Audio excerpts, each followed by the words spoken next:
your live events of the day. And as we come on the air, we are beginning with your top political headlines as relates to President Donald Trump. It actually takes us out to the Sunshine State of Florida on this Tuesday morning, giving you a live look out in Miami. We see the Miami-Dade college campus there on our screen. We know President Donald Trump hosted Republican lawmakers in Florida to work out how they will go about turning his campaign promises into reality. Fox News correspondent Connor Hansen joins us to explain from New York.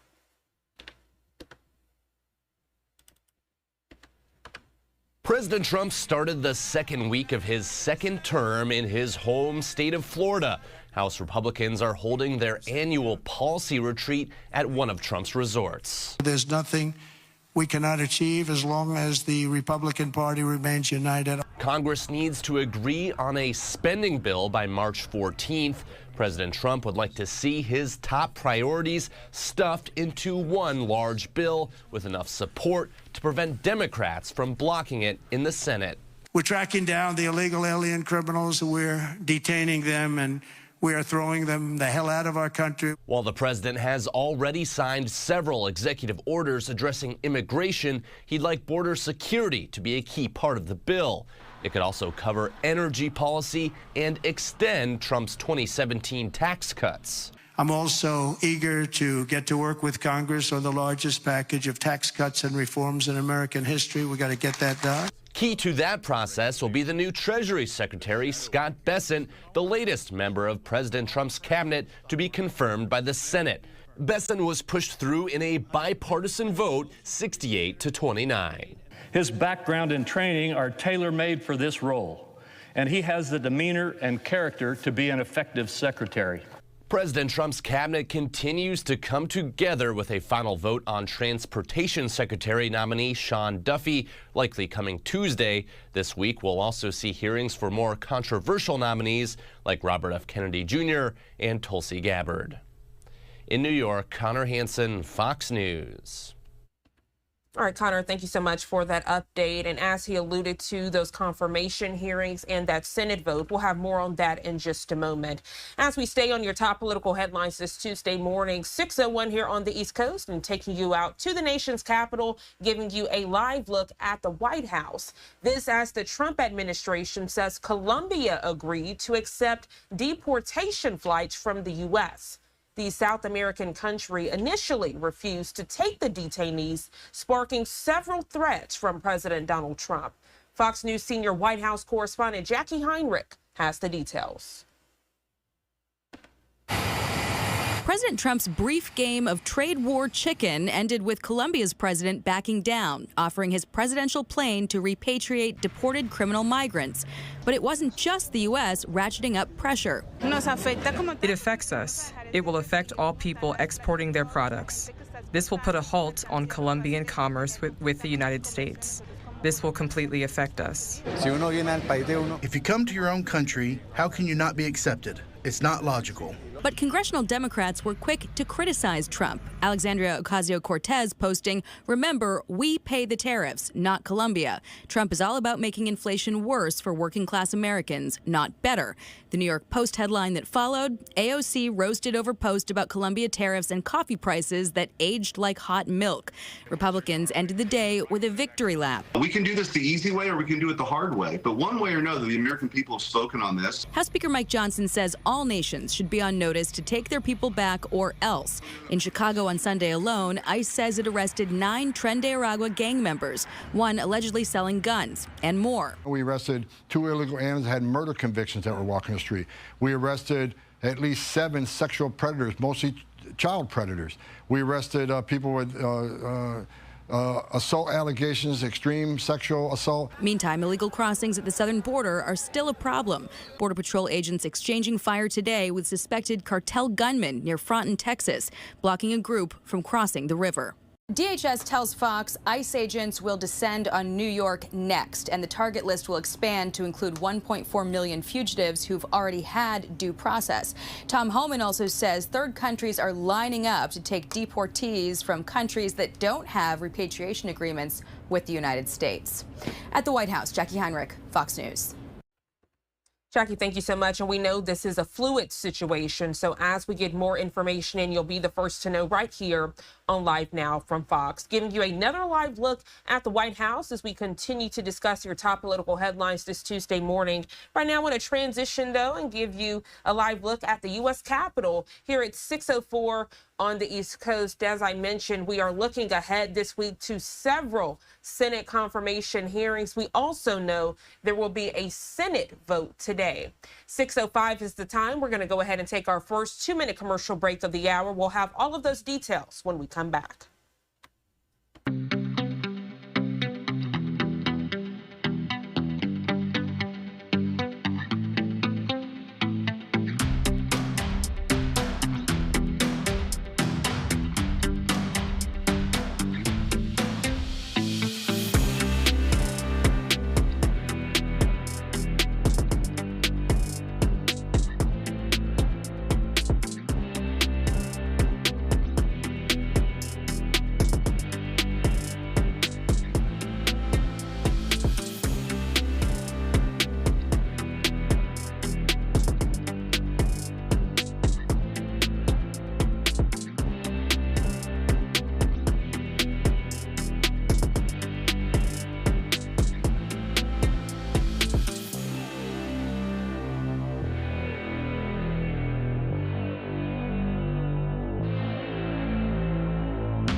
Welcome back to Live Now from Fox. And as we stay on top of your political headlines this Tuesday morning, giving you another live look at the U.S. Capitol, the Associated Press reporting the nominations process for President Donald Trump's appointees is picking up pace this morning, with some confirmed by the Senate and hearings scheduled for more of his cabinet picks. Many nominees have met with senators individually, but now they are appearing before the committees overseeing the agencies that Trump, a Republican, wants them to run. Right now, I want to give you a detailed breakdown of the schedule for some of the Senate hearings in Eastern Time that we can expect to see this week right here on Live Now from Fox. Take a good look at your screen. The one many people are following begins tomorrow. That is Wednesday at 10 a.m. Eastern Time. RFK Jr., Robert F. Kennedy Jr., for Health and Human Services. We know Kennedy ran for president as a Democrat, then as an independent, before he dropped out and endorsed Trump. He's the son of Democratic icon Robert F. Kennedy, who was assassinated back in 1968 during his own presidential campaign. Kennedy's nomination alarming people who are concerned about his record of spreading unfounded fears about vaccines. He has long advanced the debunked idea that vaccines cause autism. HHS has a broad reach across the lives of Americans, including inspecting the nation's food, regulating medicines, and overseeing research of diseases and cures. We also know on Wednesday, slated for 2:30 p.m. Eastern Time, that Kelly Loeffler will have that hearing for the Small Business Administration position. Loeffler, a top donor to President Trump, who served for a time as a U.S. Senator from Georgia. She was appointed to the seat by Governor Brian Kemp, serving from 2020 to January of 2021, when she lost a special election. Well, now let's head to Thursday as we continue to look ahead to these Senate confirmation hearings. Many people taking a close look at Kash Patel, who's vying for FBI director. Again, that's slated for 9:30 a.m. Eastern Time. Patel spent several years as a Justice Department prosecutor before catching the Trump administration's attention as a staffer on Capitol Hill who helped investigate the Russia probe. Now, Patel is called for dramatically reducing the agency's footprint, a perspective that sets him apart from earlier directors who have sought additional resources from the Bureau. So I wanted to give you that perspective. We're also looking ahead to Thursday at 10 a.m. Eastern Time. Tulsi Gabbard vying for the office of the Director of National Intelligence. Gabbard is a former Democratic House member from Hawaii who has been accused of echoing Russian propaganda. According to AP, she unsuccessfully sought the 2020 presidential nomination and left the party in 2022. Gabbard did endorse Trump in August and campaigned often with him. Gabbard has served in the Army National Guard for more than 2 decades and deployed to Iraq and Kuwait. Now, if confirmed, she would come to the role as an outsider compared to her predecessor, Avril Haines, who spent several years in top national security and intelligence positions. She will appear before the Intelligence Committee. So that's a look ahead at Senate confirmation hearings slated for this week. But looking at today and what we can expect, a lot of eyes are on Trump Transportation Secretary pick Sean Duffy to face the Senate confirmation vote. Fox News reporting the Senate is poised to vote on whether to confirm President Donald Trump's nominee to head the Department of Transportation over the next 4 years.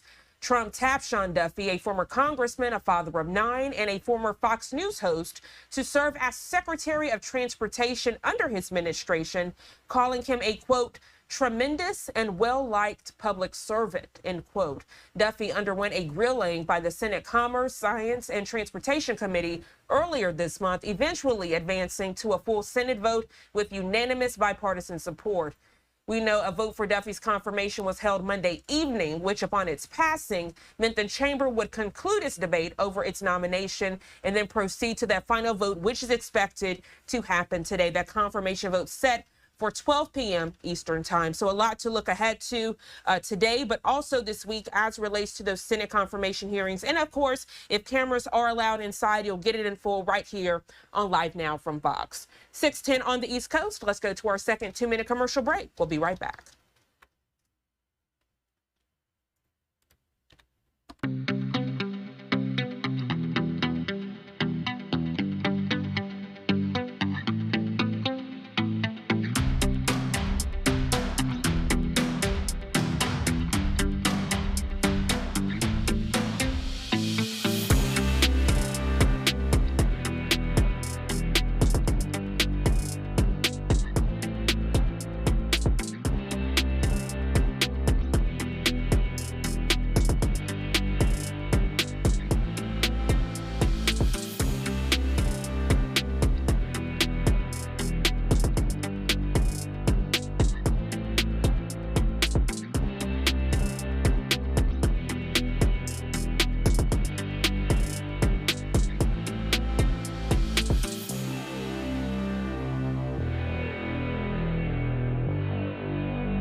6:13 here on the East Coast. Welcome back to Live Now from Fox. As we continue with your top stories and headlines this Tuesday morning, developing, we're following the drama at the Florida state capitol. Republican lawmakers ending Governor Ron DeSantis' special session right after it started. Instead, they're calling their own session. Fox 35 Orlando's Amanda McKenzie joining us live this morning. Amanda, good morning to you. Lawmakers could actually vote on sanctions in sections of this new plan later today, correct? Good morning. And yes, the House Speaker says there could be a full House vote on that measure today. And it's not very often that we see members of the same political party going against each other in such an obvious and public way. And Florida lawmakers are essentially ignoring Governor Ron DeSantis' immigration reform policies and putting forth their own. It's a 75-page proposal titled the Tackling and Reforming Unlawful Migration Policy, or the Trump Act. The legislation would give $500 million to law enforcement to help them enforce immigration rules and block children of illegal immigrants from getting in-state tuition. DeSantis is firing back, though, referring to the legislation as bizarre, specifically citing the portion in which the Commissioner of Agriculture would be named as Chief Immigration Officer of the state, stripping the governor of that responsibility. I would say that it's very premature for us to have a special session on these issues when President Trump's executive orders are still being understood, still being implemented. I'm really hopeful things will slow down and we can give time for these really important debates to happen, but not in such a rushed 3-day period. There's a reason why bills go through multiple committees. There's a reason why we have a 60-day session so we can come up with ideas well. This is not a good way to legislate. But look, the governor's terrible decision, we will try to make the best of it and see what we can get done this week. So that special session was put to an end yesterday. Now, in 2022, DeSantis won re-election in Florida by the largest margin in 40 years, but his unsuccessful bid for the White House may have loosened his grip of influence. Now, Florida's House Speaker and Senate President are scheduled to have a news conference later today. We'll be sure to let you know what happens. Reporting live this morning, Amanda McKenzie, back to you. Amanda with Fox 35 Orlando, always a pleasure to have you on the show. Thank you so much for that detailed breakdown. And of course, as you mentioned, if that happens, we'll also have that here on Live Now from Fox for our viewers. Thank you so much. Have a great rest of your day. And as we further discuss the very latest, President Donald Trump right now taking you out to the Big Apple, not as much a light as we've seen in the city that never sleeps, as it's called. You're getting a live look outside of our Fox television studios. We're going to go ahead and take our third break of the hour. When we come back, checking in with the New York Immigration Coalition. This as President Donald Trump has released a series of 10 executive orders specifically targeting immigration. The very latest in just 2 quick minutes. Don't go anywhere.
Staying in the Big Apple for the rest of this hour as we continue to discuss top political headlines, giving you a live look there at Lady Liberty, which for many people represents the freedoms of the U.S., but also the big melting pot that America represents. We know the New York Immigration Coalition held a press conference as President Donald Trump has released a series of 10 executive orders, some of which are targeting immigration. Their briefing focuses on the executive orders that will most impact immigrant New Yorkers, including preparing and sharing some advice to immigrant communities who are worried and providing information on how they can stay informed about their rights as they may or may not navigate challenges. Let's listen in.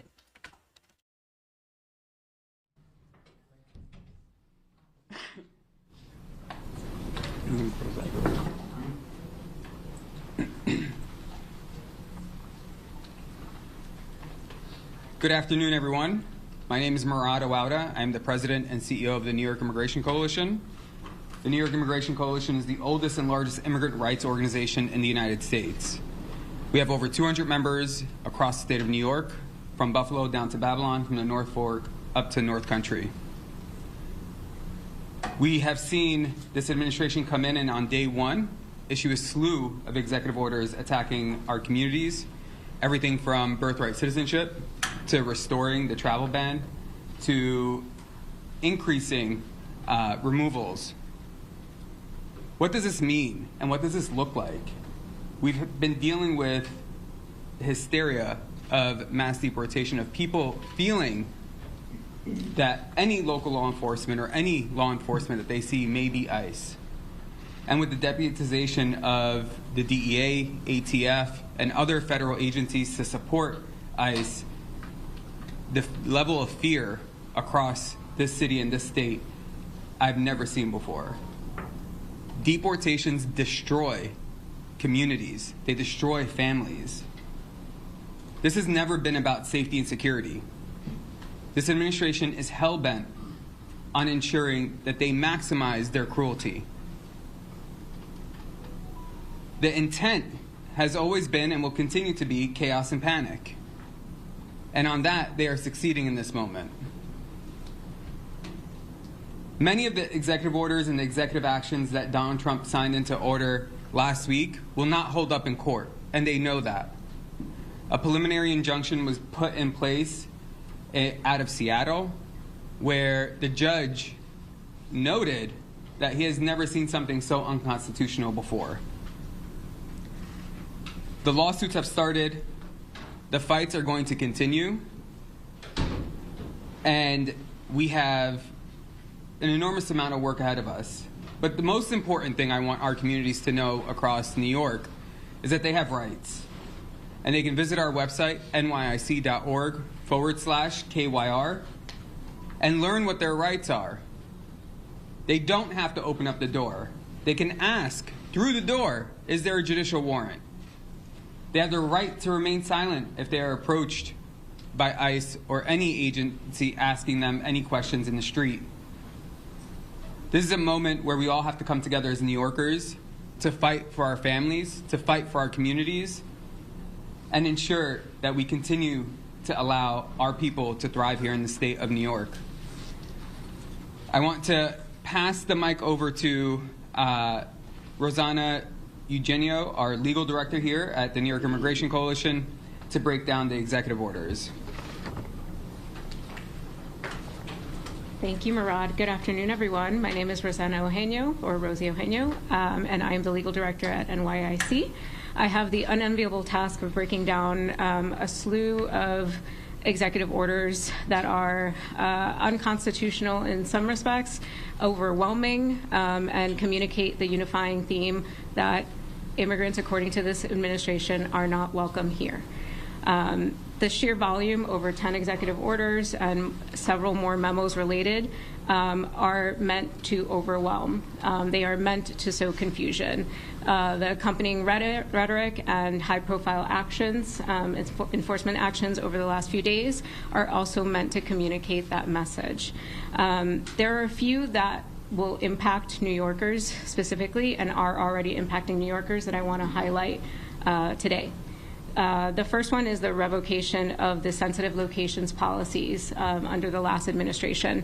That was a policy put in place to prevent enforcement actions in places, sensitive places or locations like schools, K through 12 schools, hospitals, bus stops, places of worship, and facilities where community tends to gather.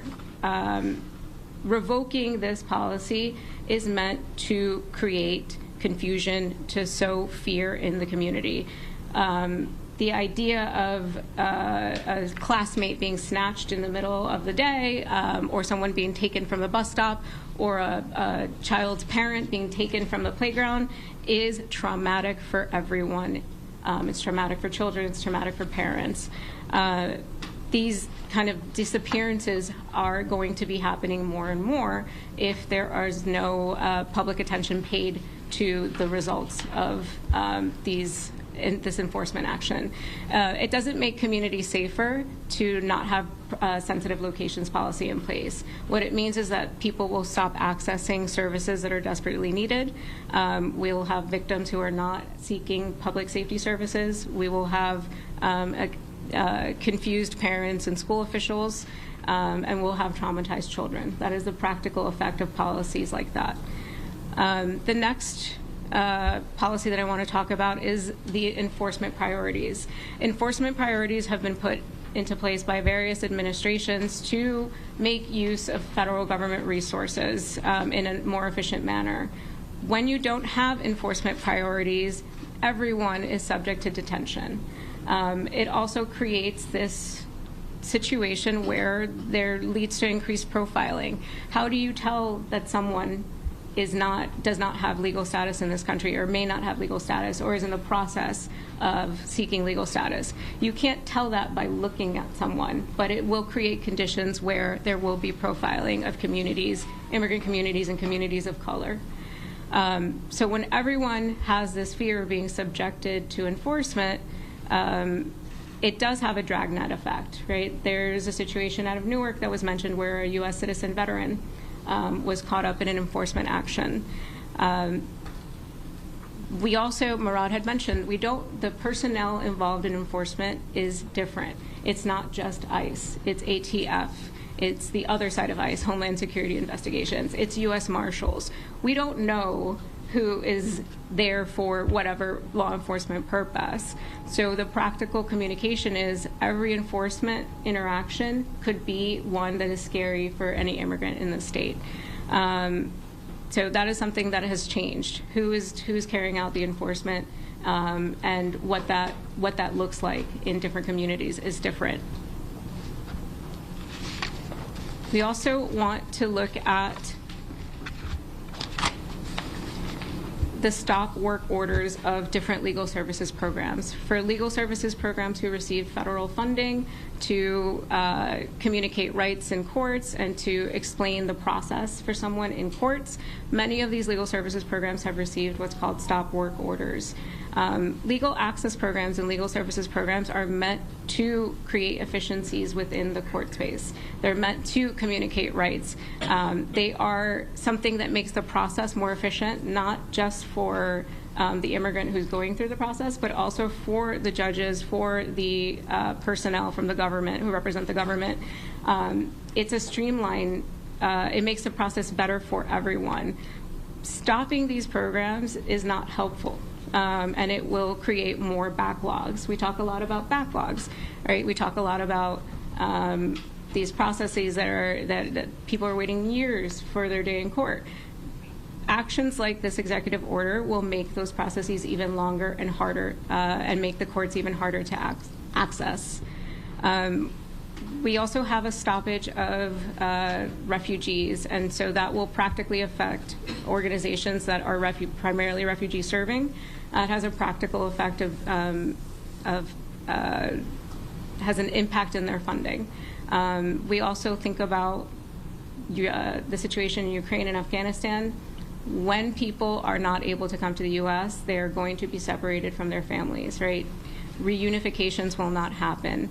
And so that is something that needs to be kept in mind. The refugee program, if there's no refugee access, then families will remain separated.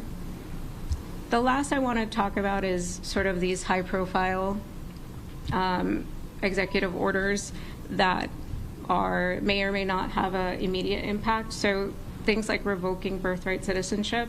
The president has never and will never have unilateral authority to revoke birthright citizenship. That's been enshrined in our Constitution, and it has been the law for over 150 years. However, these kind of tactics of putting forward this executive order and the fact that it's going to be heavily litigated, it is meant to be distracting. It's meant to create, as I mentioned, that unifying theme. It's not just new arrivals who feel unwelcome here. That's meant to send a signal that all immigrant communities are not necessarily welcome by this administration here. Similarly, with the use of the military at the southern border, that's also going to be heavily litigated. So hopefully that gave an overview of the executive orders and the memos that are heavily impacting and will impact New Yorkers, and those that are meant to just create this rhetoric of not being welcome here. Thank you, Rosie. We'll have time for questions and answers after the program. Join me in welcoming up to the mic Margaret Martin, the Co-Division Director of Immigrant and Refugee Services at Catholic Charities. Thank you, Marat. Thank you to the New York Immigration Coalition for holding this briefing today, and to all of those of you in attendance. My name is Margaret Martin. I am the Co-Director of the Division of Immigrant and Refugee Services at Catholic Charities of New York. We serve New York City and the Lower Hudson Valley. I'm here to tell you today that Catholic Charities reaffirms and strengthens our long tradition of standing in solidarity with immigrants who have come to make their homes in New York. Our Catholic agencies, parishes, and schools for more than a century have welcomed those fleeing persecution, poverty, and cruelty in their native countries. Our work is not partisan, political, or ideological. Catholic Charities has long provided help, protection, and representation for those seeking to become part of and contribute to the vitality of New York. We have assisted immigrants and refugees from the most devastated and suffering regions of the world, including Ukraine, Afghanistan, the Middle East, West Africa, Central and South America, and the Caribbean, as well as South and Southeast Asia. We are proud to be in a city that has welcomed and provided for more than 225 asylum seekers in the past 2 years. In the last week, we have seen multiple executive actions and memos issued that directly and negatively impact our immigrant communities. These and other proposed policies and anticipated actions are unacceptable and not in accord with our agency's Catholic values, nor with the best values of our nation. Separating children from their parents in mixed status families is deeply troublesome. Threats of shock and awe to create fear and anxiety do not accord with our belief in the dignity and sanctity of the human person. Mass deportations and raids that indiscriminately round up and detain immigrants are neither good public policy nor good morality. In standing with New York's immigrant and refugee communities, Catholic Charities commits to doing all we humanly can. We are actively working to determine the implications and impacts of the presidential actions and executive memos to ensure that we can respond appropriately and get accurate and thorough information to the communities we serve as quickly as possible. Among the tens of thousands of immigrants Catholic Charities serves each year are people who came to the United States under lawful temporary parole programs. Temporary parole programs have offered a safe haven and work authorization for immigrants with sponsors coming from certain countries experiencing violence and economic devastation. These include Ukraine, Cuba, Haiti, Venezuela, and Nicaragua. More than 850,000 people have come to the United States in reliance on this legal pathway. We are concerned about impacts on these parolees of recent executive actions. An executive order issued on January 20th directed the Department of Homeland Security to terminate certain parole programs, including those for nationals of the 5 countries I just named. Late last week, pursuant to that order, Department of Homeland Security issued 2 directives that will impact people legally in the United States with temporary parole. First, DHS ordered a pause on all pending applications for temporary parole programs while the administration reviews those programs and decides whether to terminate them. At the same time, DHS directed its officials to review the status of non-citizens who have been granted temporary parole under any paused, modified, or terminated programs to determine whether their status remains appropriate or if the person should be subjected to removal or expedited removal. These Department of Homeland Security directives also could impact people who were allowed into the United States in the last several years using a legal process designated by Customs and Border Patrol so that they could seek asylum in the United States. That is the CBP-1 app. Together, these directives make hundreds of thousands of people who have been living and working lawfully in the United States vulnerable to termination of their status, end of their work authorization, and ultimately removal from the United States to unstable and dangerous countries. We remain concerned and vigilant about these and other policy and practice changes. We at Catholic Charities will continue to monitor developments and provide the best representation for our clients. We also will continue to educate and advise communities about their rights in an ICE encounter and their legal options so that they can make the best decisions and access all appropriate legal options for themselves and their families. Thank you. Thank you, Margaret. Next up, join me in welcoming Sari Marquez, someone who is impacted. She's a DACA recipient and also a New York City small business owner. Hi, good afternoon, everyone. Thank you for coming, and thank you, NYIC, for having me. My name is Sarai Marquez, and I am a DACA recipient. I have a small business in Staten Island, New York. And the reason why I stand here in front of you all today is because I'm here representing my family, my employees, and my community. Currently, we're scared. We are facing a moment where we feel as though we're not safe. We don't know what's going to happen. There's panic, there's chaos. Currently, under the Trump administration, there are mass deportations, and predominantly in my community, a lot of us are immigrants, myself included. I try to tell my family, my staff, everyone, hey, you know, everything will be fine, but how can I say that when I myself don't know if everything's going to be fine? I don't know if Trump is going to revoke DACA in 2 years. Currently, my business, we've been operating for 5 years. My lease is up. I had to have a conversation with my landlord and tell him, hey, I don't know what's going to happen. I don't know how long I can renew this lease for because I don't know what the future awaits. I don't know if I myself will be deported, if all my staff will be deported. We don't know. We're scared, we're nervous, but I'm here to show you guys that I'm an immigrant and I'm here and I'm trying to follow all the rules. I'm helping the economy. My family has 2 businesses and thank God we're doing well.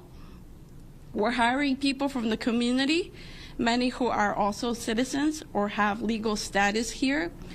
I pay my taxes. I follow the rules. So I want everyone to know that we're trying ourselves to help the country. We love it here. And to possibly give us an opportunity. I ask that Governor Hochul and Albany take action to do more to stop the attacks on us. We want to thrive. We want to help the economy. We want to do better. So please help us. Thank you.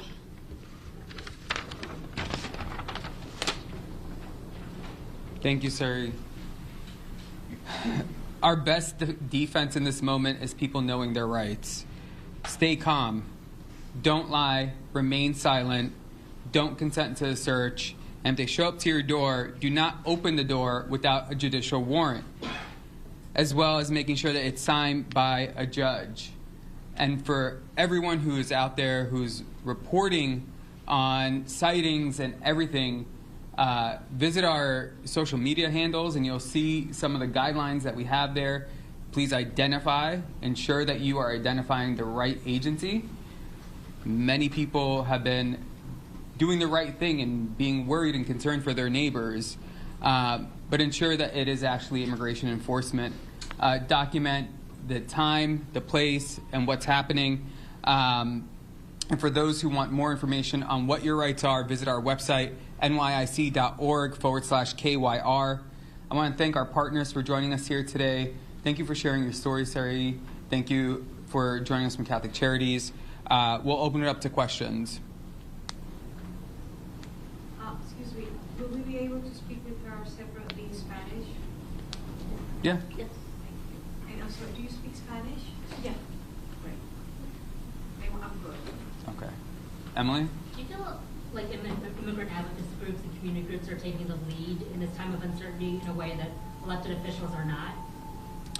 That has always been the case, but even more so in this moment. It's very interesting to have been doing this work in 2017. Fast forward to 2025. We have a mayor in New York City who's more interested in his own self-preservation in this moment and trying to work with the Trump administration in whatever facet he can. Thankfully, we have amazing partners in the New York City Council, which is the co-equal branch of government here in New York City, for those who didn't know. And they have been holding the line and fighting for our communities.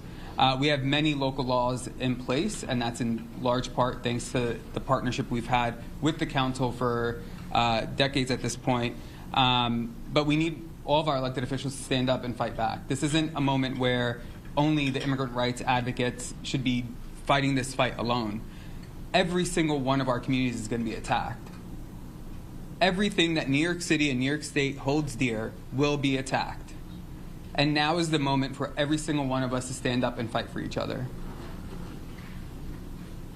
Murad, the action we saw over the weekend in Chicago and in other cities around the country showed federal agents coming in, especially in a city like Chicago, which, like New York City, does not cooperate with federal agents. It seems like they're bringing their own federal agents to do these operations. What's your level of concern that we'll see something similar here in New York City? And also just if you could talk about places outside of New York City, like Long Island, upstate, those areas where the policies might be a little bit different when it comes to cooperation. Yeah, absolutely. We have seen targeted enforcement in New York. Because we haven't seen the grandiose show that they're putting on in other cities, like Chicago over this past weekend, and later last week, where we saw the impact of the wildfires in our community stepping up to help rebuild after the wildfires in Los Angeles. What we ended up seeing is those very same people getting targeted by immigration enforcement. This is a moment where we should be actually questioning what is the role, not of local government, but what is the role of these federal agencies in immigration enforcement?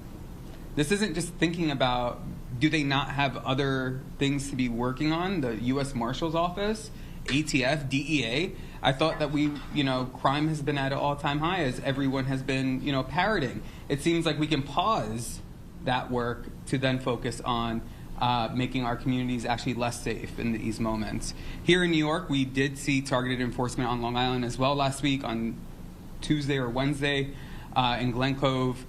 We've seen other targeted enforcement happening in Western New York as well as Central New York. And right now it's solely just been ICE and ERO as well as HSI. Why, you ask, and not in New York City? I don't know. But that does not mean that it will not happen here.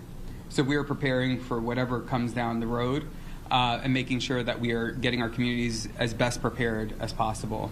What happened in Newark was also horrendous, where they didn't have a warrant for that. And they conducted a workplace raid, detained U.S. citizens who just so happened to be black and brown, and held them for periods of time unconstitutionally. So I think that that's the other piece here, is that should we be expecting more of that? Margaret, I'm thinking of the migrant center that you opened up a year ago or so, Catholic Charities run in Yonkers, fabulous facility where migrant workers come to gather and congregate before they go out to work, but also it serves, as you mentioned, a place to educate and monitor and pass along information. Could you share with how challenging it would be to do the things you want to do when it comes to educate and advising communities, when it's centers like those that might be a specific target because so many men and women from the immigrant community gather there. If they're not there for you to educate and consult them, how do you go about doing your job? That's a great question. So we do have day laborer programs that are focused in Yonkers and the Bronx. There are other day laborer programs run by other partners of ours, nonprofits in New York City and outside of New York City, and we're all facing versions of the question you just asked. So we are continuing our work on behalf of day laborers. We are continuing to support them. We will support them if law enforcement comes to take action in the places where they congregate. Our offices are private spaces. They are not open to agents to come in and conduct searches or arrests without judicial warrants, which Marat mentioned earlier. So that is part of our education, is making sure that people understand what their rights are in the face of some sort of encounter with ICE agents. But this is happening so quickly, honestly, and we are constantly monitoring what's happening, not only at our day laborer sites, but what's happening in federal policies. Do I hear correctly then, by saying that you're a private office, it almost seems as if your location might be a safer option than the place where they might be? You mean them where they congregate Yes. publicly? In other places where they might congregate, if in fact your place is a private place that's going to be monitored and protected by you. Well, businesses, generally speaking, are private spaces. So they are not, even when businesses have public spaces such as waiting areas, they're still subject to people using those spaces in compliance with whatever the spaces are for. So I don't mean that our spaces are somehow special from other private spaces, just that we do not open them up to law enforcement, including ICE. But of course, for day laborers who are out seeking labor to help our economy and to support their families, they are particularly vulnerable, and we are concerned about them. Kind of going off that, Margaret, actually, sorry. At a church, let's just say, where you may have a program similar to what Joe was mentioning, what will you tell your workers there? Will you tell them that they have to comply with this new order? I'm sorry, with which new order? That sensitive places Oh, sure, yes. So at the same time, it doesn't mean that what were previously known as protected areas under the Biden memo are now open public spaces. They are still private or semi-private spaces. So of course a church invites all to come in and partake of the services of the church. But if law enforcement is there not on legitimate business and they do not have a judicial warrant, we may ask them to leave. And that is true not only for churches, but across the country for any private locations. Does that answer your question? Okay, thanks. Yes?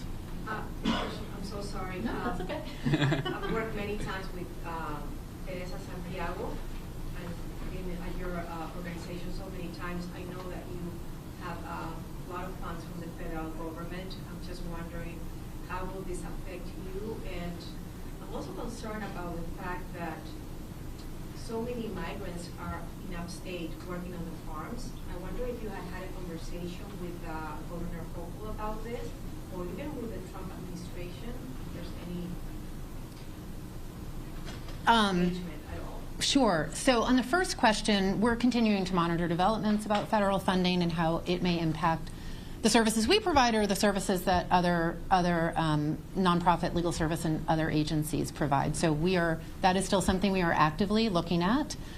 In terms of whether we've had conversations with Governor Hochul, we are in regular communication with our elected officials in the state, including the governor's office, about all sorts of topics involving immigration. But of course, given the last week, we are focused on some of the topics that have come out of the executive orders. Is there anything that has come out there? The reason why I posed that because we have an interview with her on Thursday. We're talking to her, and one of the main concerns are the immigrants who work in that area, and what would happen if so many of them are deported with the economy per se. That could be an effect, perhaps, at the economic level. I agree with you. It would be, and I think Murat brought up previously the economic impact of talking about mass deportations and what that would really mean. And you're bringing up a really important point, which is in upstate New York, and you're talking about farm workers in particular. I'd be happy to have a conversation with you sort of more about that, and as we continue to monitor. What we're trying not to do at the same time as educating people is not over alarming communities, because as we've talked about, there's already so much anxiety, and we want to make sure that people have the information that they need, but also the information that we know to be happening or likely to be happening. Thank you. You're welcome. Just to piggyback off of that real quick, in the United States, about 70% of the labor in the agricultural sector is all immigrant. 70%. That's about $1 trillion of revenue that's being generated in this country from our community's labor just on one sector. And in New York, it's no different. So we have an enormous amount of agricultural industries here. Everything from, harvesting produce and vegetables and fruits to all the way to milk and everything else that comes along with it. And that's going to be directly impacted by what we anticipate this administration to be doing in this moment. And it's going to have a huge impact on our upstate communities, but also the entire state as a whole. What Governor Hochul could be doing in this moment is ensuring that we're passing the New York For All Act, which says that we will not be colluding with immigration enforcement to separate our families and destroy our communities, as well as doing an investment in the Access to Representation Act of $165 million to ensure that people have a lawyer as they're going up against a prosecutor and a judge whose sole job is to remove them from this country. So, Rodney, before you answer questions in Spanish, can you just get a few more little points about your background? Yeah, sure. How old are you? I'm 33. 33? And can you step up to the mic? Yes. Thanks. And what kind of business are you running on Staten Island? It's a restaurant bakery. We provide Tex-Mex food. And my name, by the way, it's S-A-R-A-H-I. Last name Marquez, M-A-R-Q-U-E-Z. And home country? Mexico. Mexico? Yes. And how long have you been in either the United States or the New York metropolitan area? Right. I've been here for 26 years. I arrived when I was 6 years old in Staten Island. I've been there ever since. And how many employees do you have and the name of your business? Yeah. So the name of my business, San Geronimo Restaurant and Bakery. Very proud. And we have 2 locations, so all in all, around 15 to 20 people, 15 full-time and 20 counting like the delivery guys part-time and the family that helps out. Are you a United States citizen? No, I currently have DACA. I've had DACA since 2013, so I've been renewing that permit since then every 2 years. And last question, and I'll stop talking. Have you had difficulty with some of your employees in wanting to show up to work because of fear and trepidation as to what's been happening? Yes, so actually yesterday we had something happened at the restaurant. There is a street musician that comes by. He comes randomly, usually on the weekends, plays his guitar, a little song, and asks for any tips. And so yesterday he came in to play a song, and he's setting up, and all of a sudden 3 police officers come inside. And I thought maybe they came in because of a noise complaint. I don't know. I was trying to justify it. I go up to see what's going on, and they take the guy away, and they leave. And everybody at the restaurant is shocked. They have their spoons, they don't know, they freeze, they don't know what to do. My staff just stands there and they're like, what's going on? Like, is this ice? And I was scared myself, but I told them already we have a protocol in hand that if anything happens, I'm going to be, if anything, the sacrifice, I will be the one speaking to anybody that presents themselves. So I came in and I went to the officers and I said to them, hey, what's going on? Like, you guys just come in and you take this guy, like, what's happening? And they tell me, well, he missed the court date, so we're going to take him in. Okay, are you guys coming back in? Should I be worried? No, that's it. I go back inside the restaurant. The customers, they don't even want to be there anymore. They're nervous. My staff, they want to go home. We're all scared. And I had to say to them, hey, guys, you know, you can't let fear stop you from living. 1, 2, know your rights. You guys aren't doing anything wrong. You guys are coming to work. We're working 14 hours, 15 sometimes. I myself, I work 7 days a week. I don't get a break. I can't do anything. I don't even have a social life. I spend my time working all the time, and they do too, because we want a better future. And so that's what happened yesterday. We were all very scared, and we had to review what we can do in the time if it were to come. That was just a point of clarification. Those were NYPD officers? Yes, they were NYPD. Right, but there was a little confusion because now there is NYPD ICE that they look similar, and now it's a little bit difficult to, you know, and now that's what I mean by now it instills fear because you don't know what to trust or what, you know, so it's a little scary. On a lighter note, San Geronimo, SAN space JERONIMO restaurant and bakery. On a lighter note, what's your favorite dish that you serve? Enchiladas de mole with rice and beans. Oh my God, it'll fill you up. Do you have children? No children, just myself. I hope to go get a master's afterwards. I'm very ambitious. I have a lot of things on my to-do list to get done. You're a college graduate already, a bachelor's? Yeah. I studied biochemistry, biology, psychology. I went to Hunter College and the College of Staten Island. Both. Yeah. Thank you so much. Thank you. You had a question? If you're just now tuning into Live Now from Fox, that wraps the New York Immigration Coalition office hosting this press briefing on some of the immigration concerns that New Yorkers have brought to their office that they wanted to share. On the right side of your screen, a live look at Lady Liberty out in New York City. And then that bottom box, we are looking ahead to the noon Eastern time hour, wherein Sean Duffy will have his Senate confirmation vote for Transportation Secretary. 6:56 is the time here on the East Coast. Let's take our final 2-minute commercial break of the hour. We'll be right back.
Welcome back to Live Now from Fox. Good morning to you. If you're just now tuning in, I'm Jeanne Francine. 2 minutes shy from the top of the 7 o'clock hour here on the East Coast. And we always appreciate you waking up with us here on Live Now to get your top stories and live events of the day. As we are approaching the top of the 7 o'clock hour, we do want to transition to other top stories we are following. And it takes us out to Southern California as we're following the very latest on these deadly wildfires that continue to burn. We know heavy rains are setting off mudslides and debris flow in Southern California. This at a time when much of the area has already been devastated by wildfires. Fox News national correspondent William LaJeunesse has more from Malibu.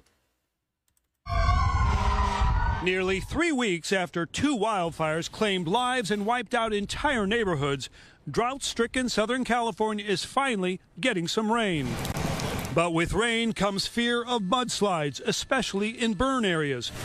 Crews prepared for flash floods, but less than an inch of rain actually fell. Visible damage minimal, with stuck vehicles and mud flows shutting down roadways. But what we don't see is how the rain, mixed with potentially toxic debris from destroyed homes, will impact our health and health of the California coast. You can see the ash. Scientists with UC San Diego and the nonprofit Heal the Bay are testing waters off Santa Monica. This is somewhat unprecedented in that we haven't seen a fire of this scale this close to the water. The concern is runoff could be toxic. Barriers now line Pacific Coast Highway to block debris, and the county health department is urging residents to stay out of the water. This fire did not only burn vegetation, it also burned structures. And in those structures, there are things like metal piping, there's plastic products, there's cleaning products, there's potentially lead and asbestos, all kinds of things in these buildings that also burned. So let me show you why that's a concern. This is a typical hillside lot in Malibu. Now, you get enough rain in that gully, the soil, the ash, the debris, that's all coming down. Where's it going? Into Santa Monica Bay. Now, the good news is we got rain. Now we need about 90% more by May 1st to get out of this drought. The other good news, the people of the Palisades are now being allowed back in to reclaim their homes or what is left.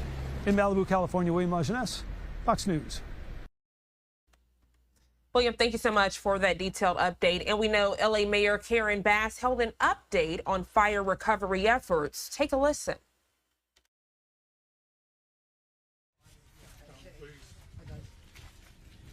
Good afternoon, everyone. I am joined here today with our Chief Recovery Officer, Stephen Soberoff, a gentleman who everybody has known, and I believe his name is even up on the wall. We have been working together for approximately 1 week, and his job is to maximize resources and minimize time so that we can get everybody in the Palisades back in their home. The grief and the pain and the denial and the anger that everybody has been feeling is palpable. As you go through the area and see the amount of loss has been devastating. And today, all of the neighborhoods opened up so that people from the Palisades can come back. You still have to have your ID and make sure that you're only here really for a short period of time, and that's mainly for health reasons. Because all of the destruction, there's a lot of toxic waste that is there and in the air. And so we ask that people not stay very long when they come. Also, the phase is going to begin where the EPA will come in and get rid of the hazardous waste. In a few days, the county will have a form ready, the right to entry, that then the second phase, when the debris removal happens, people can go ahead and fill out that form, and we'll give you more information about that. But today is really about focusing on the recovery and getting people back whole. In a few days, maybe next week or at the latest the week after, we're going to be opening up a one-stop center where there will be 12 city departments so everybody can take care of the permits and all of that stuff at one time. The Disaster Assist Recovery Center on Pico and Westwood Boulevard has already helped thousands of Angelenos, thousands of people from the Palisades, and that is going to continue. And so we're going to ask you in a minute to join us in a walk through the area, but I want to introduce Steve Soberoff for his incredible vision for the Palisades. Hi, Mayor. Here you are. 1986, 14 and 25 is a long time ago. 40 years ago. I was here, 40 years ago, I was here at this park, standing right here with this building, and probably those bathrooms and everything else, and the playground was a dump. And so I knew I hurt myself. I hit my head on the top of the thing. I was with my son, Jacob. Now we have 5 kids, but he was the first. And I walked into the office and I said, hey, I hurt my head here. Do you have any Band-Aids? And he opened up a cabinet, and I thought the cabinet, they were going to have a bunch of basketballs and all that kind of playground stuff. They had first aid equipment in there. I said, what is this? He goes, oh, people are getting hurt here every day. He says, we're having EMTs coming once a week. People are getting hurt. I said, well, why don't you fix it? He goes, well, we're on the list for 11 and a half years. We did it in 7 months. We used people in the city. The community got together. Look at all these people, whatever, whether they gave $5 or thousands. Here, Steve Crone, raise your hand. I'm here. He's still kicking. Chevy Chase. The people, yeah, the people that help. This community loves this community. And so I feel, I've only got 2 clients. One is the people who live here, in their homes, lost their homes, in their apartments. And my other client is the people that work here, that work for those people. Every one of them has an individual path back. And there's a lot of mental health issues that go on to that path back. There are financial issues. And we want to help each one. And we're working on a system for each one to minimize how long it takes for them to get to Z. You know, if I call it the yellow brick road or whatever, but it's really from A to Z. And the only way to do that is to go from A to B to C to D. That's right. And it's a huge project. And there are going to be thousands of people helping. So that's what we're doing. Our additional discussions with FEMA and Army Corps have been as exciting for me as the discussions I had when we were doing Staples Center, the Alameda Corridor, or the Space Shuttle. How can we help? How can we work? The mayor calls me, she's sitting with, I'm saying, Mayor, do you have the 2 top people at Army Corps? Right, Army Corps. I said, I can't find, I got them at FEMA, but the Army Corps. She goes, well, I'm sitting with them right now. So they go outside, and the 3 of us have a conversation. It's like brothers and sisters from another mother. Let's go do this, and let's go do it together. So why don't we all just go take a walk and let's see what's going on. And I got some ideas, some thoughts, and I know it may be inconvenient for some of you, so we'll walk a little slower. But let's go look at Ralph's. Let's go look at some of this damage. We're also here with a number of residents. How many residents are here? Come over here, residents. Come on up. Will you continue to videotape us? Yes. Video, do whatever Thank you so much. Oh my goodness. Oh my goodness. I'm so glad to call this. Oh my goodness. Oh my favorite person. Hello, Mayor Bond. Thanks for your Yeah, they did. Oh, I can't see the face. I got 5 kids and 8 grandkids. We know 3/4 of the people. I got 5 Yeah.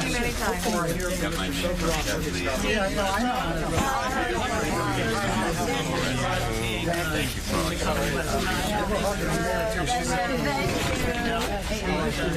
I know. That's okay.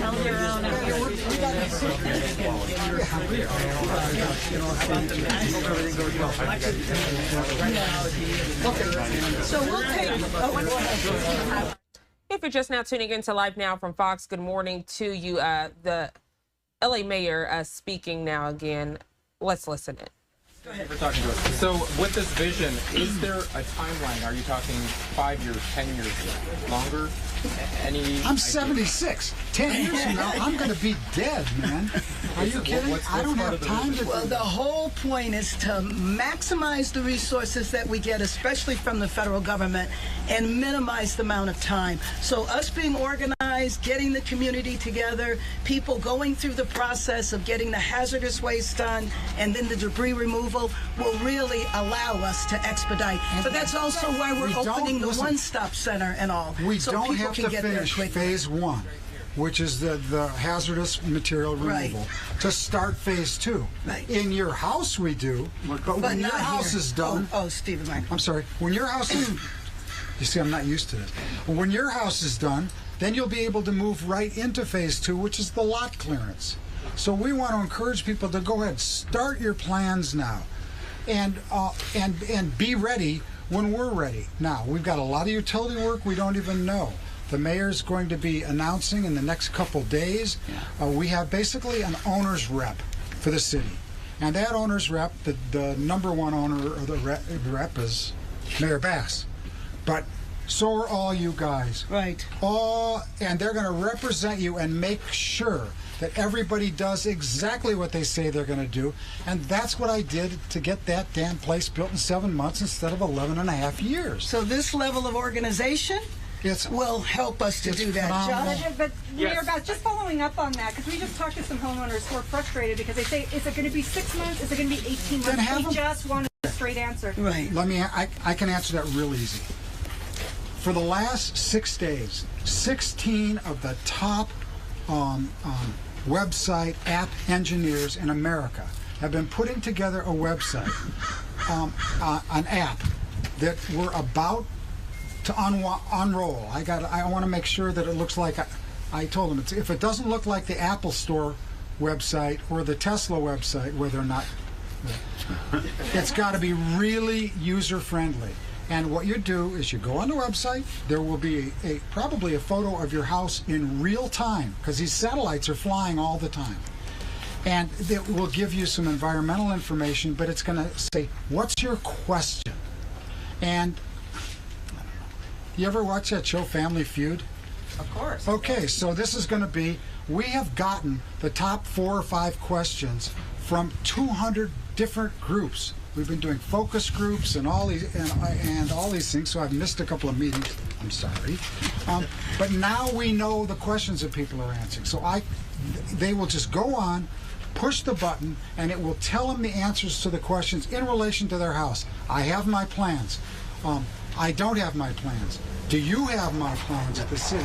But a couple of things that we're doing to really help speed it up is to get people to go to the Disaster Recovery Center now, next week or the week after when we open up the One Stop, so they can begin all of that paperwork now. Well, they're saying they can't even get insurance adjusters in, and so that's... Hold on one second. Josh? Yeah, Mayor Bass, I talked to a resident this morning who said that he feels like he's this ball caught in the middle between our different elected officials. Oh. You heard one thing from President Trump on Friday. Yeah. You said a different thing. You do your executive orders. You do the other one. Are you disappointed with the way that Friday went, and why shouldn't people just go and clean up their... President Trump said what she's been talking about all the time. I was not disappointed. 90% of what they were saying is the same thing. I was not disappointed at all, and as a matter of fact, they have followed up.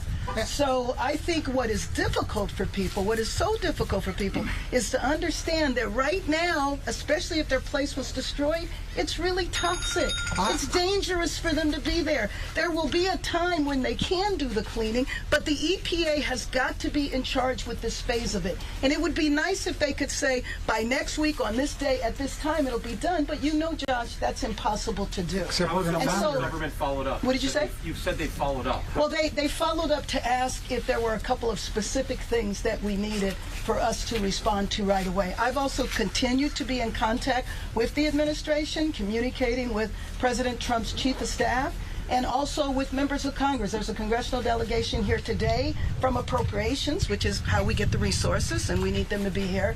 And it's my understanding there'll be another delegation tomorrow. So maintaining all of that communication is what's going to help us get to the place where we need to go. So why don't we walk? So you're not willing to offer a firm timetable on when completion of phase 1 will end? I can tell, we can tell you all that stuff, but the point is, I gotta see how many crews, how many houses they're doing per day. Phase 1, all phase 1 is, they walk around and see if you've got lithium battery. They try and make it clear for phase 2 to start. They do that very, very quickly in different areas, but there's a lot of homes. What we have to make sure, and what the owner's rep has to make sure, is they have enough crews working enough hours to do it in enough time. So some of it's going to be done in a week, and some of it may be done up to 3 months. Right. What I'd like to do is take those periods and shrink them down by getting more resources. And FEMA's paying for those resources. It would be nice to say there would be a date certain, but you know that that's extremely difficult to say. Well, so it is reasonable to say a few months. If you're just now tuning in, that's LA Mayor Karen Bass and members of her team providing an update on fire recovery efforts. And on the left side of your screen, a look ahead as to what you can expect this morning here on Live Now from Fox for your top stories of the day. 7:15 is the time here on the East Coast. We're going to take our first 2-minute commercial break of the hour. When we come back, taking you out to Detroit, giving you a beautiful skyline shot on this Tuesday morning. We'll be checking in with Fox 2's Robin Murdoch as she has some updates as relates to President Donald Trump administration and deportation. The very latest when we come back in just 2 quick minutes.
Welcome back to Live Now from Fox as we continue with your top stories and headlines of the day, transitioning back to your political headlines during the 7 o'clock hour, giving you a live look at downtown Detroit, a beautiful skyline shot as some in Metro Detroit are on edge this morning as the Trump administration ramps up its deportation plans. In Dearborn, 3 separate arrests caught on camera. Fox 2 Detroit's Robin Murdoch joining us live this morning from Dearborn with the very latest. Robin, good morning. Good morning, Janine. Yeah, this is a very real situation. A lot of concerns for a lot of people around Metro Detroit, a lot of anxiety after seeing an increased number of Border Patrol agents around their communities. And this really is having a ripple effect. It has led to a lot more calls into local politicians' offices. It has led to a lot more calls into local attorneys' offices because these immigrants, they want to know their rights, and they want to know what they should do if they are approached by agents. As you mentioned earlier, we did learn about 3 different ICE arrests in Dearborn yesterday alone. Nationwide on Sunday, ICE arrested some 1,000 people, and these latest arrests don't require a deportation hearing due to a change that went into effect last week, and many believe this is a violation of their right to due process. They are obviously very concerned by this. Take a listen to a local attorney that we caught up with, and he talks about what he is seeing as well as what he is hearing. ICE has definitely ramped up on their pickups. I have constant calls on a regular basis, mostly from my Hispanic clients, who are just nervous and scared. And that attorney went on to say that now is the time to talk to somebody about your rights. You don't want to wait until you have been arrested or you have been detained. He says that you need to remember that you do have the right to remain silent. You do have the right to speak to an attorney. And they also say that you should carry valid documents with you right now, just in case you are approached by an agent. We are live here in Dearborn. I'm Robin Murdoch. I'll send it back to you. All right, Robin, always a pleasure to have you join us bright and early here on Live Now from Fox. Thank you for the detailed breakdown and also the advice that you share from officials. Have a great rest of your day. You as well. Thank you. I want to give you another live look there downtown Detroit, a beautiful shot on this Tuesday morning. Of course, it will be a lot more compelling once the sun starts to peek up over the horizon, making for a beautiful sunrise shot this Tuesday. 7:20 is the time. We're going to go ahead and take a quick 2-minute commercial break. But when we come back, heading out to our nation's capital, I want to give you a live look at the White House on this Tuesday morning, as Fox News correspondent Doug Luzader will be joining us with some updates as relates to President Trump and his executive orders. Also some updates. I know many of you all have been keeping a close eye on TikTok and, if there's the potential of a new buyer. He'll have those updates for us when we come back in just 2 quick minutes.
7:22 here on the East Coast. Welcome back to Live Now from Fox. I'm Jeanne Francine. As we continue with your top headlines of the day, taking you back out to the nation's capital, the White House on your screen, as President Donald Trump has signed a flurry of new executive orders, ushering in big changes for the U.S. military.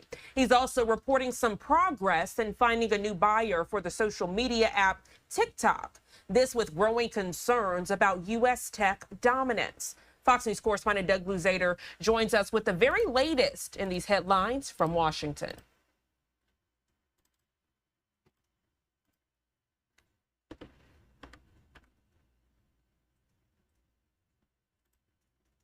Attending a strategy session with Republican lawmakers, but he is still making change after change on his own. President Trump quietly returned to the White House last night without taking questions. But the day he spent in Florida and on Air Force One will lay the groundwork for big changes at the Pentagon. We're in capable hands. The warfighters are ready to go. That's where his newly confirmed Secretary of Defense, Pete Hegseth, arrived yesterday. And today, there are more executive orders coming that we fully support on removing DEI inside the Pentagon, reinstating troops who were pushed out because of COVID mandates, Iron Dome for America. This is happening quickly. Very quickly, and it includes a review of how the military will address the issue of transgender service members. At the same time, Trump is watching the markets, which were roiled yesterday after new developments for the Chinese artificial intelligence startup DeepSeek. It caused some U.S. stocks to plummet. Trump, though, sees a bright side. I think it could be good because if it comes in cheaper, that's going to benefit us too. So it's a technology, and if it comes in cheaper, I think it could affect us too, positively. And still hanging in the balance, the future of Chinese-owned social media giant TikTok, with the looming threat of a U.S. ban. Trump confirmed that Microsoft is a possible buyer. Mr. President, is Microsoft in discussion for acquiring TikTok? I would say yes. You spoke a lot of interest in TikTok. There's great interest in TikTok. Now, the president extended the deadline for TikTok, but just until April, while he hopes to broker some kind of a deal. In Washington, Doug Luzader, Fox News. All right, Doug, thank you so much for that detailed report. And we're going to get back to the very latest as relates to President Donald Trump and your political headlines. But on this Tuesday morning, we are following some breaking news as it relates to Boeing. Take a good look at your screen, the latest footage as we're getting some new information in this Tuesday morning from our content partners over at Reuters. They report Boeing this Tuesday reporting an annual loss of $11.83 billion. Its largest since 2020 as it grappled with problems at its commercial and defense units and the fallout from a crippling strike by U.S. West Coast factory workers. The loss demonstrates the challenges facing CEO Kelly Ortberg in turning around the plane maker as it cedes more ground to rival Airbus. This in the delivery race and comes under the crosshairs of regulators and customers following a series of missteps. Now, we also know Reuters reporting that shares of Boeing rose to 0.2% in trading right before the bell Tuesday. Ortberg, who took the reins of the plane maker back in August, however, says the company was making progress on restoring stability to its struggling production lines after a harrowing mid-air accident in 2024 raised concerns about the safety of its jets. The company reporting a loss of $3.86 billion in the fourth quarter due to what Ortberg calls, quote, disappointing changes in several fixed price defense programs, end quote. He, however, adds that Boeing was now more proactive and clear-eyed on the risks to the program. Revenue for the quarter through December fell 31% to $15.24 billion from a year ago. Cash burn was $14.3 billion in 2024, compared with a positive cash flow of $4.43 billion in 2023.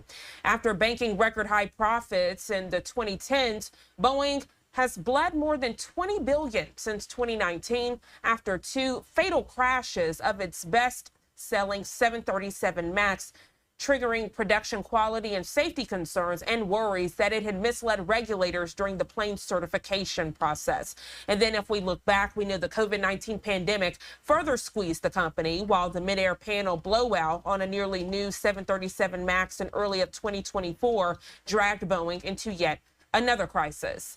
The company's defense, space, and security business losing $5.41 billion in 2024. So a lot to dissect as it relates to Boeing, and we definitely wanted to provide that perspective as to what brings us to this point. But breaking news, our content partners over at Reuters reporting this Tuesday morning. Boeing reports $11.8 billion in loss, the largest since 2020. This is a developing situation, so make sure you are staying tuned to LiveNOW from Fox for the latest developments. 7:28 here on the East Coast, and getting back to your top political headlines on this Tuesday morning. And we do know that Boeing has been a part of several hearings with the Senate and the House legislators, so do want to point that out as well. Getting back to the very latest as it relates to President Donald Trump, we know that U.S. President Donald Trump addressed the House GOP retreat at Trump National Doral Golf Club in Miami, Florida. Take a listen.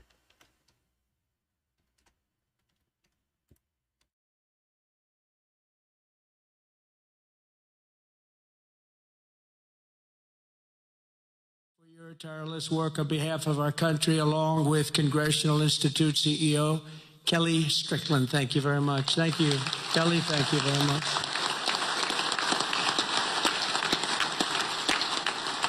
So we have Kellyanne Conway. Nobody knows Kellyanne. Does anybody know? Where's Kellyanne? She's around. Watch. She's so good. She's a good person, too. She's a good person, too. And the mayor of Hialeah, I love this guy because he said, sir, we want to name a major boulevard after you. And he did it.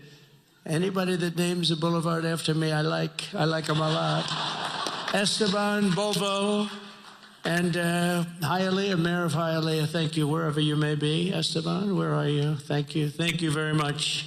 Thank you. Great honor, actually. A lot of people come back from Hialeah. They say, they just named a road after you. I say, that's okay. It's a beginning, right? It's a start. With the help of everyone in this room, we've just won the most epic, consequential political victory in American history, according to a lot. One of the major fake newspapers, so in this case, it's not fake news, let's say, but they said it's the most consequential election victory in the last 129 years. I'm trying to figure out what that means, 120. Who was there 129 years ago? But it was a great one. At the presidential level, we won the popular vote for the first time of any Republican in decades. We swept all 7 swing states, Pennsylvania, Wisconsin, Michigan, Georgia, North Carolina, Arizona, and Nevada by very, very big margins, record-setting. And for the first time ever, all 50 states, did you know this? Shifted toward the Republican Party. We've never had that before. Nobody has, actually. Never happened before. That's pretty good. You must be doing a good job, fellas. We won the largest number of African-American voters in Republican history, including 39% of black men, a record by a lot. So that's really nice. Thank you. And we won more Hispanic-American votes than any Republican ever. It's never won any, not even close. Look at that, Hispanic-American. We made historic strides with youth, men, women, urban, suburban, and rural voters. And in a political earthquake, yeah, sit down, just enjoy it. What the hell, we're going to be here for a little while. But in a political earthquake, we won a wave of support from labor unions, including massive numbers of auto workers, which gave us Michigan as an example. Think of that, we won Michigan easily, and we did tremendous with the auto workers. And an overwhelming majority of the rank and file membership of the Teamsters. The Teamsters were great. They showed up in droves, and we won them by a lot. Together, we're forging a new political majority that's shattering and replacing Franklin Roosevelt's New Deal coalition, which dominated American politics for over 100 years. That's what we're doing. And what Mike said before, common sense. It is a little bit of common sense. Maybe it's a lot of common sense. Under our leadership, the Republican Party has become the proud voice of hardworking American citizens of every race, religion, color, and creed. We become the party of the American dream and wealth creation for everyone, not just the rich. If we do our job over the next 21 months, not only will House Republicans be reelected and expand our majority in 2026, we will cement a national governing coalition that will preserve American freedom for generations to come. There has never been anything like what's happened in politics. in the last few years. Never been anything like it. Everybody, people of religion, everybody seems to be with us. I don't know how anybody could even vote for the other side. In many cases, they don't, but they do get credit for it. You'll have to think about that. I've raised a lot of money for the next race that I assume I can't use for myself, but I'm not 100% sure because I don't know. I think I'm not allowed to run again. I'm not sure. Am I allowed to run again, Mike? I better not get you involved in that argument. No, we raised a lot of money, a tremendous amount, and our teletown halls are something that's very special that nobody else is able to even contemplate using. We've gotten a lot of people elected with those teletown halls. We have 25,000, 30,000 people on just in a congressional area, and they win easy. It works for Elvis, the Beatles, and it doesn't work for anyone else, but it works for Trump. And we would have tremendous crowds on those calls, and I think I'll bet we got 35, 40 people elected because of the town halls. But I did say to them, and I said, this is the greatest, the person that sort of has the rights to it, and he happens to be a great Republican. I said, this is the greatest invention. This thing is going to make a fortune. He said, no, it's not that good, actually, because it only works for you. He said, actually, sir, it only works for you because somebody else they're not picking up, so I'm honored to have that privilege, and I used it carefully, but we've done a lot of the teletown halls for people, and I don't think we've ever lost one, right? It's hard to lose one, even if you only get 5,000 or 6,000 people on a congressional race. But we've done them for states, we've done them for governors, and we've done them for senators. And we did a couple countrywide. I did a couple for myself countrywide. They're absolutely amazing. And we got the message out through that and lots of other means. We even got it out through TikTok. Has anyone ever heard of TikTok? I have a little bias toward TikTok right now, I have to tell you. So we won youth by the largest margin, no Republican. We generally don't win youth. We won by 36 points. Can you imagine that? And I think TikTok had something to do. So, pardon me if I'm a little bit, I became a little bit jaded toward TikTok, but we'll see what happens. We're going to have a lot of people bidding on it. And if we can save all that voice and all the jobs, and China won't be involved. You don't want China involved, but we'll see what happens. We'll see what happens. But over the past 7 days, my administration has been moving with urgency and historic speed to reverse every single disaster of the Biden administration. By the way, the guy was a disaster, okay? We want to be nice. And he's probably not listening right now because it's a little late. But, I don't want him to listen. I don't want to say it. I feel badly. I was, making the inauguration speech, and I'm saying all the bad things. And he's sitting like right here. I'm saying they were a horrible administration. They didn't know what they were doing. They were grossly incompetent. I got a guy sitting right next to me. It's not that easy to do, even though he didn't understand what I was saying. He really did. And deliver on the mandate that we've been given by the American people. In a single week, I've taken over 350 executive actions. We've signed 300, and who ever heard of that one? And as I said in my inaugural address, the American decline is over. It's over. The golden age of America has officially begun, and I think that's a good thing for us to talk about, the golden age and the American dream. I think it's a good thing because people haven't been talking that way for a long period of time. On day one, I directed every member of my cabinet to marshal all powers at their disposal to defeat inflation and bring down the cost of daily life, and we're going to do that. You're going to see it starting to happen when we get going with the energy. The energy is going to, brought everything up and it's going to bring everything down. I imposed a federal hiring freeze, a federal regulation freeze, a foreign aid freeze. A foreign aid freeze, isn't that nice? We get tired of giving massive amounts of money to countries that hate us, don't we? And I created the new Department of Government Efficiency, and I think it's going to be very meaningful. I terminated the ridiculous and incredibly wasteful Green New Scam, one of the great scams in history. Actually, isn't it 12 years up? They gave us 12 years to live, right? I think that we passed it, right? We're still around. Can you believe it? The person that really came up with it is a person that never even took a course on the environment, was a poor student, not a good student, didn't understand a lot, and she came up with this idea, and everybody all of a sudden started going, and then mainstream, important Democrat leaders were starting, they got sucked into it, And we've spent trillions of dollars on just like throwing it out the window. You could throw it out the window. You would have been better off. I withdrew from the one-sided Paris Climate Accord, and I canceled. It was so one-sided. You know, we had obligations, but Russia didn't, China didn't, other countries didn't. We paid everything. We're going to lose $1 trillion over a short period of time on that. And we had to do everything. They didn't have to do anything. It was ridiculous. And I canceled the insane and very costly electric vehicle mandate. So you can buy a car of your choice. If you like gasoline, go have it. And if you like hybrids are doing well. You can have it, or you can buy an electric car. We like everything, but you have to have a right to buy everything. I withdrew from the World Health Organization, where we paid $500 million a year, and China paid just $39 million a year, despite a much larger population. How about that? So we're paying $500 million a year. China's paying $39 million a year. They have 1.4 billion people. We have, nobody knows what we have. So many people came across the border, and nobody has any idea.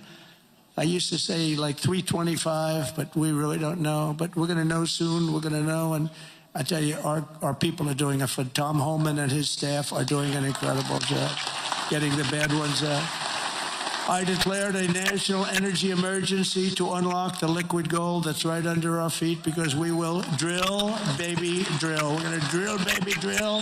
It's going to bring down prices, and your energy costs are going to go way down, and that'll happen, I think, relatively quickly. I'm going to give fast environmental approval for anybody building a plant for electric generation, and anybody that invests more than $1 billion will get super rapid approval. Not that they have to wait for 9 years, 14 years, like I approved LNG plants in Louisiana. They were waiting for so many years. It wasn't Louisiana's fault. It was some people, they just wouldn't get them done. You've got a snail here, a tiny tree here, and I got it done in a matter of a few days. I actually got it done. It took them 14 years. I got it done in about 3 days. The people, as we called them, I'll never forget, I called them and I said, congratulations, you got your permit. What? They were so shell-shocked. They didn't know what the hell was happening. They're going to spend, and they spent about $16 billion on each plant, and they've been roaring since then. But we got them done in a matter of a few days. Over the past week, we've begun the largest deregulation campaign in history, far exceeding even the record-setting efforts in my first term. That was record-setting deregulation, and that was just as big as tax cuts as far as business and jobs were concerned, I'll tell you. I actually asked, you know, it's interesting because I actually asked some of the biggest businessmen in the country, I said, let me ask you, have you had the choice between the big tax cuts? You know, we cut it from 40% to 21%. We're going to cut it further, but we cut it down to 20. Everybody said that would be impossible. The people on the stage helped us with that one a lot. But I said, if you had your choice of that or the big deregulation cuts, what would you take? These are the guys that run the big companies, the big oil companies, the big companies of every kind. I said, would you take the big tax cut or the big cut in regulations? And I've never had anybody said they'll take the tax cut. They took the regulation cut. I'll bet I asked that question 100 times to 100 of the biggest people. They always, Tom, they always said, sir, we'll take the regulation cut. You opened us up. You let us create all these jobs that we've all seen happen. So it was even bigger than the big tax cut. I also signed an order to end the weaponization of our government against the American people and investigate all abuses of power. And I stopped government censorship once and for all, and we brought back free speech to America. That's what happened. We're going to bring it back.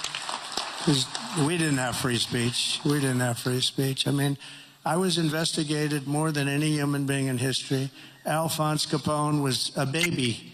Now, this was a serious killer, Scarface. You've all heard of Scarface. He had a scar for a reason. He didn't play games, but he was Scarface. Of course, nobody ever called him Scarface to his face. They said, Al, you look great today.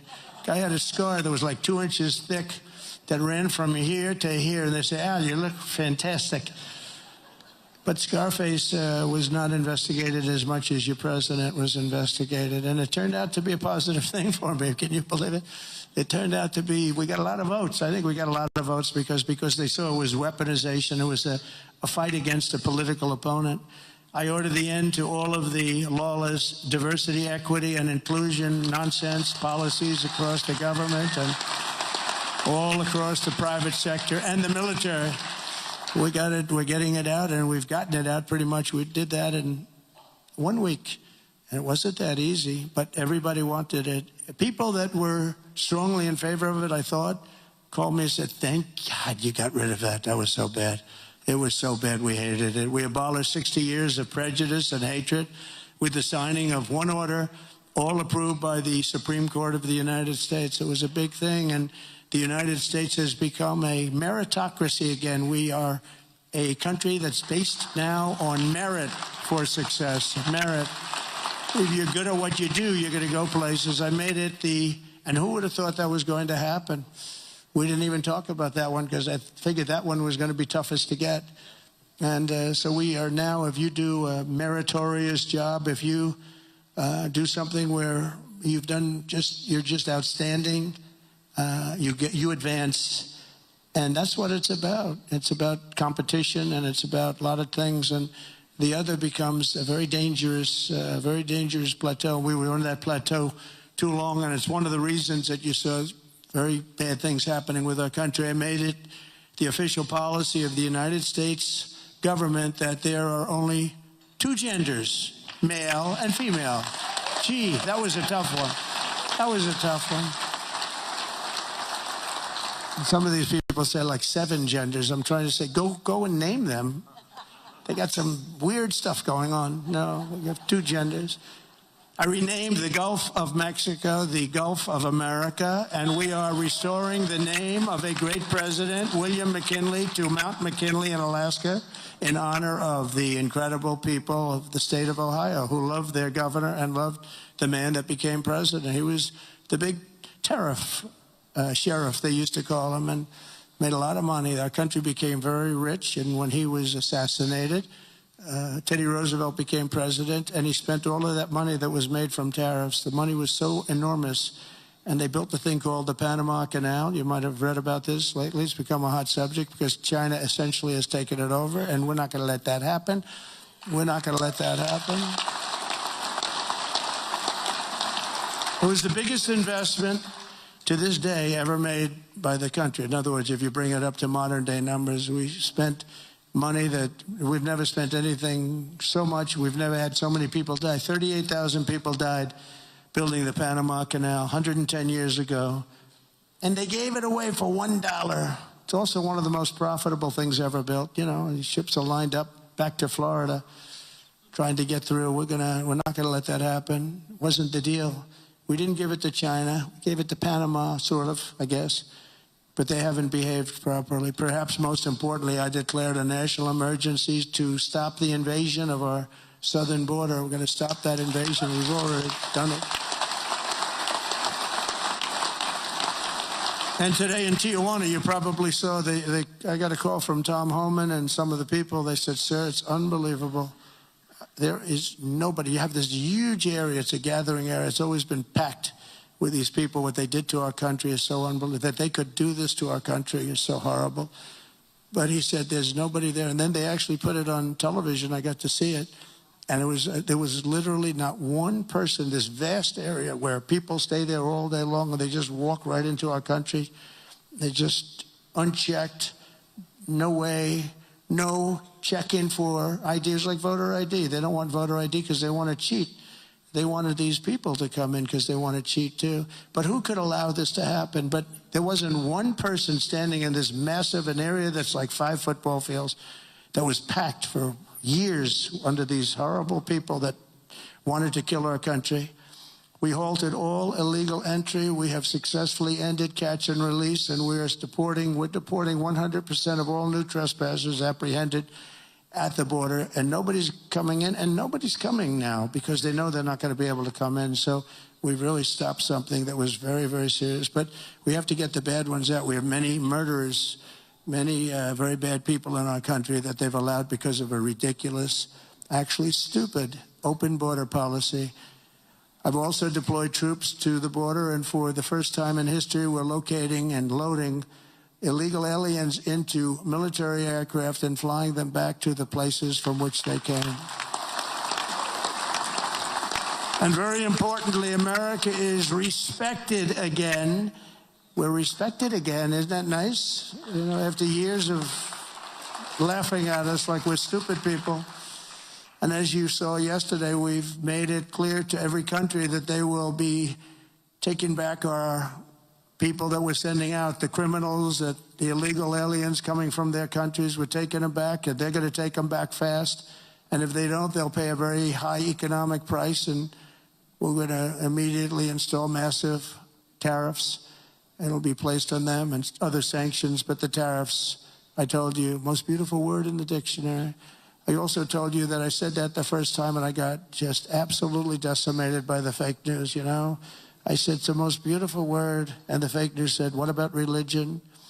What about God? What about love? So now I say it's the fourth most favorite word in the dictionary. It's God, love, it's all these other things, but I say number 4, but God, love, religion, tariff, fourth.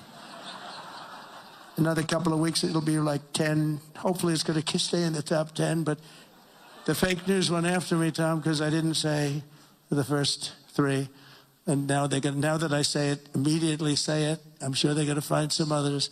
Throughout the week, the heroes of ICE have been hunting down and arresting hundreds of illegal alien criminals per day, including those with charges and convictions for rape, child sexual assault, terrorism, and even murder. Many murders in the crowd, and many of these murders have committed far more than one murder.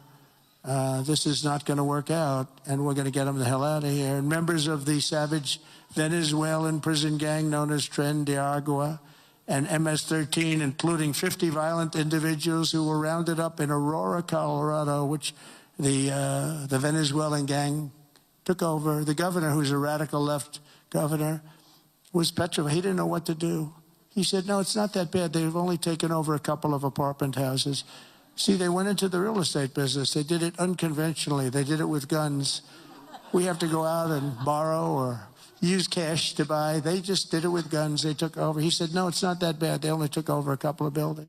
If you're just now tuning in to Live Now from Fox, good morning to you. You're taking a look there at the Trump National Doral Golf Club in Miami, Florida, as President Trump addressed the House GOP at a retreat there in Florida. This happening yesterday evening. But on the right side of your screen, some live looks, a live look at Miami, Florida, the top right box, and then that bottom box, a look at the U.S. Capitol as we are looking ahead today to noon Eastern time.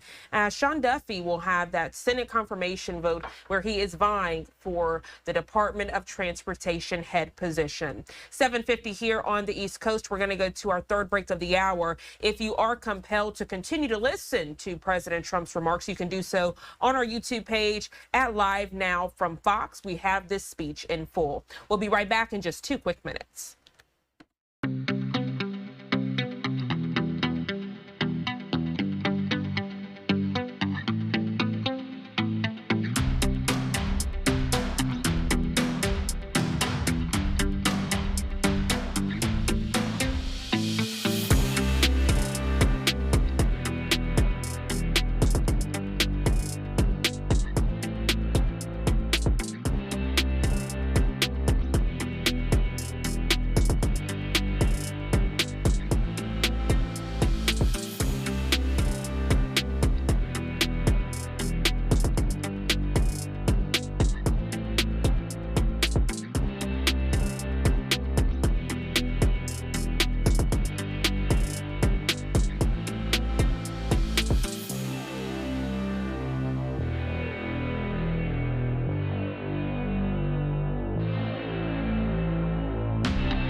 7:53 here on the East Coast, and a quick content reminder for you as you are planning your day and making sure you are tuned into all of the live events here on Live Now this Tuesday morning. We know the Senate is poised to vote on whether to confirm President Donald Trump's nominee to head the Department of Transportation over the next 4 years.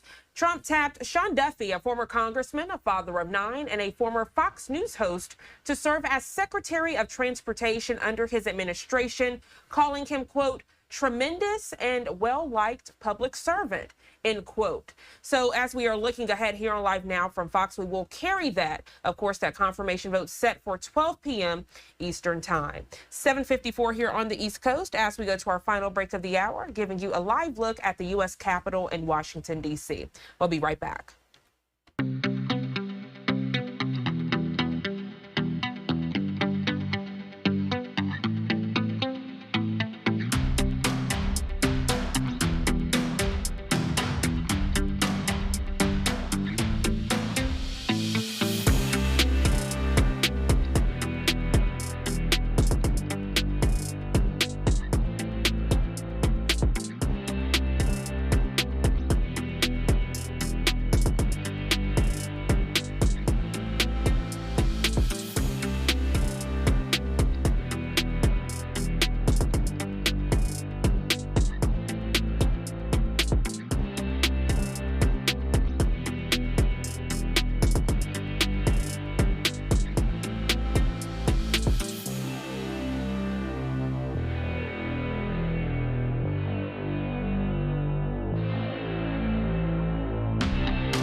Welcome back to Live Now from Fox. I'm Jeanne Francine. As we continue with your top stories this Tuesday morning, right now I want to take you out to the natural state of Arkansas as Arkansas's Governor Sarah Huckabee Sanders spoke at the Arkansas Sheriff Association Winter Conference. Let's listen in.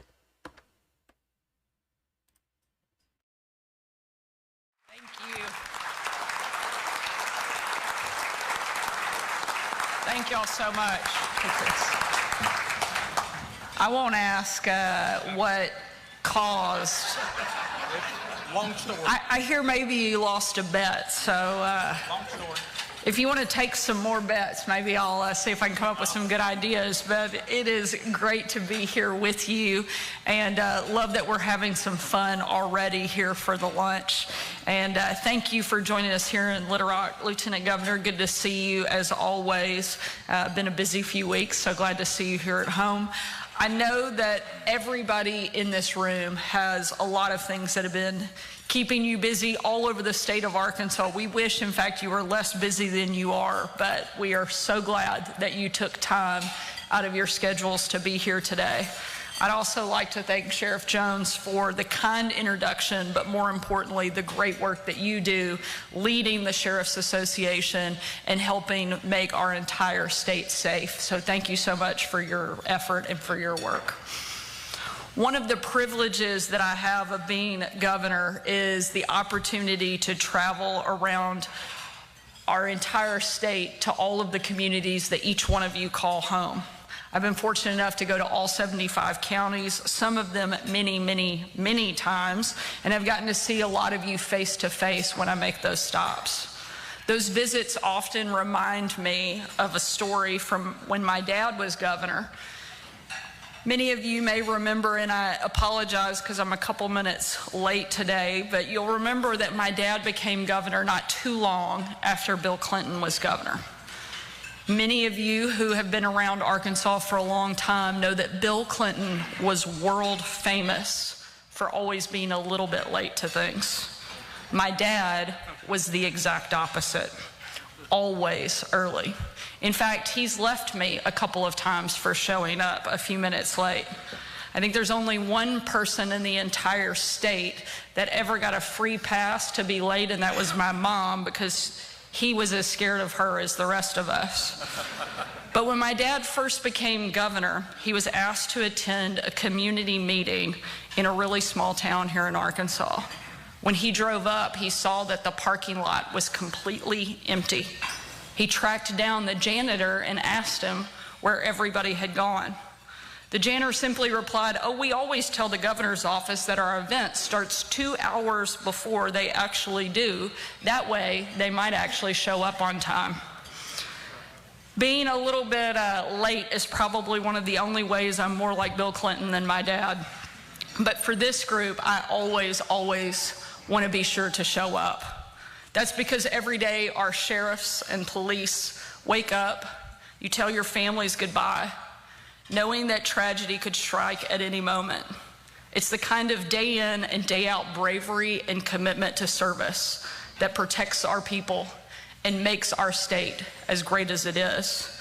As governor, it's my responsibility to stand with you. Government has no greater duty or obligation than to help keep our people safe. When sheriffs called for tougher penalties for violent repeat offenders, we answered that call and signed the PROTECT Act. In fact, I see a number of our state legislators here in the room.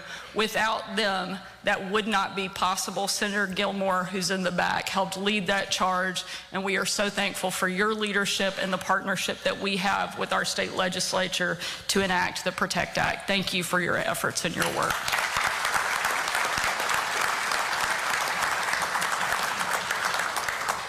When our sheriffs called for more robust support from Arkansas State Police, we answered that ask, and now we have more troopers than we have had in a generation helping protect our state.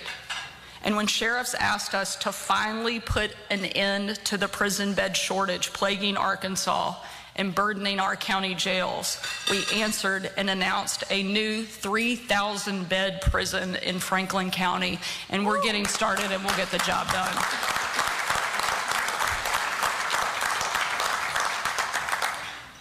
But you know better than anybody that this doesn't mean that it's been easy.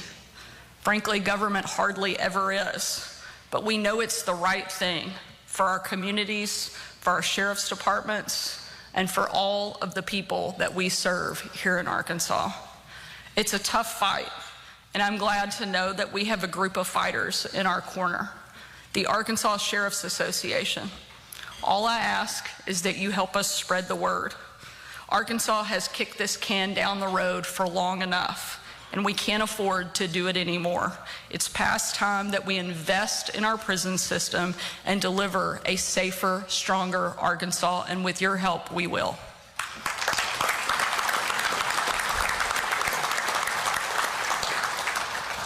Many of you know I had the privilege to award the first ever Medal of Freedom to Sheriff Knadel. I told Mike's story during my State of the State address, but the words that resonate most were not mine, but his. This will not define us, and it will not divide us. Anytime there is tragedy or controversy or problems, there will be those who want to point fingers and divide our state, but we won't let them. Looking out in this crowd today, I am 100% confident that we will stand together and deliver for the people we all swore to protect. I know that because I see it in the work and the effort that each one of you put in every single day. And the reason that we have the ability to claim this as the best state in the country is because of your willingness to serve and protect our great people. We could not do this without you. We would not want to do this without you. So thank you for your support. Thank you for continuing to advocate for this long overdue investment in public safety. But more than anything, thank you for the daily heroism that you demonstrate in each and every one of your communities. Thank you for being the best of the best. We appreciate you, and let's keep working together to get the job done. Thank you so much for your work. And that was Arkansas Governor Sarah Huckabee Sanders as she was addressing the Sheriff's Association there over in Little Rock, Arkansas. The time now 8:03 on the East Coast and 5:03 on the West Coast. My name is Josh Breslow, and I'm here for the next several hours to bring you all of your top stories and live events from across the country and across the world. I do want to take you out to the latest information here as the Senate is expected to confirm more of President Trump's picks for his administration starting today. Take a look. A vote is set for noon Eastern time on the president's choice for transportation secretary. That is Sean Duffy. The schedule also shows the Senate Judiciary Committee will vote tomorrow on Pam Bondi's nomination for Attorney General. Then on Thursday, the Senate Foreign Relations Committee expected to advance Elise Stefanik's nomination for U.S. Ambassador to the UN. And the Senate will have a chance to question more of those picks in the coming days. Take a look right here.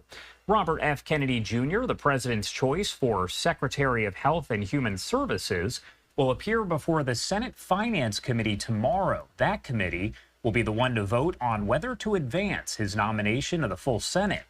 As for Tulsi Gabbard, she will make her case to the Senate Intelligence Committee Thursday as to why she should be the Director of National Intelligence. And Kash Patel, Trump's pick to lead the FBI, has a hearing Thursday as well before the Senate Judiciary Committee.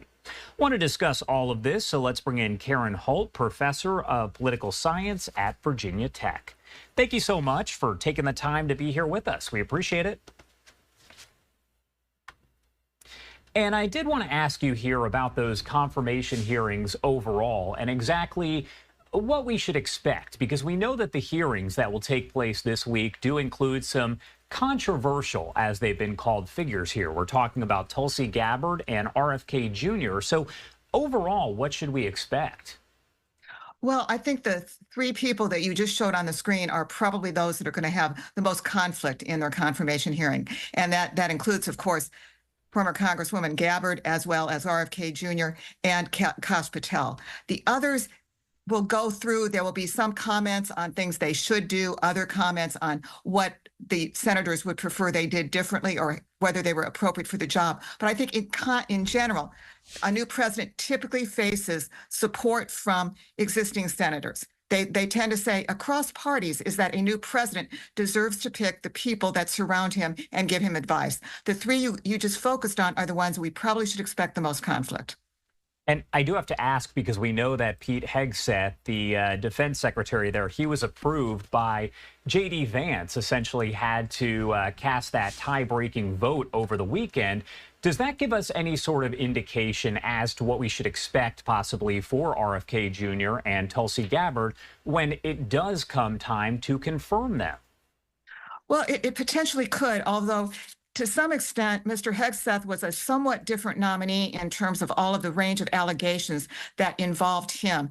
That doesn't affect quite so much the two we've just been talking about. I do think so. Think that some of the same senators may well be involved. We want to pay attention to, for example, Senator Susan Collins, and later on floor votes, maybe Senator Mitch McConnell as well. Because what the Hegseth nomination does indicate is that there are at least some senators that are quite concerned about the nature of the positions these nominees are going to go into and their fitness for the job.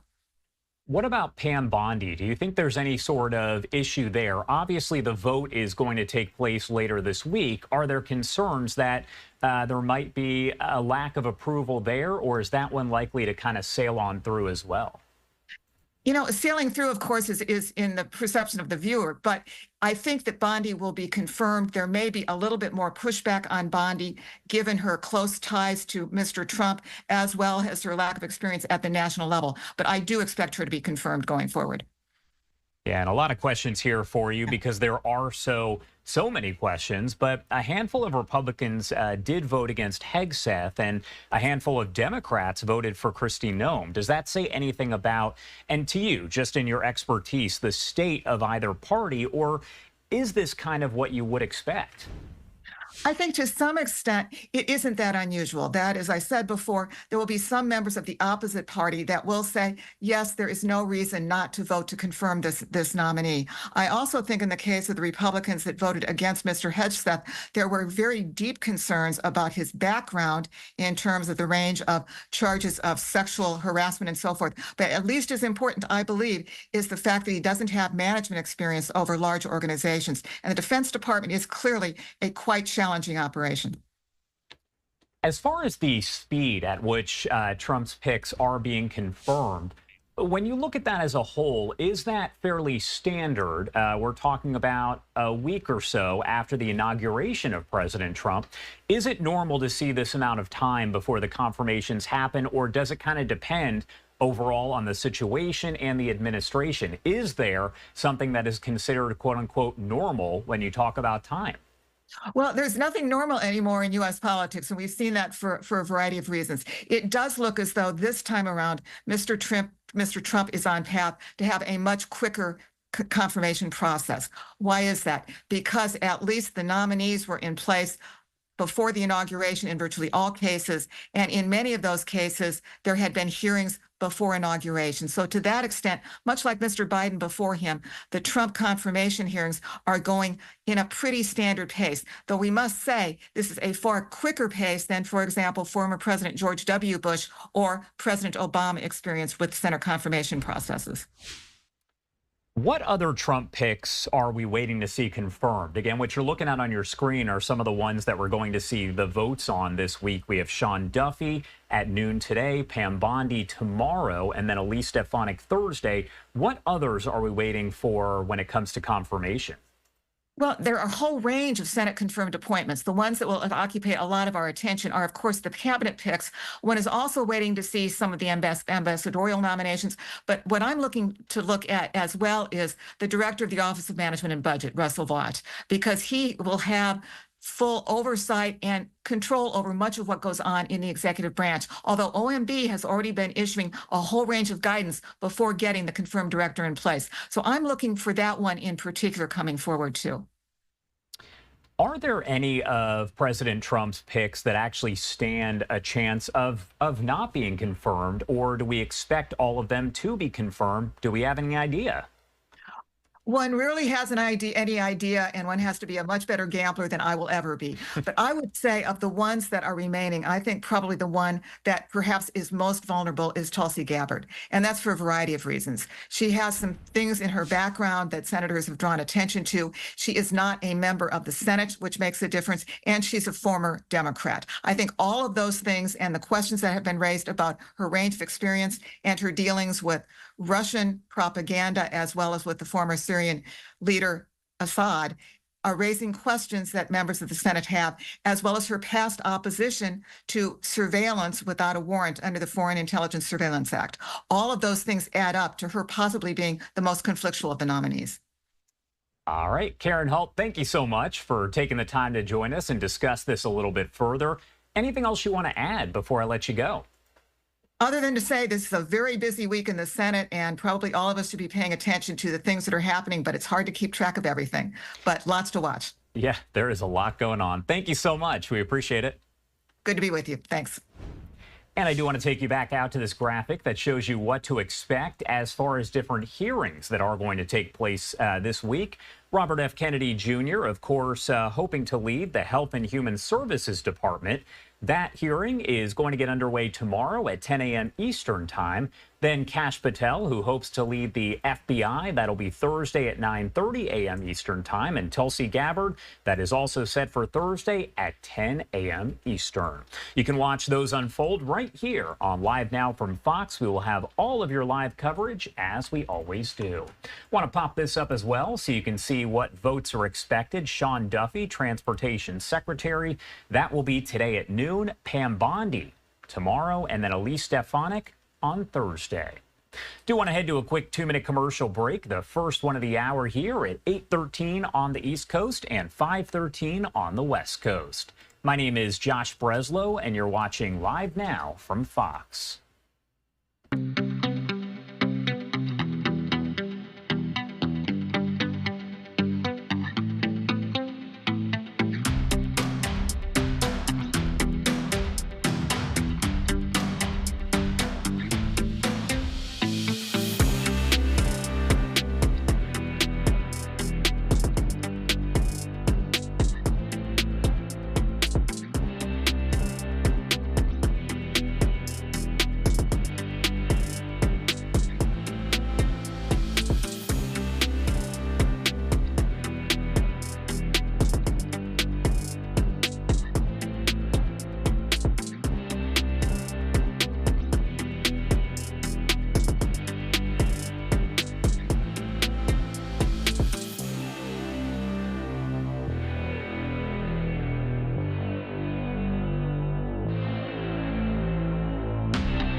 Welcome back here on Live Now from Fox. The time 8:15 on the East Coast and 5:15 on the West Coast. My name is Josh Breslow, and I'm here to bring you all of your top stories and live events from across the country and across the world. Do want to pop up this post right here coming in from Texas Governor Greg Abbott. You can see this image that he did post to social media, and all of this connected, of course, to the situation ongoing at the border. We know that Governor Greg Abbott has said that he will comply and he will work with President Donald Trump as they do work to take care of the situation that has been happening at the border. He said that he did direct the Texas military to coordinate with the Trump administration to secure the border. He added that he deployed the Texas Tactical Border Force, comprised of over 400 soldiers, C-130s, and helicopters over to the Rio Grande Valley. Our Fox 4 Dallas team has been covering all of this here and did file this report. More border buoys are going into the Rio Grande, according to a social media post made Sunday by Governor Greg Abbott. Along with that, the governor on Monday announced the deployment of 400 members of the Texas Tactical Border Force. This specialized National Guard unit just completed a training exercise last week on how to repel a surge of migrants trying to cross the border. In a statement issued from the governor's office, Abbott said the Tactical Border Force is to work side by side with U.S. Border Patrol agents to stop illegal immigrants from entering our country and to enforce immigration laws. The Texas team will apparently fill in gaps on the border until additional federal resources arrive. A new deployment of state troopers is also expected, with the governor saying details on that will be coming soon. Here in Austin at the state capitol, State Representative Richard Raymond offered his assessment on Abbott's ramp-up. That's probably a good way of putting it, gap filler. I think the governor can move more quickly than the federal government, and I think probably that's part of why he's doing it. The governor's Monday deployment did not completely surprise the Democrat from Laredo. Surprised a little bit in that now that you have President Trump in there, you kind of figured you wouldn't have to do as much, but nonetheless, I guess I'm not real surprised. Another border action by the governor could get some help from the legislation filed by Raymond. HB 1544 provides teeth to a request that Governor Abbott made earlier this month. Abbott wants $11 billion from Congress for providing border security during the Biden administration. Raymond's bill sets the amount at $20 billion. I think we should get that money back. Attorney General Ken Paxton could also get involved through companion legislation. Raymond's HB 1543 requires the Attorney General to send an invoice for state border security efforts to the federal government every 2 years. If it isn't paid, legal action is authorized. Why not? No, I think, there's an argument whether or not they'll respond to a lawsuit from the Attorney General. But I think that clearly our Attorney General has sued the federal government many times. And so I think that he should. And I think that they'll respond. It's estimated in the past 4 years, Texas has spent about $11 billion on Operation Lone Star, but the actual amount is probably much higher than that because state border deployments date back to the Obama administration when Rick Perry was governor of Texas. At the Capitol, I'm Rudy Kofsky, Fox 7 Austin News. Thank you so much for that report. We always check in with our different Fox affiliates as we do get more local information from them. Do want to take you out to Secretary Kristi Noem of Homeland Security as she did just post this video a short time ago. Take a look. She says just now, enforcement operation in New York City, criminal alien with kidnapping, assault and burglary charges now in custody thanks to ICE. Dirtbags like this will continue to be removed from our streets. Again, that video posted by Secretary Noem a short time ago. She also posted this photo right here, said arresting some criminal aliens this morning over in NYC. Thank you to the brave officers involved. And then she tagged a lot of different agencies there, including the DHS, ICE, Secret Service, DEA, the U.S. Marshals, and NYPD. There are several different affiliates of ours across the country that are reporting on the situation that is unfolding with these ICE raids. Alejandro Guzman, she is with our Fox 13 Seattle team, filing this report. This is a team effort. DCYF, Washington State Patrol, the Office of Refugee and Immigrant Assistance, the Attorney General, and of course Bob Ferguson's office are all going to be working on this collaboratively with the Superintendent of Public Instruction, Chris Raikdahl, and local school districts to minimize the disruption students face. More importantly, the trauma when they're separated from loved ones. On a bigger scale, though, the focus is, of course, to be a blueprint for the rest of the country and show them how to protect our immigrant communities. Chants raising immigrant voices echoed at El Centro de la Raza. Keep families together! Keep families together! President Donald Trump's immigration policies uniting advocacy groups, lawmakers, and community members who say his plans for mass deportations will not only cause a humanitarian disaster, but an economic catastrophe. He was clear about his intentions, so I want to be clear about the impacts if that were to happen. It means ripping families apart. It means kids losing their parents. It means business losing their workers. It means communities being significantly altered. ICE reporting the arrest of almost 1,000 undocumented immigrants Sunday alone. It follows news that ICE agents now have a quota of 75 arrests per day. Fear and anxiety have plagued the migrant community. We are afraid. We are not going out since last week. Some trying to shield from Trump's mass deportations or avoiding school and work. Her voice shakes. As an immigrant, she fears sharing even basic details. Still, she says, our children shouldn't have to go through the trauma of being afraid to go to school because of the possibility that their families might be separated. The goal of this team is to address the harms caused by President Trump's immigration enforcement policies. Governor Bob Ferguson signing a new executive order to create a rapid response team within DCYF to ensure kids who are separated from their parents have someone to care for them and have uninterrupted access to education. And I just want families to know and to feel rest assured that if that happens, your child will be safe, will be cared for, and will be loved here in Washington State. This is the latest step Washington has taken against Trump and his administration. Attorney General Nick Brown filed suit against his executive order to end birthright citizenship, which has now been temporarily halted. We value immigrants. We value refugees. We value asylum seekers. And we value opportunity for all. And most importantly, we value justice. No matter what race, immigrant status, or city we live in, we all deserve to be free from fear. The rapid response team will be meeting for the very first time on February 14th, possibly even sooner. As of this moment, though, we know that Seattle ICE is out making arrests. And because of that, there is a hotline for you to report any activity you may see in your own community. A team will then go out and verify what is happening and document that interaction. That number is currently on your screen. It's 1-844-724-3730. In Seattle, Alejandra Guzman, Fox 13 News. All right, a big thank you there to our Fox 13 Seattle team. We will be covering all of that with the help of our different Fox affiliates. Do want to take you out to a shot of the Capitol building over here in D.C. as we get to our next story. Registered bounty hunters in Mississippi could get $1,000 for each successful deportation they facilitate. That's under the terms of House Bill 1484, which would create the, quote, Mississippi Illegal Alien Certified Bounty Hunter Program. A Mississippi District Attorney, Matthew Barton, proposed the bill, which was authored by Republican State Representative Justin Keene. Representative Keene joining us now live this morning to explain all of it. Thank you so much for taking the time to join us here today.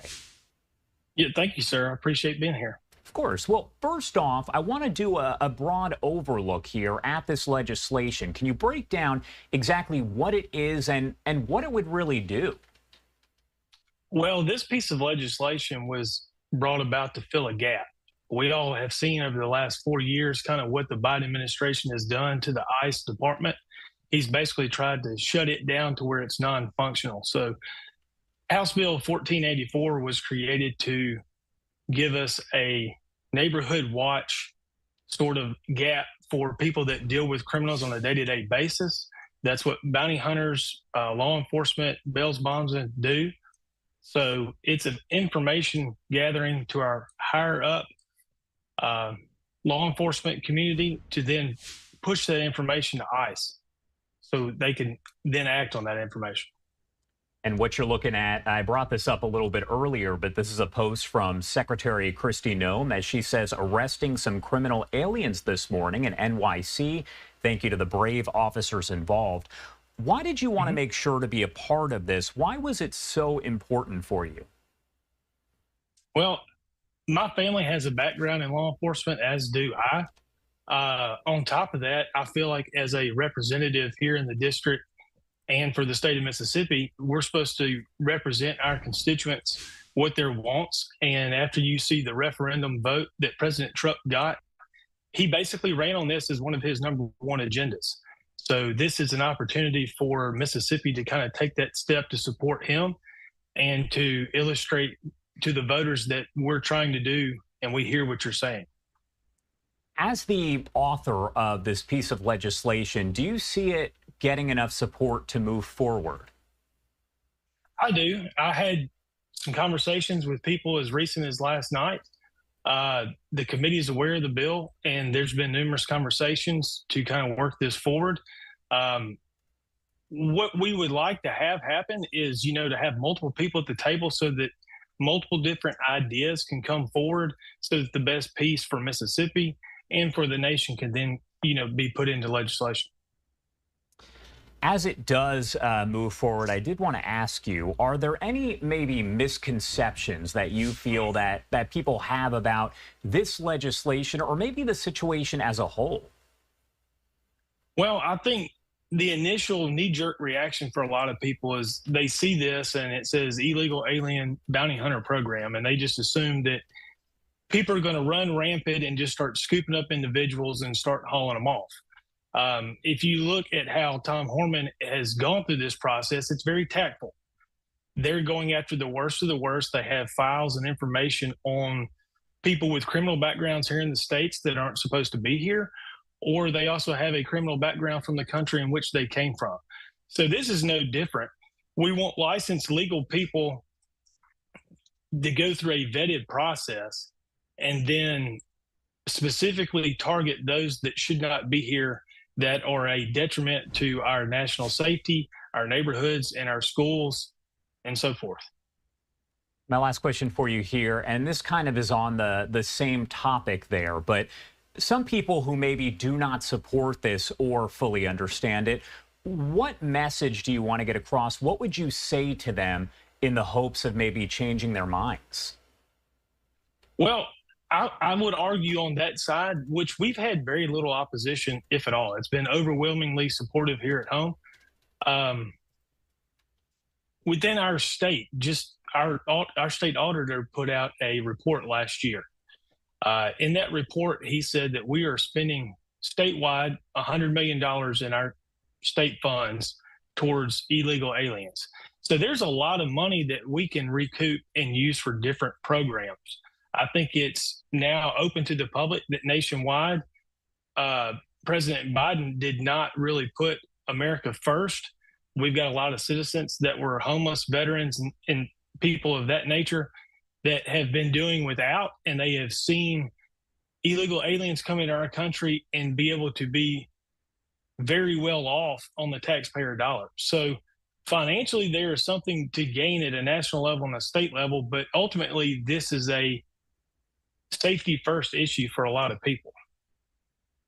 All right. State Representative Justin Keene there, Mississippi. Thank you so much for taking the time to join us here this morning and break it down a little bit further. Anything else you want to add before I let you go? No, sir. Feel free to reach out at any time. Thank you. Thank you so much.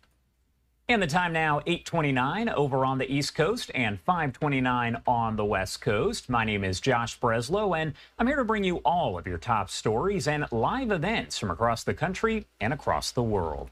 Do want to take you out to some of the live images that we do have this morning. One of the most beautiful shots here is over New York City as the sun is rising.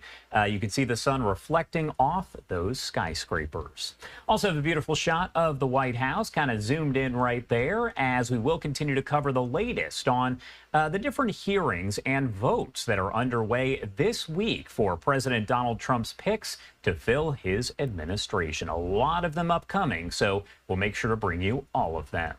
Do have to head to a quick 2-minute commercial break, but so much more news to get to in just a few.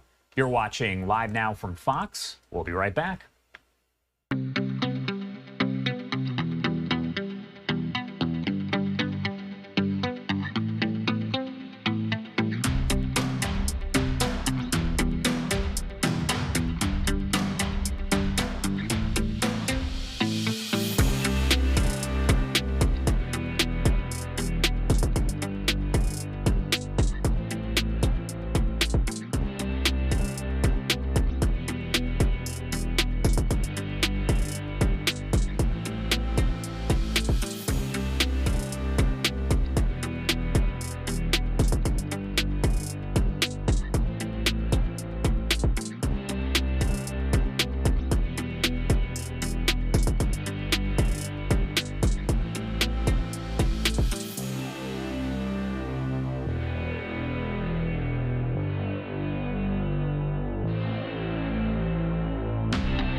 Good morning, everyone, and thank you so much for being with us here on Live Now from Fox. The time 8:32 on the East Coast and 5:32 on the West Coast. Do want to take you back out to a look at this graphic right here as we do continue to follow the latest on the different hearings and votes that will take place this week. We know that in the coming days here, the Senate is going to have the chance to question more of President Donald Trump's picks for his administration.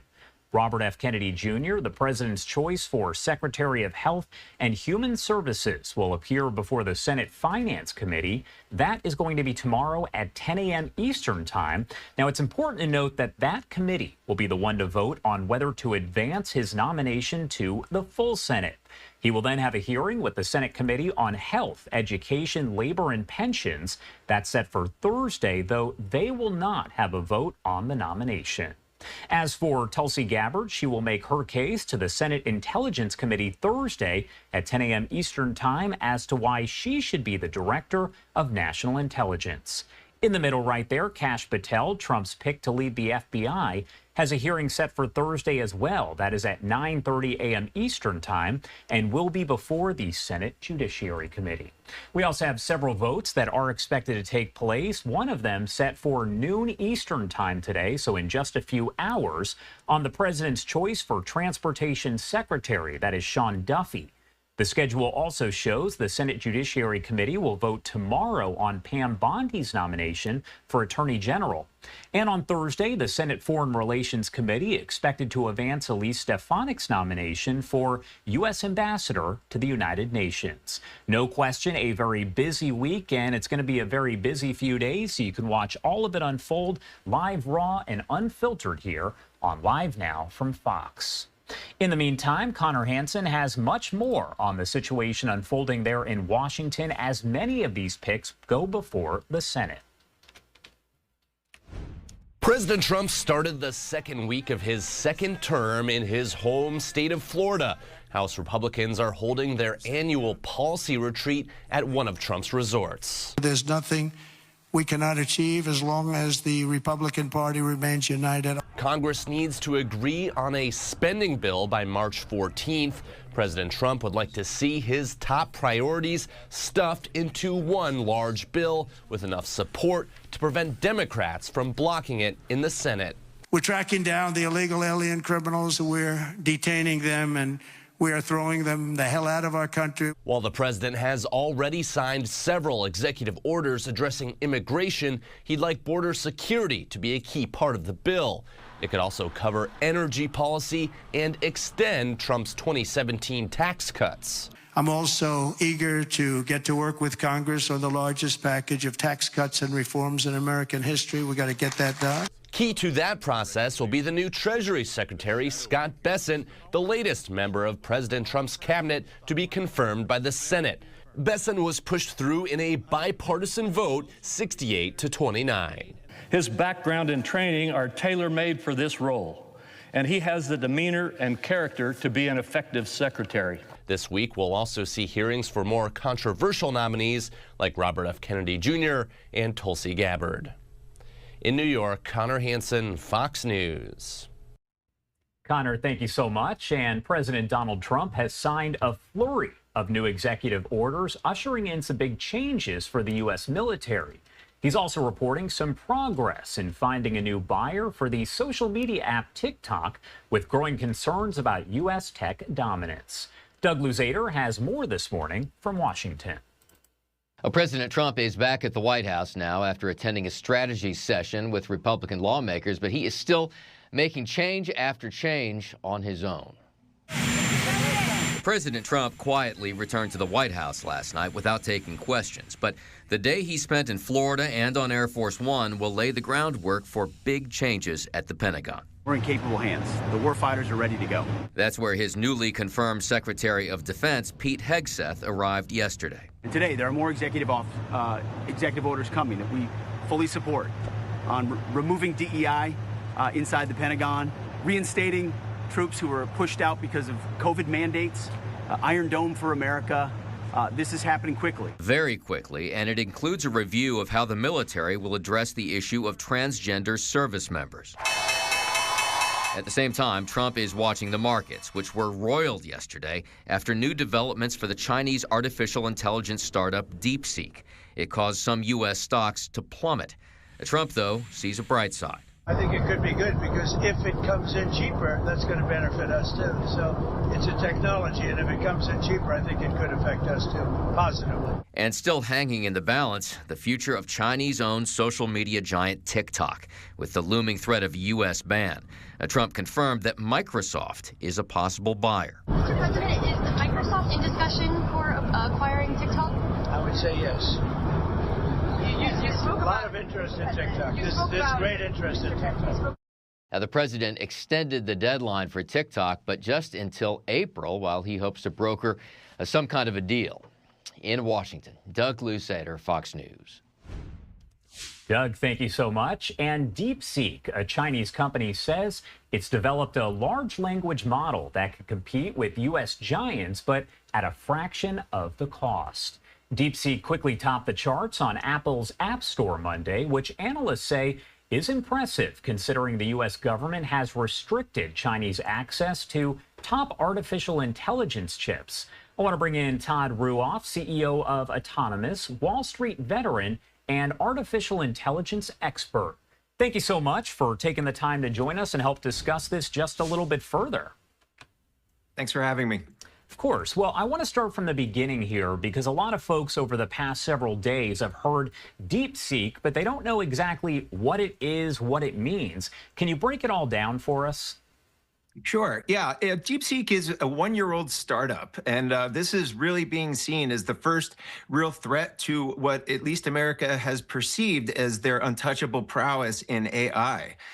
They have launched a model using far fewer resources than the likes of something like OpenAI or Gemini at a fraction of the cost and a fraction of the time that is rivaling the best ones that we have. So the concern is that, perhaps we've overspent on our infrastructure or that future spending going forward may not need to be as high as we thought it would. Why has this had, and this was a story that really started to pick up yesterday, why exactly has this had such a huge impact on the stock market in the U.S.? Yeah, well, we've seen a big sell-off, particularly in anything that touches technology. And it's just raising questions about the competitive landscape overall between China and the U.S. We've gone to great lengths to try to prevent China from being able to compete with the U.S. by restricting access to chips and to other things and other resources that could help them maintain a footing in the space. There's concern that there could be a customer shift to something that is a much less expensive technology that may drive customers out of the U.S. Also, because this one is fully open source. So for companies like Gemini and OpenAI that are running closed source models, for a company to come out with something that's fully open source, meaning it's available to anyone, the code is widely available on the internet, there's concerns that perhaps that's going to erode the value of some of the closed source models that we've been seeing in the last few years. Do you expect that the impacts there on the stock market will die down, or are we likely to see that all kind of take place again today? Yeah, it will die down. It will probably take some time. This is largely being viewed as kind of a knee-jerk reaction, I think, and it's how much you value the truthfulness of an unverified claim by a company that is a relative unknown up until this point. So the sell-off may be a bit overdone at this point, but investors, I think, have known that rampant speculation has dramatically overpriced this sector in the last year. And the company DeepSeek has yet to prove that it can handle the scale and the complexity that the competing U.S. models can. Was it just kind of, I guess, assumed or hoped that America would lead kind of the revolution there in artificial intelligence and that maybe China wouldn't play as big of a role? Absolutely. The U.S. has spent tens of billions on this AI infrastructure in developing the models, in procuring the hardware, the power required to use it. And if the DeepSeek R1 platform can rival the likes of an OpenAI or a Claude or a Google Gemini, having spent only a year and a few $1 million, the market is realizing that, it could have dramatically overspent on what could be an inferior model development. We've hoarded the best chips and presumed that we'd walled China off from any real AI advancement, but I think this serves as a wake-up call that a lot of these efforts just may not have been effective. What is the next move overall for the U.S.? I'd say several things. Shortly, we will probably re-examine the stringent export controls that we've imposed on China, as they appear to have been pretty ineffective at slowing them down. It will likely speed up the R&D efforts, perhaps even spending more on new innovation than we had planned. We know that the Stargate project was announced last week, which would be a $500 billion spend on some new infrastructure. And most of all, I think that this will probably cause people to seek out strategic investments in some promising new startups. It's become very apparent that the barriers to entry in the LLM space aren't as high as maybe we once thought. And you don't necessarily need to be a multi-billion-dollar company to compete in the space as we once thought you did. My last question for you here, and I mentioned this earlier, but we saw DeepSeek topping the charts over in the Apple Store yesterday as all of this was really starting to develop. Is it possible this does go the same way as TikTok, where you see the U.S. government trying to get rid of it altogether? Is that even a possibility? Yeah, I would say there's certainly a potential for that. If the privacy and the terms of the software don't comply with what the U.S. would like to see in terms of protecting customer data, we don't know anything about how the data is retained, how it's going to be protected, and it is on Chinese servers. So if the Chinese cannot demonstrate the willingness or the ability to protect users' data, it could be deemed as a threat to national security and potentially banned. However, because it's open sourced, you can see what's going on under the hood of the code. So there's not as much concern about the functionality, but more so about the data that's being stored. So the U.S. authorities, this is, as you know, really just come to light in the last week or so, and they will need to assess the potential risks and determine if there's a real threat before deciding what the next steps are going to be. Todd Ruoff, thank you so much for taking the time to join us this morning. Anything else you want to add about any of this before I let you go? I would just caution people to give it time for this to kind of settle down. While this software and the white paper have been out there for some time, the news has just really caught up on this. And just because a model was able to be developed with fewer resources and is great for a consumer-grade application doesn't necessarily mean is going to be able to compete on the enterprise level. We still have the fastest chips. We still have great technology. And as we continue to develop here, I'm confident that with superior computing power that the U.S. is going to end up prevailing in this space. And thanks for giving us some positive news right there on that note. Thank you again for taking the time to join us. Thank you. All right, everybody, the time now 8:45 on the East Coast and 5:45 on the West Coast. We're going to take a quick 2-minute commercial break. But again, so much more live coverage to get to in just a few. You're watching Live Now from Fox. We'll be right back.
Good morning, everybody, and thanks so much for being with us here early on. Live now from Fox. It is 8:47 on the East Coast and 5:47 on the West Coast. My name is Josh Breslow, and I'm here for the next hour to bring you all of your top stories and live events from across the country and across the world. And I do want to get to a developing story coming in out of Indiana. That is where a man was fatally shot by a deputy during a traffic stop just days after he was pardoned by President Donald Trump for a misdemeanor related to the incident that took place there at the Capitol back on January 6th of 2021. Matthew Huddle, 42 years old, of Hobart, was killed Sunday by a Jasper County Sheriff's deputy. That is according to authorities in the area. State police, we're told, are investigating. That is his photo right there from his arrest following the situation at the Capitol. Now, the state police did say the deputy tried to arrest Huddle when, quote, an altercation took place between the suspect and the officer, which resulted in the officer firing his weapon and fatally wounding the suspect. State police said, quote, the investigation also shows that during the traffic stop, the suspect was in possession of a firearm. At this point, no other details have been released, and authorities did not say what might have prompted that traffic stop altogether. Sheriff Patrick Williamson saying, quote, our condolences go out to the family of the deceased, as any loss of life is traumatic to those that were close to Mr. Huddle. Nick Barnes, an attorney who was representing Huddle in pending motor vehicle cases in Lake County, said he didn't know the circumstances of the shooting, saying, quote, I plan to find out a lot more about it. In 2023, Huddle was sentenced to 6 months in custody after pleading guilty to entering a restricted building, the U.S. Capitol. He had traveled with his uncle to Washington, D.C. to attend the January 6th pro-Trump rally. Huddle was inside the Capitol for about 16 minutes and recorded it on video. That is according to authorities. In a court filing, defense attorney Andrew Hemmer said, quote, he is not a true believer in any political cause. He instead went to the rally because he thought it would be a historic moment, and he had nothing better to do after getting out of jail for a driving offense. You can see these photos provided by the Department of Justice following his arrest. His mugshot there on the left-hand side, but also on the right, you saw one of the photos showing him, according to authorities there, at the actual incident there at the Capitol. Again, January 6th of 2021. An Indiana man there fatally shot by a deputy during a traffic stop days after being pardoned by President Donald Trump. If there are any updates, any more information provided by state police or the sheriff's office in Indiana, we'll make sure to bring that to you right here on Live Now from Fox. The time now 8:50 on the East Coast and 5:50 on the West Coast. We are going to head to our final 2-minute commercial break of the hour. So much more live coverage in just a few. You're watching Live Now from Fox. We'll be right back.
Welcome back here on Live Now from Fox, 8:53 on the East Coast and 5:53 on the West Coast. My name is Josh Breslow, and I'm here to bring you all of your top stories and live events on this Tuesday, January 28th. I do want to talk more about these ICE raids that are ongoing across the country. We do have Homeland Security Secretary Kristi Noem, who posted this photo a short time ago. She's been posting a series of tweets as it does appear that she's over in New York City. She said, "We are doing this right, doing exactly what President Donald Trump promised the American people, making our streets safe." Live this AM from NYC, I'm on it. Again, she's posted pictures and videos that we have been showing you throughout the morning. We're also checking in with our different Fox affiliates across the country as they talk more about the raids in their specific area. Mark Teichner with Fox 5 Atlanta reports. ICE had no communication with us before they did this. City leaders in Brookhaven and Chamblee were caught off guard by the immigration raids, some of which have taken place along Buford Highway. It has left our community very terrified, scared. There's a lot of folks that didn't go to work today. And principals say parents are keeping their kids out of school. If a parent is taken up through a sweep with, the child at school, then what does the child come home to? While police can't stop the raid, Chamblee's mayor did offer advice to anyone targeted by ICE. If somebody knocks on your door and says they're ICE, ask for the warrant. We know that it has to be a warrant signed by a judge. He also says be respectful. Don't answer any questions and call a lawyer. These people are members of our community. They, are small business owners. They are workers at small businesses. Their children are parts of our communities. Both Brookhaven and Chamblee call themselves welcoming communities where everyone should feel at home. We want those families to know that we love them, we support them, and we want to be here for them. And that was Mark Teichner there reporting with our Fox 5 Atlanta team. Our Fox 5 New York team is on the scene of some of those raids going on. We'll bring you much more on that coming up later on today. In the meantime, we do see the back and forth between President Donald Trump and officials over in Colombia continuing. Jackie Heinrich picks up the story from there. President Trump's brief game of trade war chicken ended with Colombia's president backing down, offering his presidential plane to repatriate deported criminal migrants. But it wasn't just the U.S. ratcheting up pressure. It affects us. It will affect all people exporting their products. This will put a halt on Colombian commerce with the United States. This will completely affect us. If you come to your own country, how can you not be accepted? It's not logical. But congressional Democrats were quick to criticize Trump. Alexandria Ocasio-Cortez posting, "Remember, we pay the tariffs, not Colombia. Trump is all about making inflation worse for working-class Americans, not better." The New York Post headline that followed, AOC roasted over post about Colombia tariffs and coffee prices that aged like hot milk. Republicans ended the day with a victory lap. We can do this the easy way or we can do it the hard way. But one way or another, the American people have spoken on this. House Speaker Mike Johnson says all nations should be on notice to take their people back or else. In Chicago on Sunday alone, ICE says it arrested 9 Tren de Aragua gang members, one allegedly selling guns, and more. We arrested 2 illegal aliens that had murder convictions that were walking the street. We arrested at least 7 sexual predators, mostly child predators. We arrested people with assault allegations, extreme sexual assault. Meantime, illegal crossings at the southern border are still a problem. Border Patrol agents exchanging fire today with suspected cartel gunmen near Fronton, Texas, blocking a group from crossing the river. DHS tells Fox ICE agents will descend on New York next, and the target list will expand to include 1.4 million fugitives who've already had due process. Tom Homan also says third countries are lining up to take deportees from countries that don't have repatriation agreements with the United States. At the White House, Jackie Heinrich, Fox News. Jackie, thank you so much. And we do know that President Trump said just several days ago that he might draft legislation or sign an executive order, I should say, related to looking into FEMA, but also possibly ending FEMA. At the same time, the mayor over in Treasure Island, Florida, has said that after several different hurricanes have hit that area and caused extensive damage, he blames FEMA for the slow recovery. Our Fox 13 Tampa team reports. Just a few days after President Trump expressed frustrations with FEMA, saying he might even eliminate the agency, the city of Treasure Island is also asking for help, blaming FEMA for their slow recovery process. The Treasure Island mayor sending a letter directly to the president. In the letter, the mayor writes, the residents of Treasure Island, Florida simply want to return to their homes after 2 back-to-back hurricanes and need building permits to do so. FEMA, federal regulations, and bureaucracy stand in our residents' way. I respectfully ask that you extend the help clearing the FEMA bureaucracy to us in Florida. This just days after President Trump bashed FEMA's response in North Carolina and California after their natural disasters and threatened getting rid of FEMA altogether. The Treasure Island mayor saying they need help here too, hoping to waive fees and permitting regulations. I don't know if I hear back from Trump, but I'm hoping that his staff is at least briefing him. But what we are asking is that, can we have the same thing that North Carolina and California has? Less regulation, pull all of the stops out, and then let's get it going again. The mayor has been disappointed in what he's seen. And he went out on a limb here to help the residents and go straight to the president. The city of St. Pete Beach following suit today, also sending a very similar letter to President Trump asking for assistance in waiving fees and permitting, saying FEMA codes and regulations are holding up the process. The Treasure Island mayor is saying he thinks it's great that other beach towns will also send letters, the more letters the better, to get the president's attention. In Treasure Island, Evan Moon, Fox 13 News. All right. Thank you so much to our Fox 13 Tampa team for that report there. And President Trump has also vowed to get to the bottom of these drone sightings that we saw a lot of just last year. And now it seems that they are popping up once again. Christine Kim with Enigma Labs joining us now live to talk more about that. Thank you so much for taking the time to be here with us today. Yeah, absolutely. Thanks for having me, Josh. Of course. And I do want to ask you, because we saw a lot of these different reports of drones in several different states at the end of last year. It was a big topic that so many people were discussing. It appears now that we are seeing more and more of those once again. Yeah, absolutely.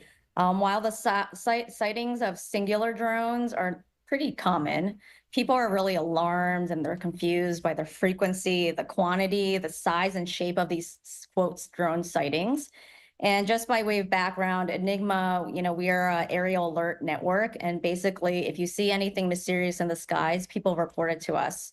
And we have received over 30,000 sightings. That's a fact that's surprising to most people. But in terms of the drone sightings, we began to receive reports as early as mid-November. Activity peaked in December. It's really concentrated in the tri-state, driven by New Jersey. There's been a ton of media attention covering the topic, and we've seen some copycat activity. However, we know that when the ban was instituted in mid-December, we saw an immediate drop. And what was really interesting is that we've seen an uptick in January, actually during the ban as well as after, and we find that really intriguing. And I did want to ask, because the current sightings that we are seeing, how do they compare? Obviously, they're just starting to really pick up again, but how do they compare when you do look at last year? Again, so many people were discussing this. It was a very hot topic. So can you even compare them? Yes. So while mid-December was the absolute peak, again, we're seeing elevated activity in January. It's typically a quieter month, just given the temperatures. People are not outside. There's less visibility. And we typically see, a pretty dormant month. However, we've seen our numbers triple versus the baseline compared to November and January, for example. And we know that when the ban was lifted, we saw an uptick in drone sightings in New Jersey and New York, as well as Pennsylvania. So in January and some, we're tracking towards hundreds of new reports for the tri-state, with about 25% coming in from after the ban. I know that a lot of videos have been submitted to Enigma. Can you explain what some of them do show? Are they the same as last year? Yeah, so absolutely. So our teams have been looking at hundreds of reports to date, and I'll start with some of the larger themes that are really interesting. About 63% of the reports call out unusual light patterns. And actually, the most common shape reported are triangles. Over half reports describe the object as hovering, or they're staying airborne for extended periods of time. So that, automatically eliminates the capability of a hobbyist drone. About a quarter of these reports describe the objects moving in swarms of 5 or more. And personally, I think the most intriguing insight is that, almost 400 reports were within 25 miles of military sites. So Picatinny Arsenal has been making the rounds in the news. Naval weapons, Station Earl, New Jersey. We're also seeing them in Fort Hamilton in New York. So that obviously causes a lot of alarm and a lot of questions for the public as well as officials.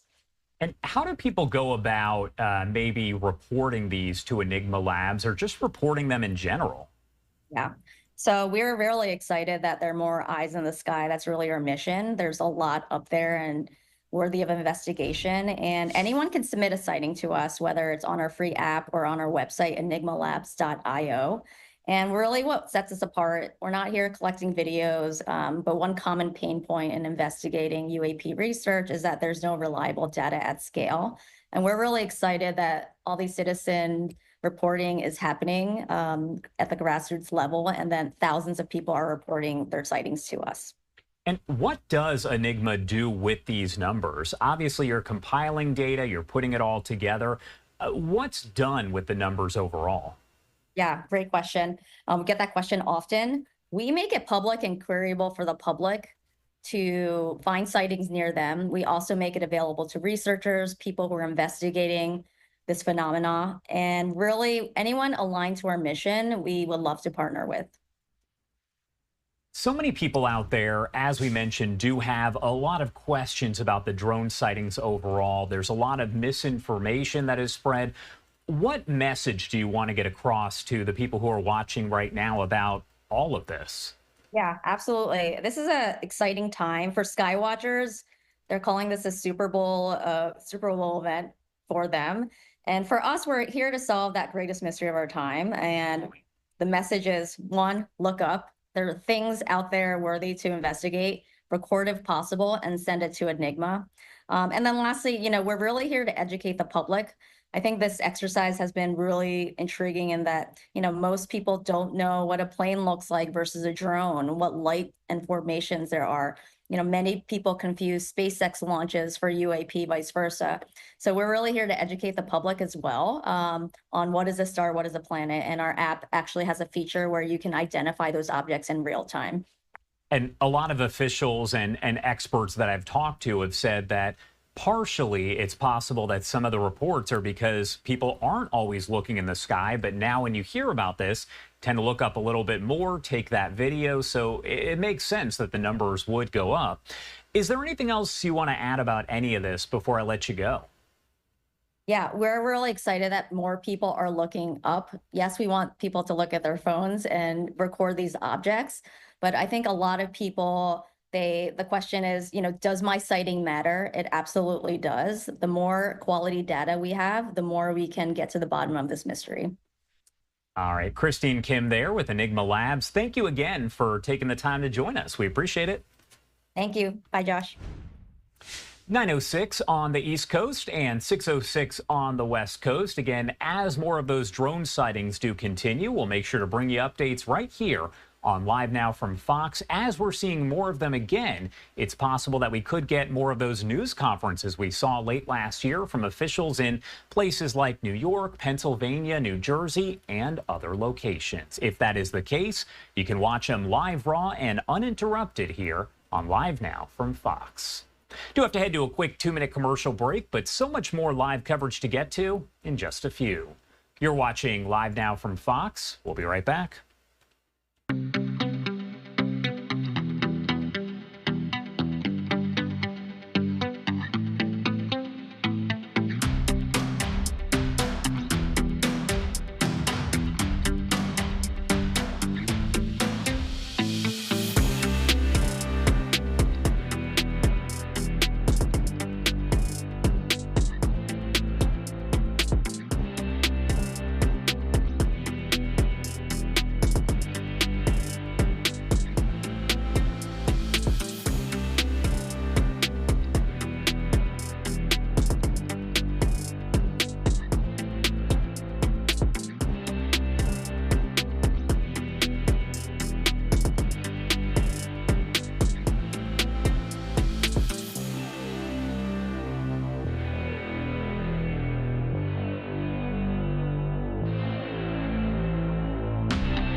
Welcome back here on Live Now from Fox, 9:09 on the East Coast and 6:09 on the West Coast.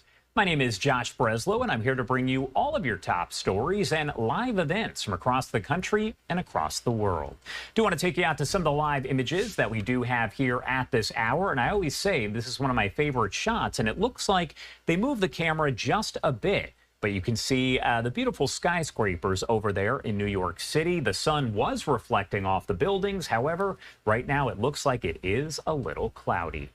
I also want to take you out to this shot that we do have showing Chicago, Illinois. It's one of the many cameras that we have overlooking all of those skyscrapers, and that is where our next story does take us, to the Chicago metro area. Take a look right here at your screen as a family is demanding answers after a woman went missing from Vista Medical Center East in Waukegan and was later pronounced dead after her body was found on the hospital's roof. Authorities and hospital officials have yet to provide clarity on exactly how all of this occurred as the investigation is underway. Chelsea Adolphus, 28 years old, was admitted to the hospital just days ago and went missing at some point after. On Thursday morning, her body was discovered on the hospital's roof, and sources indicate to our Fox 32 Chicago team that she may have wandered there in a confused state due to a medical condition, wearing only her hospital gown. The Lake County coroner reported she had been treated in the emergency room for about 14 hours before being declared dead at 11 p.m. local time Thursday.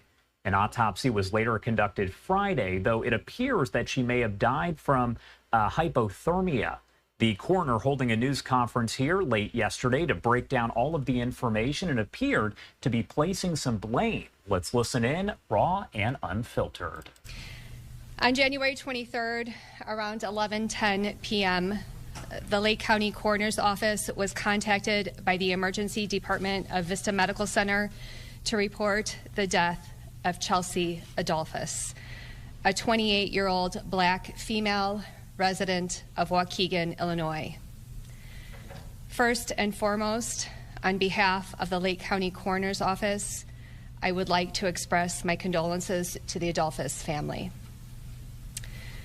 Ms. Adolphus was admitted to Vista Medical Center earlier last week on Wednesday, January 22nd, around 4 a.m., seeking medical treatment and help.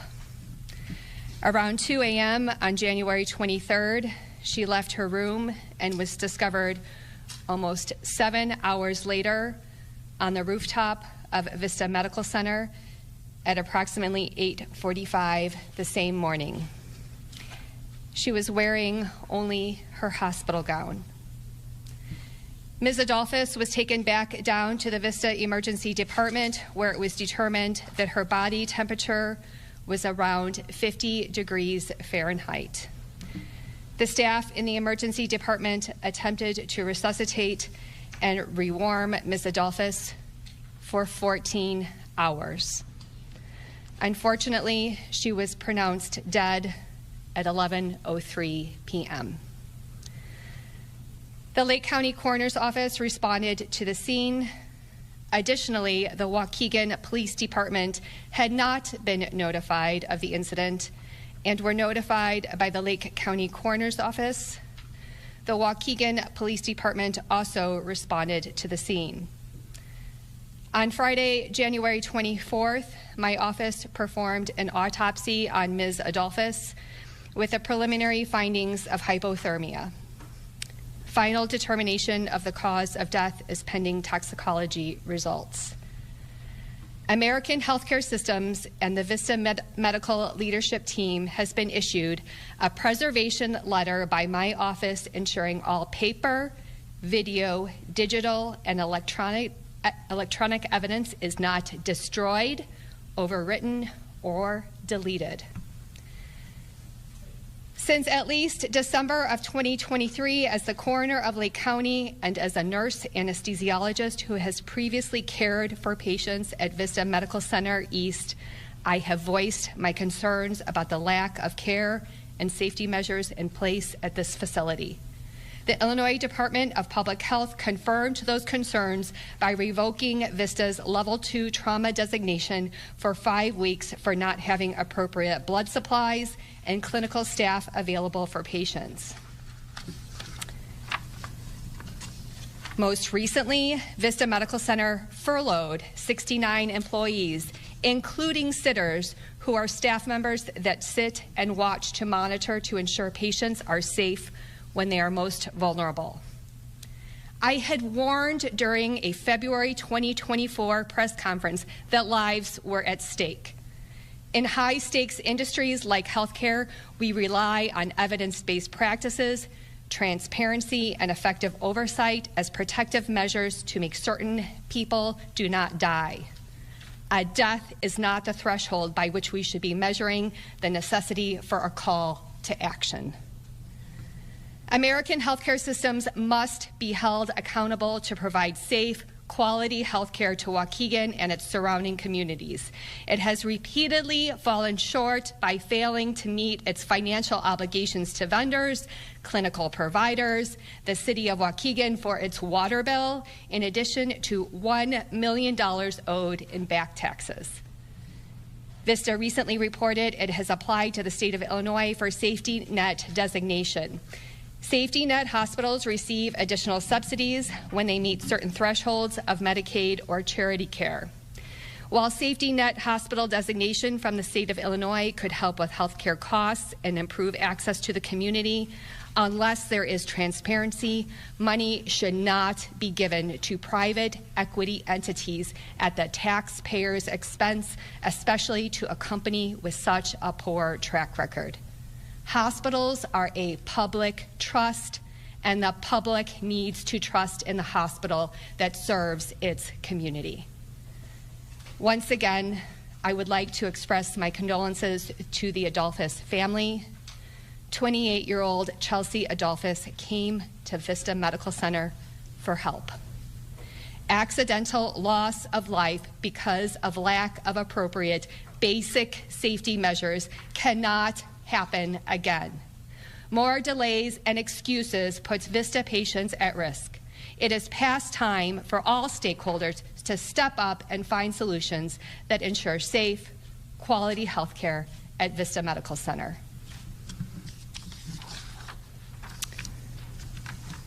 That concludes my statement. I was told that the family might be here. Is anybody from the Adolphus family here that would like to make a comment?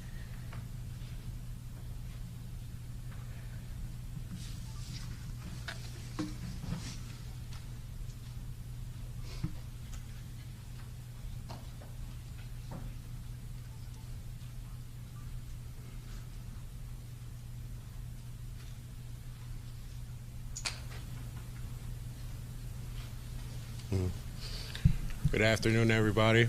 My name is Paul Adolphus. I'm Chelsea's brother. Me and my family are going through a horrible time, mentally just shot. One of the most awkward, most disturbing deaths ever in this town, which is we want to know exactly what happened from when my sister stepped foot in that facility. And the Adolphus family will be seeking justice for Chelsea Adolphus, because this has to be stopped, and this has to be a big impact to America, because there's no way that this could just, with a snap of a finger, go away. The family needs answers, and we need answers immediately. So if there's anyone, any staff that was on board that day in the Vista Hospital, me and my family ask that you guys come front, and so we can get justice for my sister. You guys have a great day, and thank you.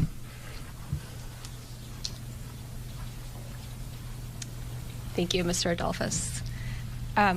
With that, I would be willing to take some questions.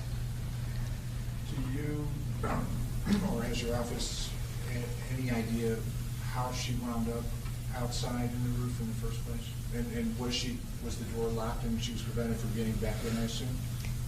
So what we know is that Ms. Adolphus left her room sometime around 1:45 or 2 in the morning. We know that so she was on the 5th floor, and there are tiered floors of the hospital. The actual rooftop that she was found on was the 2nd floor of the hospital. And so the door that we believe that she exited, if you exit that door, you are not able to return back inside of the hospital. And yes, it is our belief that there were doors that she exited that did not have alarms on them. Jen, can you say why she was admitted to the hospital?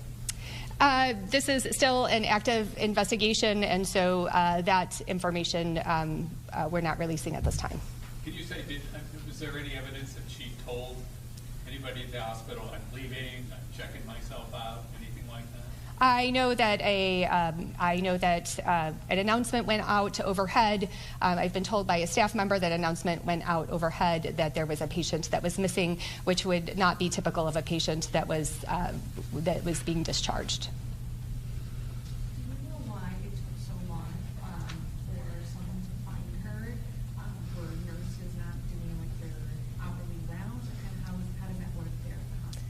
I don't know why she wasn't found for 7 hours, but you're right. From around 1:45 or 2 in the morning, she was missing, and then it was about 7:45 or 8 in the morning when she was discovered. I was told either by another patient or a patient's family member. Yes, so almost 7 hours that she was missing. So it wasn't a hospital staffer who found her? It was another patient or patient's family member that saw her, and then a hospital staff member retrieved her. Ms. Bannon, can you talk about the preservation letter specifically? Like what happens if Vista doesn't comply with this? Is it again civil or is it criminal in nature? Or can you talk about that? So as I mentioned, it's still an active investigation. I sent the letter. I will defer to my friends at the Waukegan Police Department and my friend, the state's attorney, to if they don't abide by the letter. And also, do you know about any prior incidents that anything similar, or is this like kind of the first time where anything similar has happened in the past at Vista? I have had many concerns about safety issues at Vista. In terms of a death like this, this is the first death that's has these unique circumstances, certainly. You mentioned the 69 furloughed employees that included sitters. Would potentially one of those employees who was furloughed have been in a position to have seen her or protected that door or something like that? One of my working theories is that Ms. Adolphus might have had a sitter who would be in the room who would monitor her and help keep her safe. And so that might have prevented this entire situation. Jennifer, she wasn't under any kind of a psychiatric hold or anything like that, do you know? Again, I will say that this is an active investigation, and so that's something we're not releasing at this time. So, as a resident of this community, would you say that you're getting any support from our local officials, our local leaders? Because as somebody that has lived here my whole life, we have always had this problem with Vista. And so again, I thank you for speaking up and speaking out. But since you spoke out and spoke out and let us know what was going on, what support are you getting from local officials as it relates to this hospital? Well, it certainly is unfortunate that while I mentioned the warning a little less than a year ago, that here we are. It certainly would be my hope that we can have conversations. Now, I have not had conversations with local authorities. I think we need to come up with a better solution, because certainly what we're doing right now is not working. What is your message to patients and families of patients that are still at this facility? That's a great question. I think, if people need medical care, certainly they should be, they need to go where, emergency medical services take them. This community deserves safe, quality health care. we will work to deliver that to this community, because I think that as stakeholders ourselves and as leaders, we owe that to this community. You had mentioned that a patient or a patient's family member had discovered her on the roof on the second floor. So is that roof accessible to anybody, or how does the accessibility work? You know, I have watched, you know, I worked at the hospital, and I've also watched the body cam. It is a very, it's a very convoluted, difficult way to get to that part of the rooftop. It is not regularly accessed way by patients. So no, it's not you know, a regular thoroughfare for everybody, but clearly there were access ways that didn't have that weren't appropriately locked or didn't have appropriate alert systems to let people know that folks were going through them. I heard commentary that doors were being propped open because they didn't want pipes to freeze. So I have a lot of concerns that measures weren't being put in place to keep patients safe.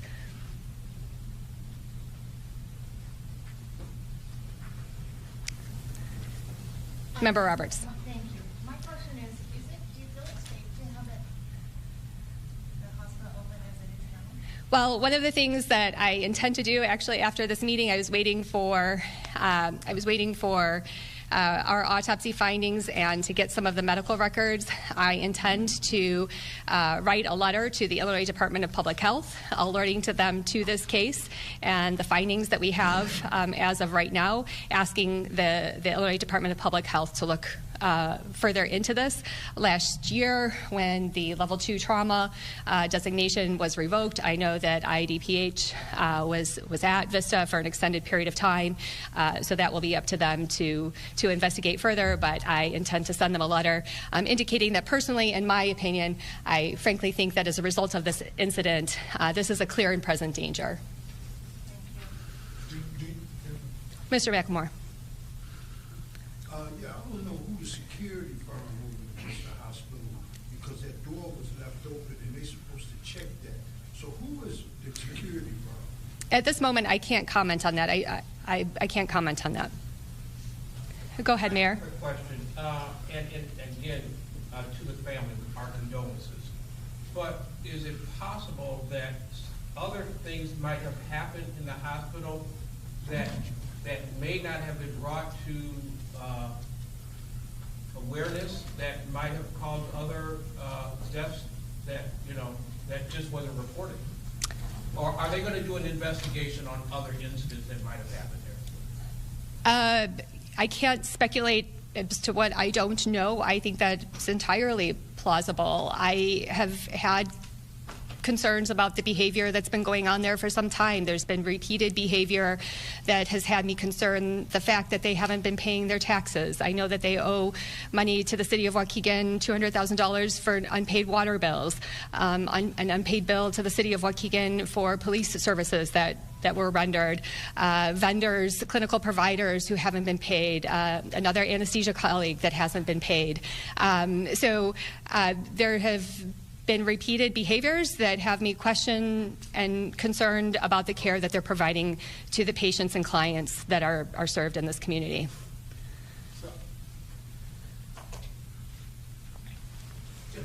Sam Cunningham, Waukegan Sporting Mayor. Question for you. It sounds like the things that you identified are operational versus the level of care. All right, so an active investigation there in Lake County, Illinois. If there are any updates, as not a lot of information has been released by investigators, we'll make sure to bring it to you right here on Live Now from Fox. Do have to head to a quick break at 9:28 on the East Coast and 6:28 on the West Coast. Coming up here in a matter of minutes, we expect a hearing to get underway with the Senate Armed Services Committee. We'll take you out there live in a matter of moments. But we'll be right back after this quick 2-minute commercial break.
Welcome back here on Live Now from Fox, 9:30 on the East Coast and 6:30 on the West Coast. My name is Josh Breslow, and I'm here to bring you all of your top stories and live events from across the country and across the world.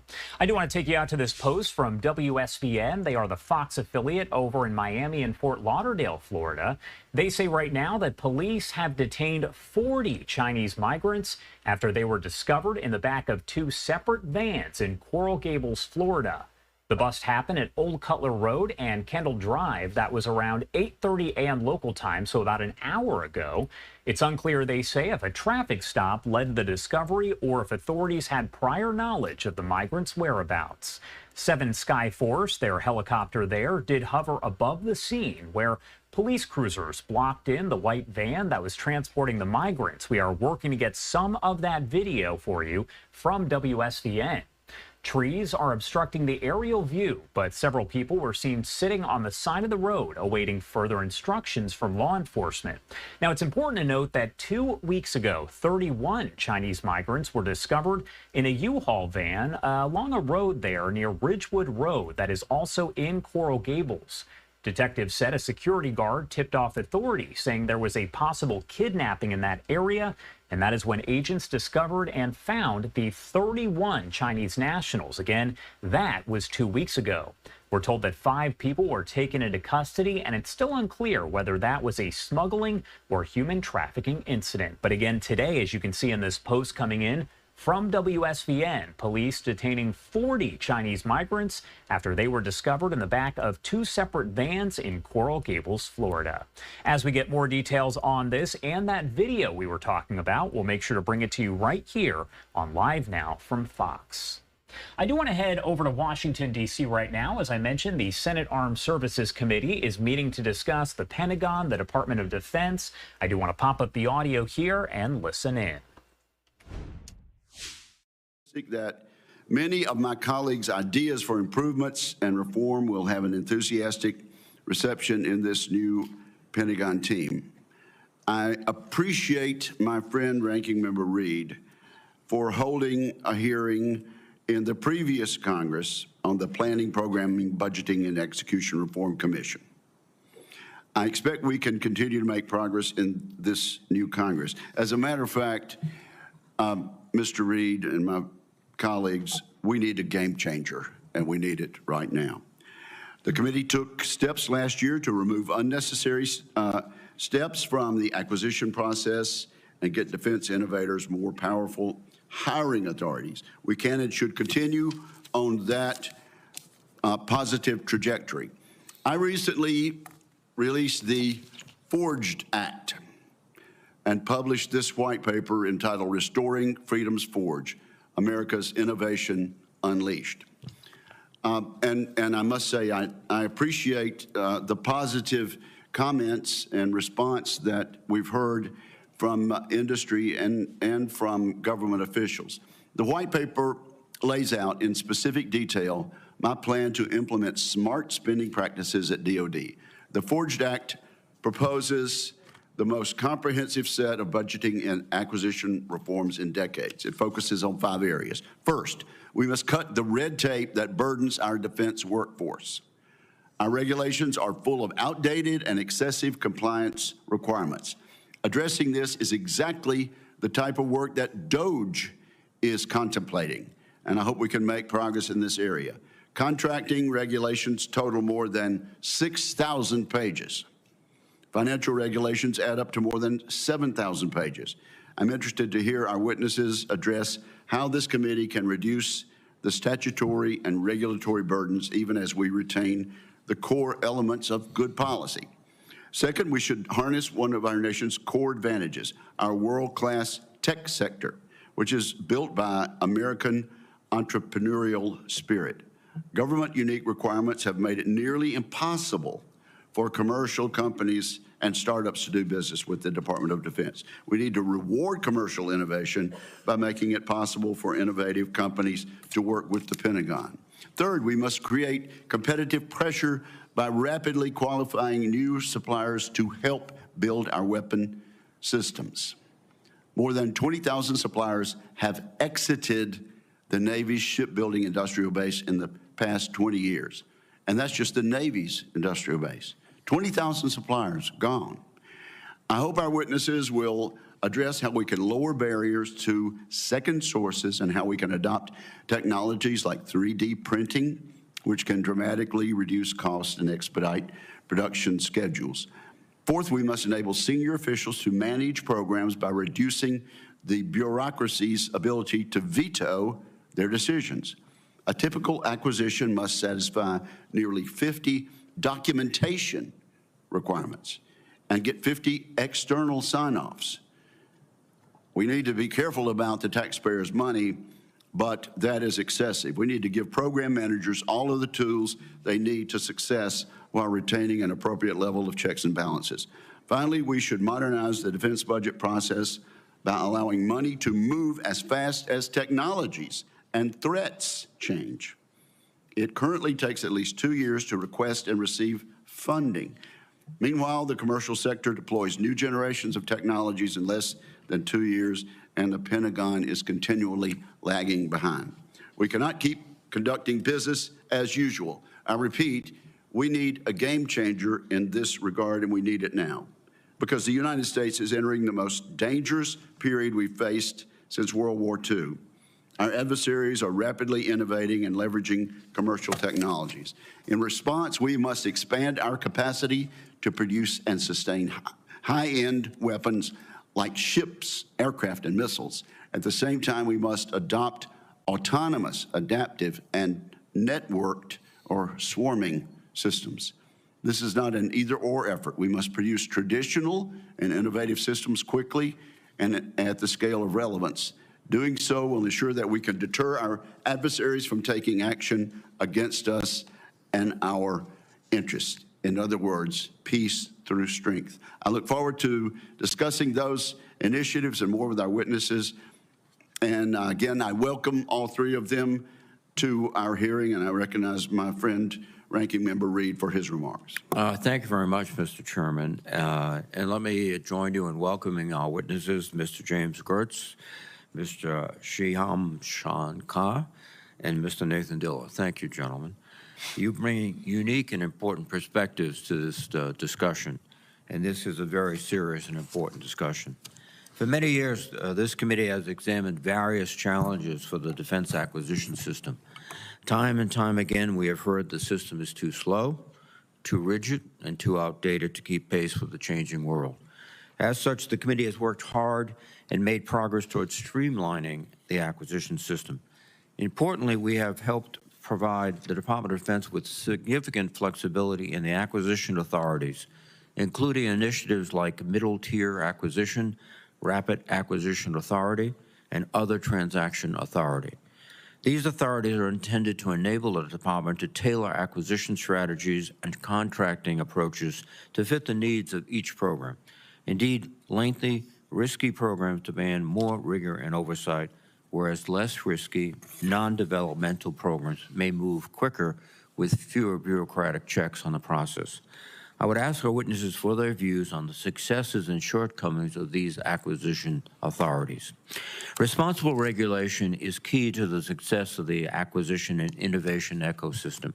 Decentralizing certain aspects of the system is beneficial, but going too far may result in poor coordination among offices and could introduce duplication and waste. The lack of coordination among the services, or stovepiping, is especially problematic for programs that are intended to improve jointness throughout the force. Several years of legislation to reform stovepiping has helped alleviate the issue, and further deregulation in some areas may be useful, but I would caution against quick decisions that could undercut the progress we have made.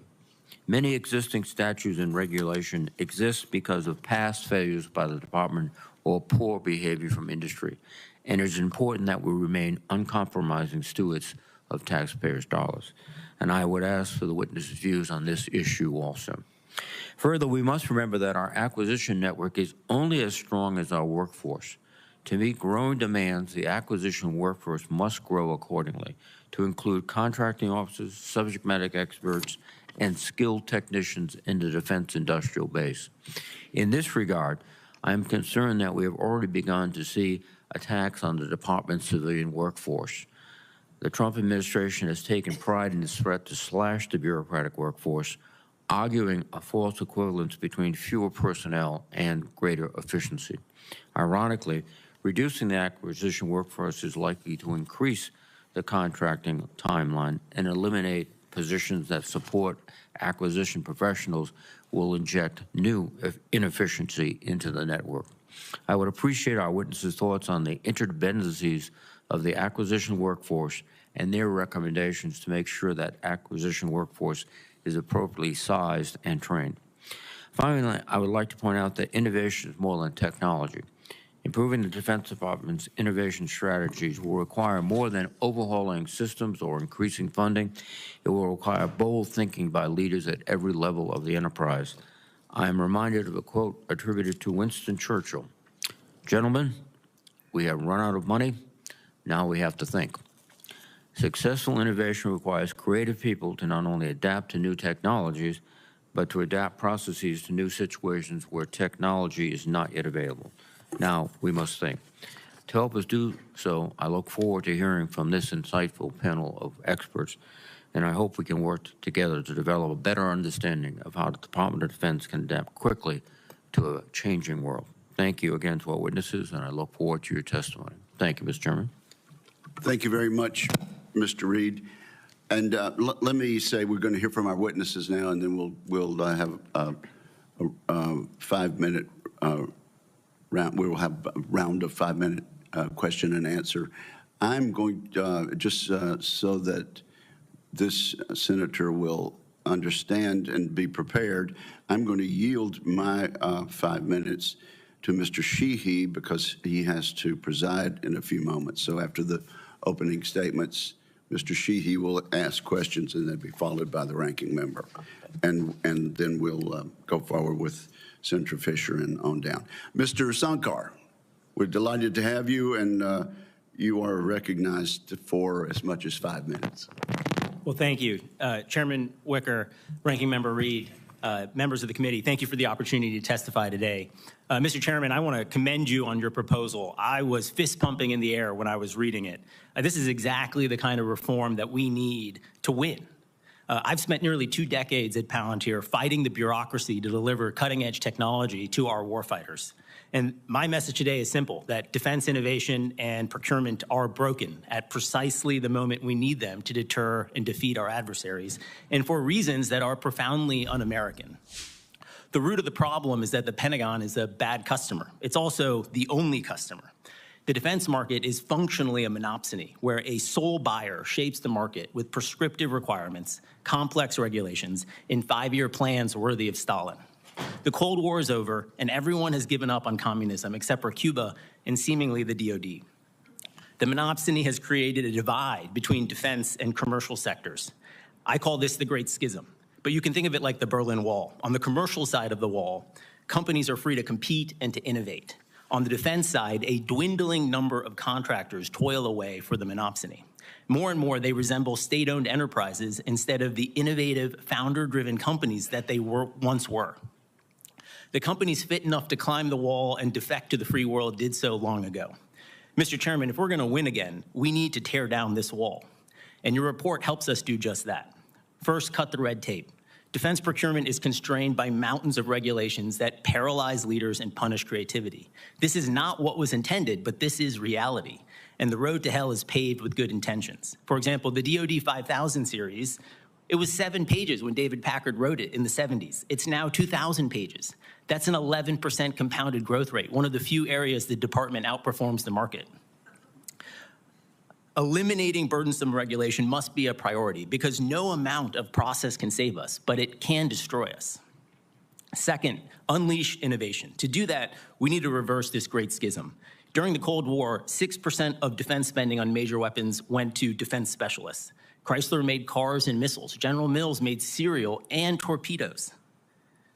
That great schism, we need to turn it on its head. Today, that 6% has turned into 86% going to defense specialists. America needs our primes, and that's precisely why we need to ensure that they are subject to commercial incentives and to market pressure to keep them fit.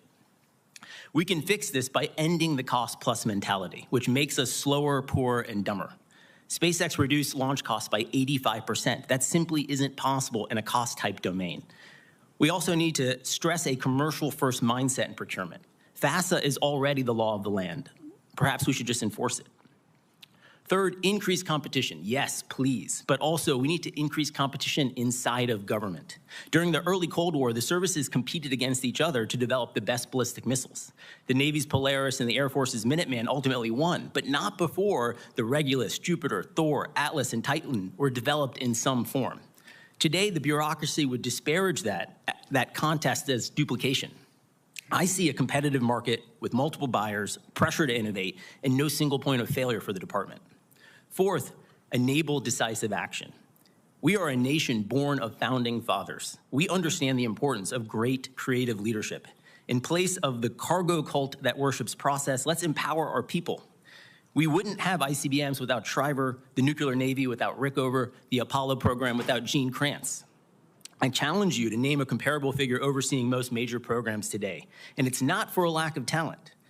But we need to stop rotating people like fungible cogs every 2 or 3 years and give them the time and the space to create. Fifth, modernize the budget process. A budget is a plan, and right now we are planning to fail. No private company could survive if it took 2 years to budget for projects internally. They would be completely outcompeted in the market. The fiscal OODA loop is not survivable, and that's what sets the pace for the industrial base. Decision makers in the building deserve to be treated like decision makers with a pot of money and the discretion to reprogram rapidly to meet new threats, unless we actually do believe in central planning. We shouldn't be under any illusions about how hard these changes will be. You have to mobilize talent around it and attack the problem again and again. And that's why I think this hearing and this proposal are so valuable, Mr. Chairman. I look forward to taking your questions. Thank you. All right, you are watching a hearing in the Senate Armed Services Committee as they're discussing a lot of different topics there, but they do have several experts that are testifying and answering questions from different Senate lawmakers about the new Pentagon staff, the acquisition there, so many different topics that are going to be discussed. We do have to sneak away for a quick 2-minute commercial break, but we'll dip back in on the other side.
Welcome back here on Live Now from Fox, 950 on the East Coast and 650 on the West Coast.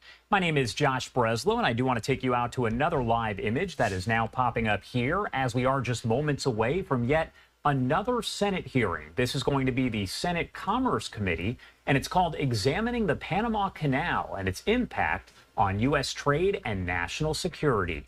We're going to take you out there live as it does get underway in a matter of moments. For now, I do want to dip back in as the Senate Armed Services Committee is discussing a variety of topics related to the Department of Defense and the Pentagon. Nation successes, new acquisition paths and organizations have created access to mobilize a broad industrial base with the ability to create a hedge portfolio of software-driven hardware. But it is not clear that we have the structure to scale this to success. 3, we need to build a civil reserve manufacturing network so America can build. The factory is the weapon. The taxpayer buys billions of dollars of weapons every year solely for war. Why are we not buying some factories as a service? These factories distributed could produce parts for legacy platforms to ensure we can fight tonight, can scale a hedge portfolio, or produce commercial goods in a way that bolsters competition, increases our military resiliency and capabilities, and saves billions of dollars to the taxpayer. The term forge is fitting to express the gravity of this moment. This act of forging is literally defined eras in civilization going back to the Bronze Age, as societies use the process to turn ideas into hardware.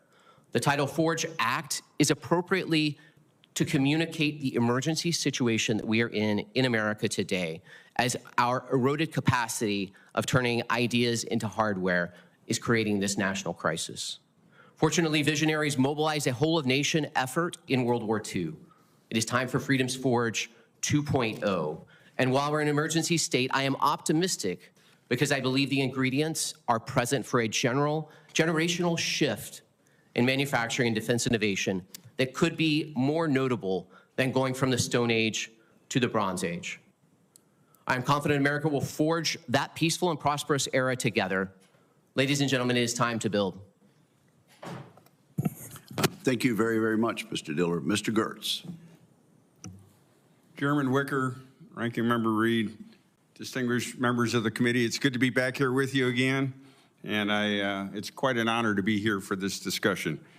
Having spent the last almost 40 years of my career trying to drive innovation into acquisition as a person in uniform, as a civilian, as an appointee, and now in the private sector, it's a subject that's near and dear to my heart and I think critically important for our nation. I've had the honor to lead some of the nation's finest acquisition teams in time of war and global competition, and I've seen what's possible when there's a clear understanding of intent, a sense of urgency at all levels of the organization, a close connection between the acquirer and the operator, a robust and diverse network of industry partners, transparency to all the stakeholders, and an empowered and accountable acquisition workforce. Unfortunately, over the last several decades, our ability to do this at scale across the department has decayed. The industrial base that served us so well after World War II is not up to the challenges right now that we need as a nation alone.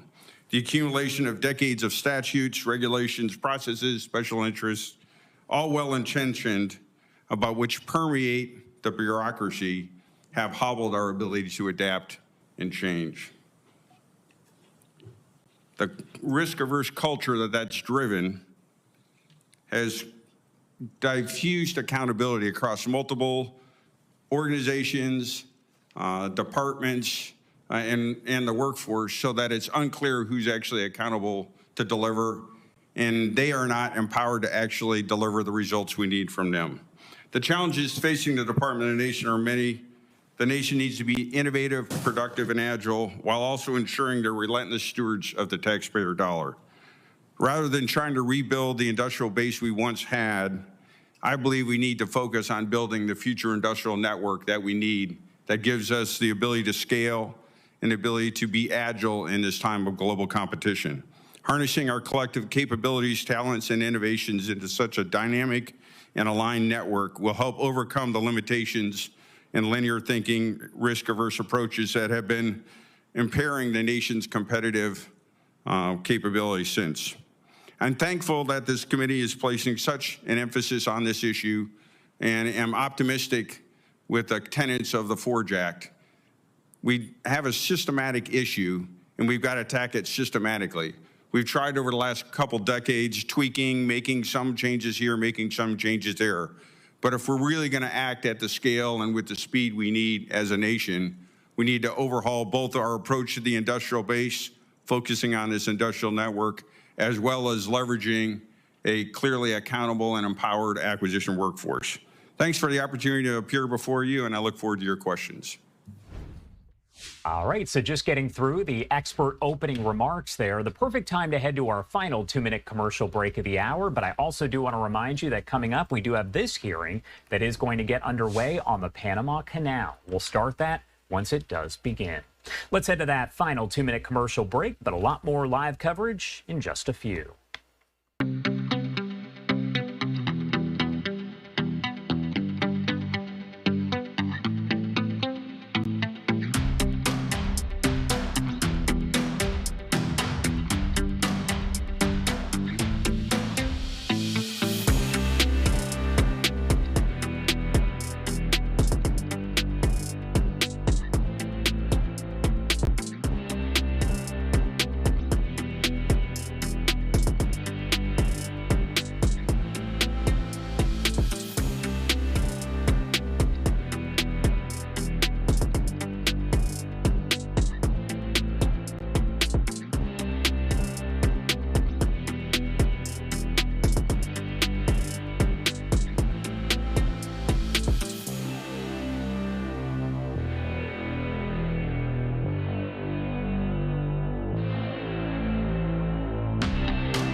Welcome back here on Live Now from Fox, 9:58 on the East Coast and 6:58 on the West Coast. You are taking a live look right now as we are waiting on this Senate hearing to get underway. All of this related to the Panama Canal. I do want to pop this up because we're going to take a portion of that for you, but I also want to remind you that we're going to have really a whole feed of that on our YouTube page. It'll be hosted by our very own Mike Page. All you have to do is pick up your phone and scan that QR code on the right-hand side of your screen, and you can watch it live, raw, and unfiltered on the Live Now from Fox YouTube page. Again, that is the Senate hearing on the Panama Canal. It is called Examining the Panama Canal and its impact on U.S. trade. Again, just pick up your phone, open the camera app, and scan that QR code. Or if you want to do it the old school way, you can just go to YouTube and search Live Now from Fox. While you're there, hit that subscribe button. I also want to take you out to another live event that looks like it is about to get underway here. You can see the podium is set up as we expect to hear from Senator Chuck Schumer and Murray here. They're going to be talking about the January 6th pardons and sharing some of their thoughts on that. Again, the podium is set up and ready to go. It has not started yet, but we will bring it to you when it gets underway. Also want to take you back out to this live Senate Armed Services Committee hearing as we have several experts that are being questioned about the future of the Pentagon and other topics. Let's pop up the audio here and listen in. On the other side, Christy Matino will be in the hot seat. Massive pool of knowledge, especially as we move into machine learning models and AI, we can't benefit from commercial. In your experience, how can the DoD better leverage commercial innovations to make sure that the defense innovation is adopted at the speed that private sector innovation is? Well, thank you. You know, I think Congress in its wisdom saw this in the 90s, right? This is why we have the Federal Acquisition Streamlining Act, which is that the commercial, you have a much broader market around which you can amortize your R&D in the commercial world, and you can bring that stuff at a lower risk and with much greater speed to the DoD. We were able to deliver the Operation Warp Speed supply chain in 2 weeks during Operation Warp Speed because actually 2 years before that, we had built very similar solution in oil and gas. You can't connect those dots prospectively. I didn't make that investment in oil and gas because I knew it would pay off when the nation needed it for COVID vaccine distribution. But really, if you're going after these hard problems, you can benefit whole of nation. At some point in time, every car, camera, and cereal box that Americans bought actually subsidized our national security. So I think I would attack this systematically by thinking about what are the barriers that have meant that we have developed a defense industrial base and lost our American industrial base. Now, I think the real issue here, to your point, we don't have an innovation problem. Innovation doesn't need capital. America's capital markets are the deepest and richest in the world. Dare I say, if you're unable to finance your idea, that probably tells you something about your idea in this country. But innovation does need customers. And so shortening that OODA loop, the fiscal OODA loop of how quickly, I think we'd be better off spending half the money twice as quickly. It's really time. Speed has a quality all of its own here, and that's how we drive up commercial adoption. It will pull these folks into the industrial base in a way that we really need. Yes, we need to cut the red tape. We need to get rid of some of these regulations, but I think the biggest barrier is encouraging adoption, empowering our people. So much of this, I couldn't agree more with Senator Reid's comments that technology it's not a technology problem. It's actually a people problem, a leadership problem. You can't chop off. A lot of our regulations, something goes wrong, we come up with a new rule. We're trying to chop off one end of the distribution of all the things that can go wrong. You can't do that without making sure nothing can go right either. Thank you, Mr. Sankar. Mr. Reid. Thank you very much, Mr. Turn my microphone on. Mr. Gertz, we all recognize how critical a workforce is. And we are just listening in there to this Senate hearing discussing the Pentagon's future. But we do have a number of live events set to start here, and we actually do have one that has just started. So we are going to pivot. Thanks for joining us here on Live Now from Fox. My name is Christy Mattino. I'll be here for the next several hours. We do want to bring you out to this live event as we're hearing right now from Senator Ted Cruz. He's the chairman of the Senate Committee on Commerce, Science, and Transportation. They're going to be discussing the Panama Canal's impact on U.S. trade and national security. Let's turn up the sound as this has just begun. Sparing both cargo ships and warships the long journey around South America. When President Carter gave it away to Panama,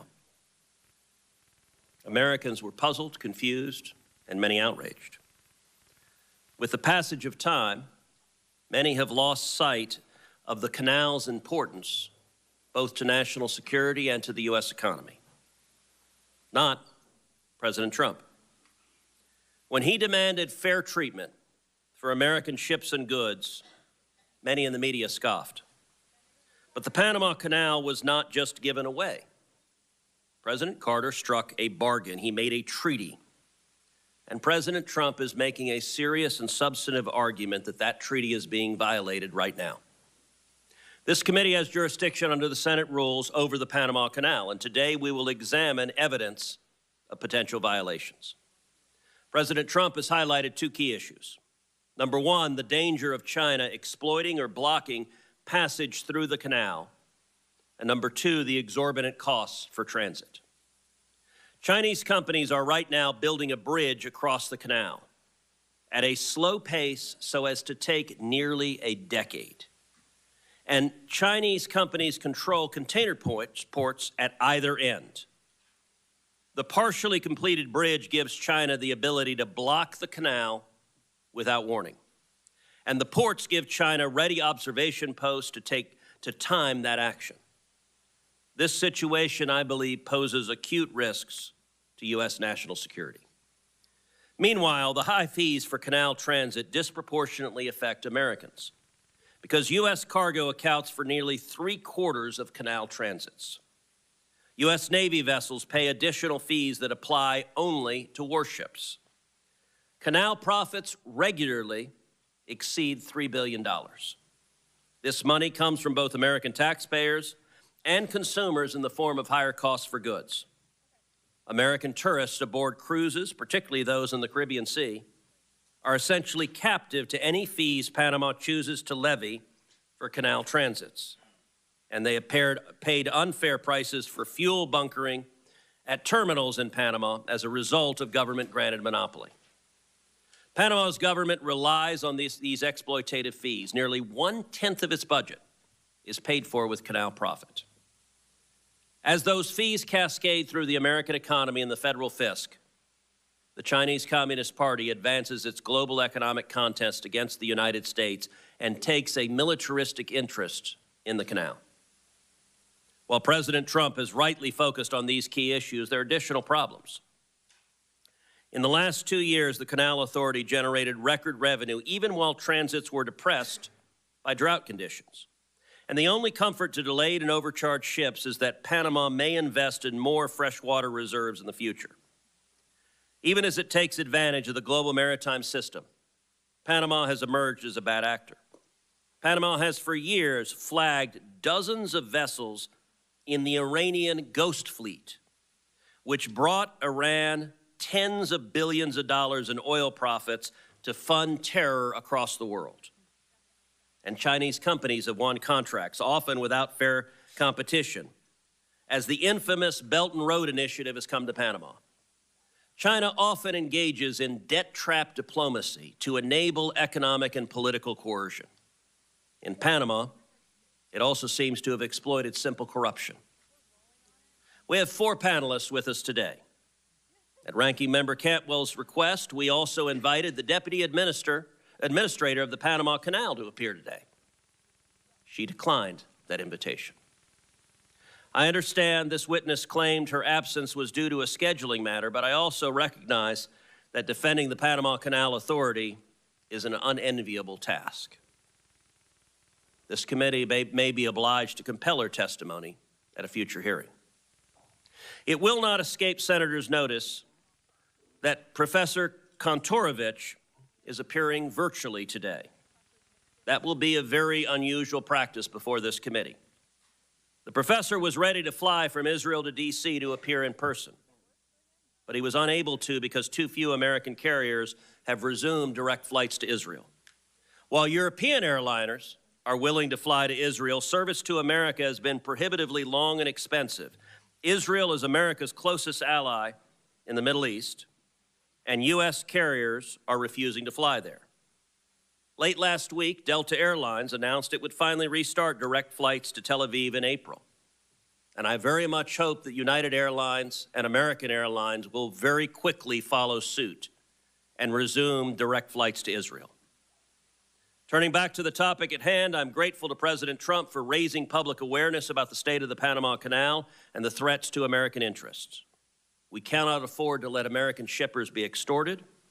We cannot turn a blind eye if Panama exploits an asset of vital commercial and military importance, and we cannot stay idle while China is on the march in our hemisphere.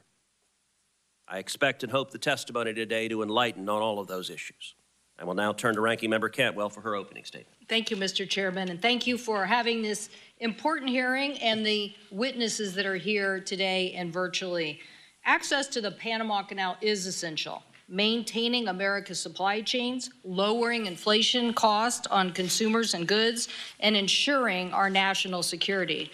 With about 72% of the goods transiting the canal coming to or from U.S. markets, a stable waterway is vital for states like mine, where 1 in 4 jobs are related directly or indirectly to trade. Seattle-based SSA Marine, operated in the Manzillo International Terminal in Cologne, Panama for the last 30 years, is our largest U.S. logistics presence in Panama, with 19 massive cranes, 3.5 million cargo containers, and employing over 1,000 people. In fact, Washington's maritime economy supports 170,000 jobs and $45 billion in revenue, and our U.S. maritime economy supports over 21 million jobs and almost $3 trillion in America's GDP. So anything that our committee can do to help grow our maritime economy, I'm all for. That is why it's so important that the committee not just focus on Panama, but the broader solutions to meet our U.S. maritime opportunities and challenges.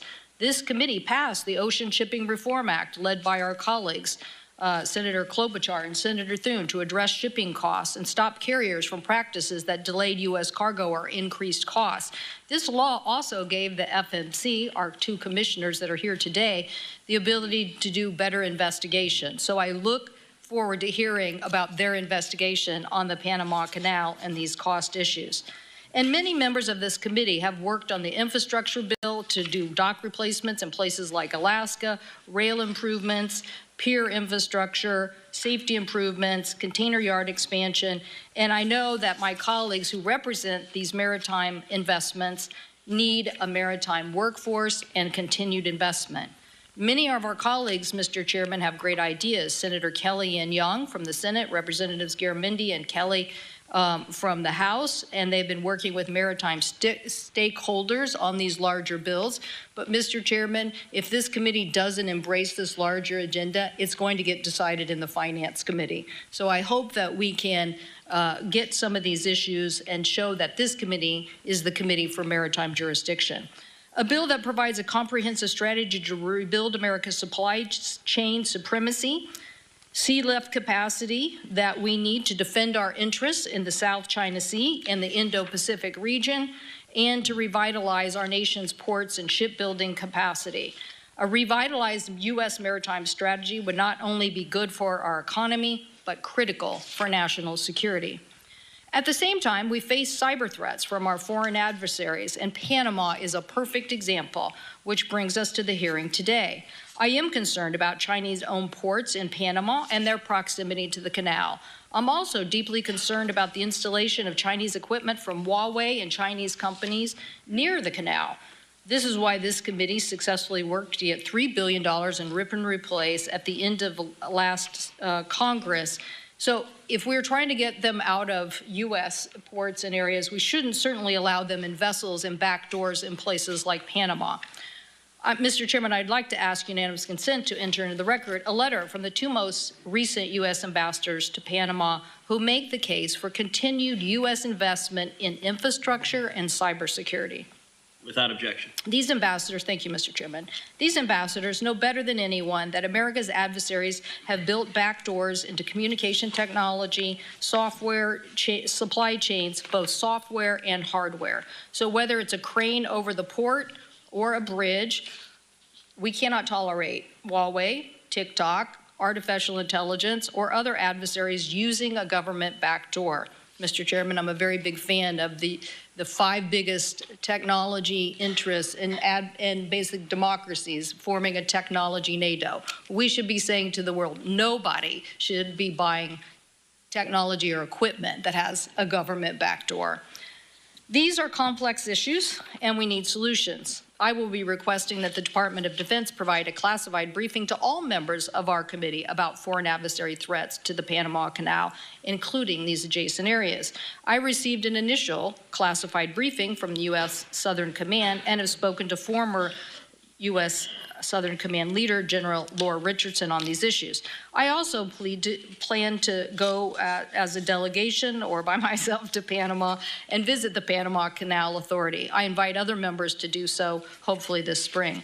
Any successful strategy also has to not just focus on cybersecurity and cooperation, and we'll ask some of our witnesses here today, but the larger issue is we need to understand what are the shortfalls of the current agreement that doesn't get at this upgraded technology concern. I would hope that Panama would be very cooperative in discussing these cybersecurity investments and what needs to be made.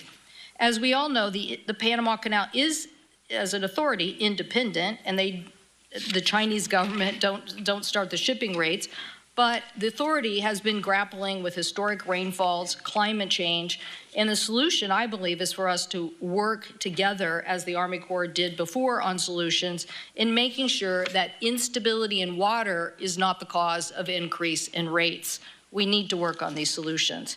But, Mr. Chairman, I also believe that the larger issue here, as you mentioned in your statement about Belt and Road initiatives by the Chinese and their expansion, needs to be met with an aggressive response by the United States. I firmly believe in trade.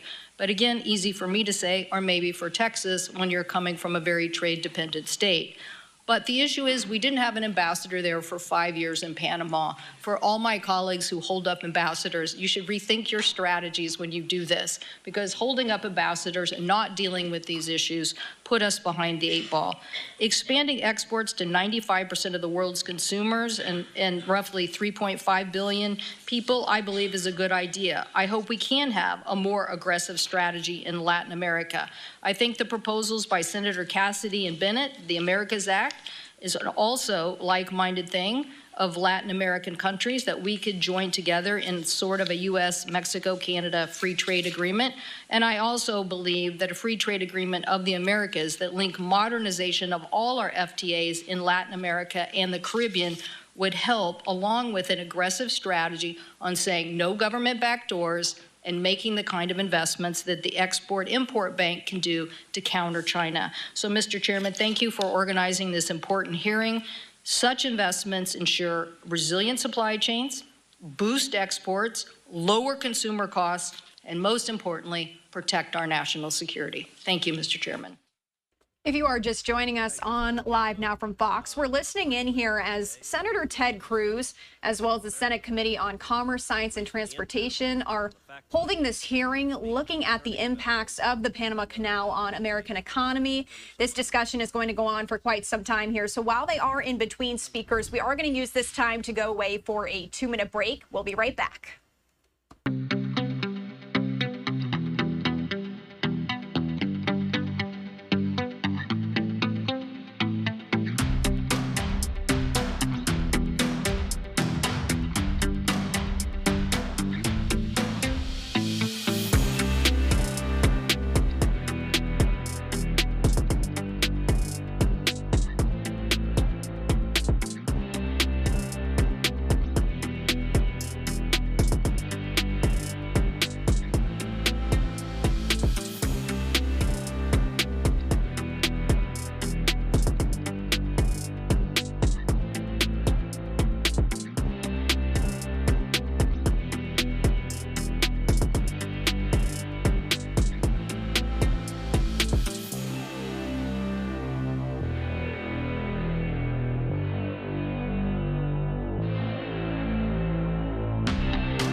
Welcome back. I do want to take you right back out to Washington, D.C. for this live event as, again, Senator Ted Cruz, as well as the Senate committee, is discussing the roles of the Panama Canal as it regards to the United States' economy and national security. Let's turn up the sound and listen in.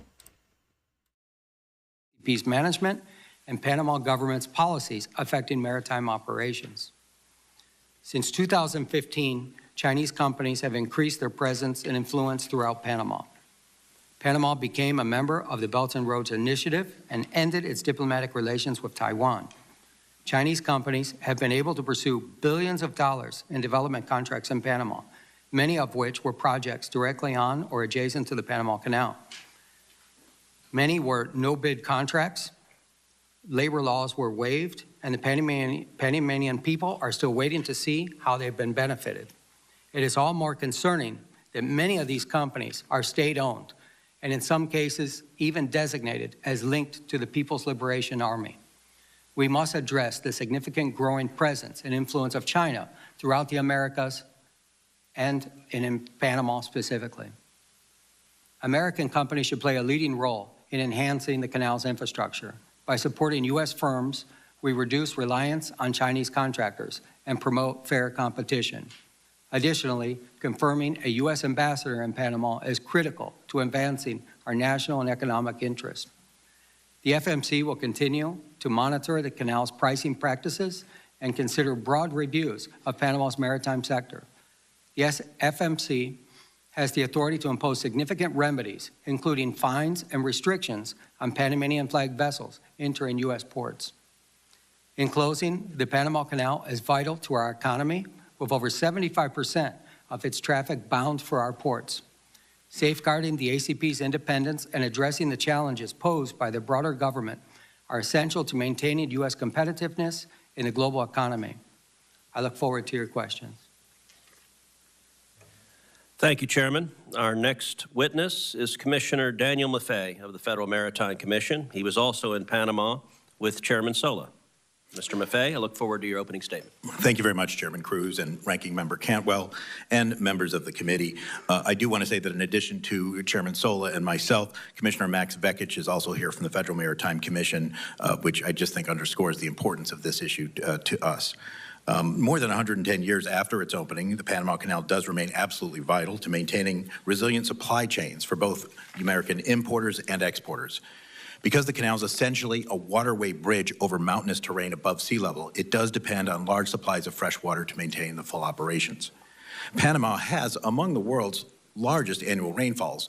Nonetheless, insufficient freshwater levels have occurred before in the canal's history, such as in the 1930s when the Madden Dam and Lake Alajuela were built to address water shortages. Since that time, the canal has undertaken several projects to accommodate larger, more modern ships. In the last years, a trend of worsening droughts in the region once again has forced limits to the operations of the canal. Starting in June of 2023, the Panama Canal Authority employed draft restrictions and reduced the number of ships allowed to transit the canal per day. Now, the Panama Canal limitations, in combination with the de facto closure of the Suez Canal to container traffic, has had serious consequences for ocean commerce, increasing rates, fees, and transit times.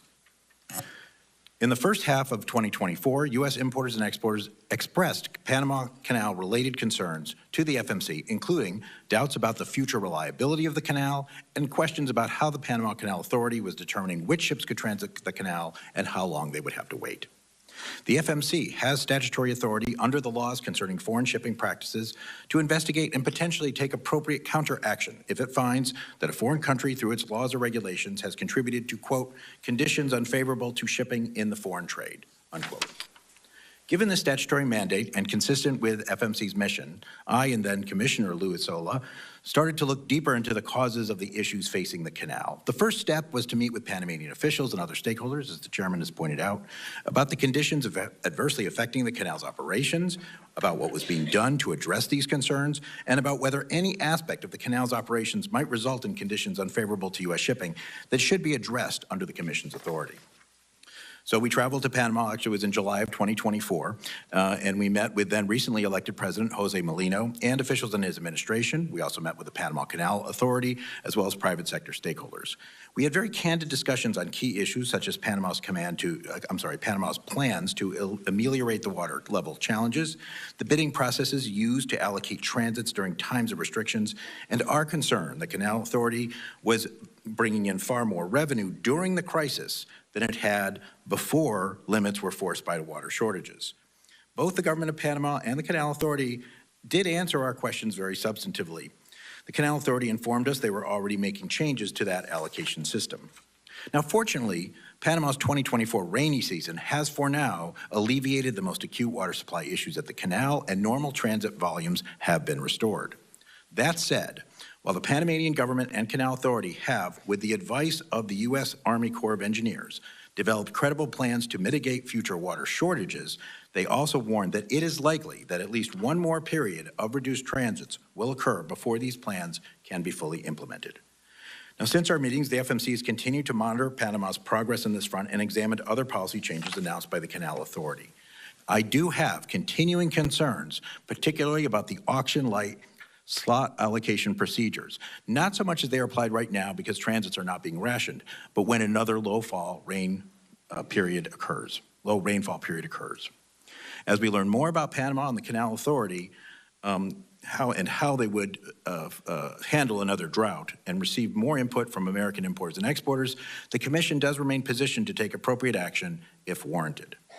How the Panama Canal's operations affect American commerce was a high priority for the FMC under my chairmanship. It remains a high priority at the Federal Maritime Commission under Commissioner Sola's chairmanship, and I am extremely pleased that it is a priority for this committee as well. Thank you. Thank you, Commissioner. Our next witness is law professor Eugene Kontorovich, who can explain Panama's treaty obligations and the remedies the U.S. might seek for potential violations. Professor Kontorovich is appearing virtually, and Professor, you're recognized for your opening statement. Chairman Cruz, Ranking Member Cantwell, honorable members of the committee, I appreciate and regret the opportunity to testify before you remotely. I've been asked to discuss possible violations of the treaty concerning the permanent neutrality and operation of the Panama Canal entered into between the two countries in 1977. I should say at the outset that determining whether a certain situation violates the treaty is a mixed question of law and fact, depending on both the meaning in the treaty and the actual situation on the ground. I have not had any classified intelligence briefings on this subject, so I'm going to speak about the meaning of the treaty primarily. We shall see that under international law, each party to the treaty is entitled to determine for itself whether a violation has occurred. Now, in exchange for the United States ceding control of the canal, which it built and maintained, Panama agreed to a special regime of neutrality. The essential features of this regime of neutrality is that the canal must be open to all nations for transit, that's Article 2, equitable tolls and fees, Article 3, an exclusive Panamanian operation, Article 5, the prohibition of any foreign military presence, Article 5. Article 5 provides that only Panama shall operate the canal. Testifying about the meaning of the treaty at the Senate ratification hearings, the Carter administration emphasized that this prohibits foreign operation of the canal as well as the garrisoning of foreign troops. Now, Article 5 appears to be primarily concerned about control by foreign sovereigns. If Panama signed a treaty with the People's Republic of China, whereby the latter would operate the canal on Panama's behalf, this would be a clear violation. But what if Panama contracted for port operations with a Chinese state firm, or even a private firm influenced or controlled in part by the Chinese government? The Suez Canal Company was itself, before being nationalized, a private firm in which the United Kingdom was only a controlling shareholder. Yet this was understood to represent British control over the canal. In other words, a company need not be owned by the government to be in part controlled by the government. So the real question is the degree of de jure or de facto control over a foreign sovereign company, and scenarios range from government companies in an authoritarian regime, completely controlled, to purely private firms in an open society like the United States, but there's many possible situations in the middle. The treaty is silent on the question of how much control is too much, and as we'll see, this is one of the many questions committed to the judgment and discretion of each party. Now, turning to foreign security forces, the presence of third country troops would manifestly violate Article 5. But this does not mean that anything short of a People's Liberation Army base flying a red flag is permissible. The presence of foreign security forces could violate the regime of neutrality, even if they're not represented in organized and open military formations. Modern warfare has seen belligerent powers seek to evade international legal limitations by disguising their actions in civilian garb. From Russia's notorious little green men to Hamas terrorists hiding in hospitals or disguised as journalists, bad actors seek to exploit the fact that international treaties focus on sovereign actors. Many of China's man-made islands in the South China Sea began as civilian projects before being suddenly militarized. Indeed, this issue was discussed in the Senate ratification hearings over the treaty. Dean Rusk said informal forces would be prohibited under the treaty. Thus, the ostensible civilian character of the Chinese presence around the canal does not in itself mean that it could not represent a violation of the treaty if, for example, these companies and their employees involved Chinese covert agents or other agents of the Chinese security forces. So this leads us to the final question: who determines whether neutrality is being threatened or compromised? Unlike many other treaties that provide for third-party dispute resolution, the neutrality treaty has no such provision. Instead, the treaty makes clear that each party determines for itself the existence of a violation. Article 4 provides that each party is separately authorized to maintain the regime of neutrality, making it a separate obligation of each party. The Senate's understanding made accompanying to ratification also make clear that Article 5 allows each party to take, quote, unilateral action. Senator Jacob Javits, at the markup hearing, said that while the word unilateral is abrasive, we can, quote, decide that the regime of neutrality is being threatened and then act with whatever means are necessary to keep the canal neutral unilaterally. I look forward to your questions. And if you are just joining us on Live Now from Fox for this Senate hearing on the U.S. impacts of the Panama Canal, you did just hear that speaker discussing the involvement of China and other foreign powers. That's just one of the topics that is going to be discussed here. And what we're going to do is go away for a 2-minute break on Live Now from Fox. We're going to come back to this on the other side in just 2 short minutes.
Welcome back to Live Now from Fox. I did want to pop up this QR code on your screen because we are going to shift our coverage right now. Before the break, we were bringing you that hearing on the Panama Canal and the impact it's having on the U.S. If you'd like to watch that continuous stream, you can scan that QR code. Just open up your smartphone, hit the camera app, hold it up to the screen, and it should pop up for you. Again, this is if you want to continue watching this Senate hearing on the Panama Canal. We are going to be pivoting right now to a different live event that is happening. So again, just going to leave this up here for one more second while I tell you about this other event that is starting right now. This is Senate Minority Leader Chuck Schumer and Democratic Senator Patty Murray. They're holding this news conference on President Donald Trump's pardons to 1,500 January 6th Capitol rioters. Of course, all that comes after President Donald Trump's decision to sign a sweeping act of clemency, freeing more than 1,500 people that were charged in connection with the January 6th U.S. Capitol breach. I do want to head over to that live event as it has just started. One of my staff to come in. They'll be coming. Water. Okay, thank you for coming. I'm proud to be joined by Senator Murray, Senator Merkley, Senator Klobuchar, Senator Kim, and Senator Murphy, I believe, is on his way. Look, last night, President Trump plunged the country into chaos without a shred of warning. The Trump administration announced a halt to virtually all federal funds across the country. In an instant, Donald Trump has shut off billions, perhaps trillions of dollars that directly support states, cities, towns, schools, hospitals, small businesses, and most of all, American families. This is a dagger at the heart of the average American family in red states, in blue states, in cities, in suburbs, in rural areas. It is just outrageous. Funds for things like disaster assistance, local law enforcement, rural hospitals, aid to the elderly, food for people in need, all are on the chopping block in this new administration. Why? They need tax cuts for the ultra-wealthy, and these cuts, they think, will fund them. Every one of our offices has been deluged with calls from people who are in panic. What is this going to mean? What if I have a hospital that has people on life support? What are we going to do? And just like the January 6th pardons, this decision is lawless, dangerous, destructive, cruel. It's illegal. It's unconstitutional. I spoke to my Attorney General this morning. She's head of the State Attorneys General Association. They're going to court right away on this horror. This, plain and simple, this is Project 2025. Project 2025 by another name. They knew how unpopular Project 2025 was, but the right-wing ideologues are still in control. So they had to do it in a different way, but it has the same consequences and will have the same horrible, negative, overwhelming reaction from the American people. And who is going to be the implementer of this? None other than the chief cook and bottle washer of Project 2025, Russell Vought. Putting someone like Russell Vought at OMB, the architect of Project 2025, is a huge danger sign to America. Attorney General calling you back? Nope. You can put them on speakerphone and put them in. No. My grandson lost his first tooth. It's a very big occasion. That's worthy of a call to give. And I told his mother to put $10 under his pillow. I used to get a quarter. All right. Anyway, having Russell Vought at OMB with this power is just frightening. Not to us, although we are going to fight this tooth and nail, but to average American people who depend on this. And what does Vought want to do? Well, you saw it in his blueprint, Project 2025. Eradicate basic services, eradicate investments that help tens of millions of Americans, all so they can pay for the tax cuts for the ultra-rich. It's hard to overstate how destructive this decision is for the country. He has a lot of really bad decisions for which the American people will rebel, and politically is going to be very unpopular. But this is the worst of the worst. The worst of the worst. In our states, we've talked to people, every one of us. People are scrambling to figure out what it means to them. We're getting panic calls. How are people going to make mortgage payments? How are small businesses going to keep their staff if their federal funding is shut off? Virtually any organization, school, state, police office, county, town, or community depends on federal grant money to run its day-to-day operations, and they're all now in danger. Nonprofits that help disabled veterans are in danger, thanks to Donald Trump. Funding that supports our transportation system and infrastructure is now in danger, thanks to Donald Trump. Hospitals, particularly rural hospitals, and community health centers are now in danger because of Donald Trump. Meals and Wheels are in danger because of Donald Trump. Our cops and firefighters are in danger thanks to Donald Trump. Funding for the non-security grant program, which protects synagogues and temples from anti-Semitic attacks, we saw one in my neighborhood just Sunday, is now in danger thanks to Donald Trump. The blast radius of this terrible decision is virtually limitless, and its impact will be felt over and over again. It's not going to hit each American family in one way. It's going to hit them in multiple ways. The only people who might be immune to this are the ultra wealthy, who they want to give a tax break to. The Trump administration is robbing Peter to pay the billionaires. American families, make no mistake about it. The money being taken from them will be spent, but not on them. Instead of going to support for your community, it's going to the ultra-wealthy and the mega corporations. This is cruelty. This is lawlessness. This is a heist done on a national scale.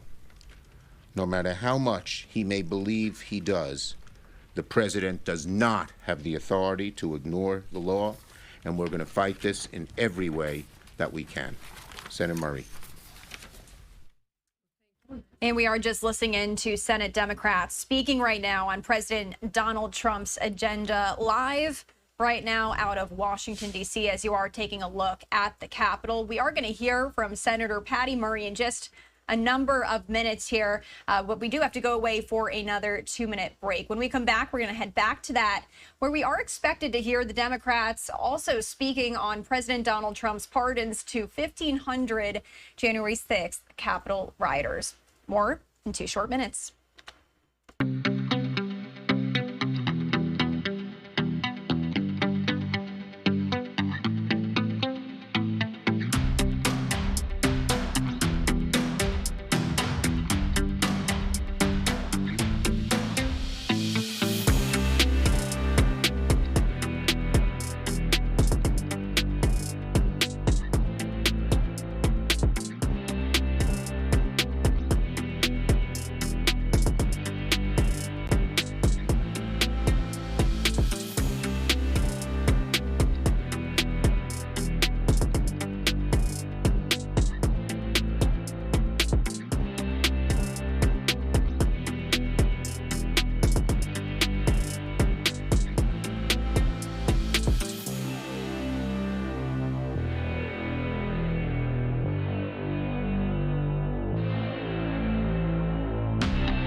And welcome back.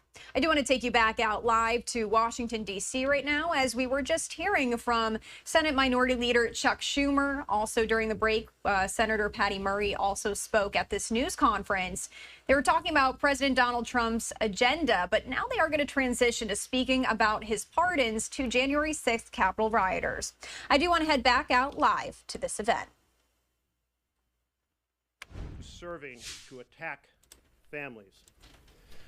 Now, Russell Vogt refused to answer many questions about his plan, particularly to say he would not use the illegal impoundment strategy.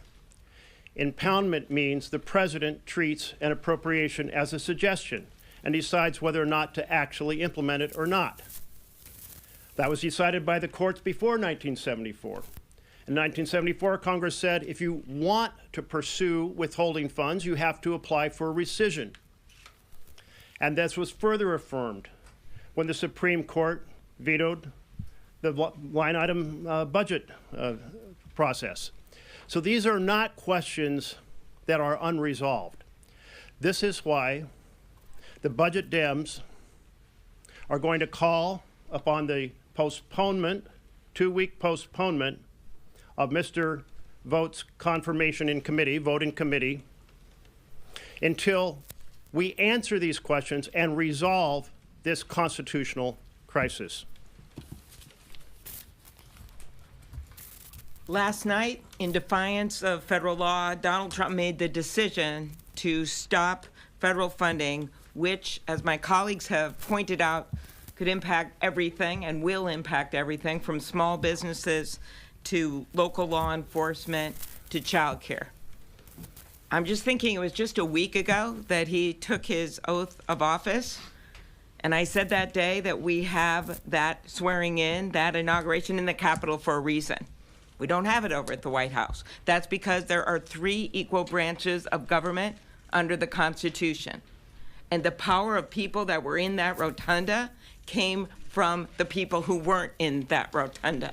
So as we stand here today, people should think about the mom who doesn't know if she can get her kid to childcare today. Or they should think about the teenager in a cancer study, hoping beyond hope that that's going to save his life. Or they should think about the people from Minnesota when last week on the day of that inauguration it was -6 degrees who depend on heating assistance. Those are the people that are standing up here with us today. So this memo, these 2 pieces of paper, came from a guy named Matthew Faith. Probably never heard of him. He is the acting director of the Office of Management and Budget. Well, guess what? He's not in the United States Constitution. The Congress is. And we were set up in Article 1, not Article 2, Article 1.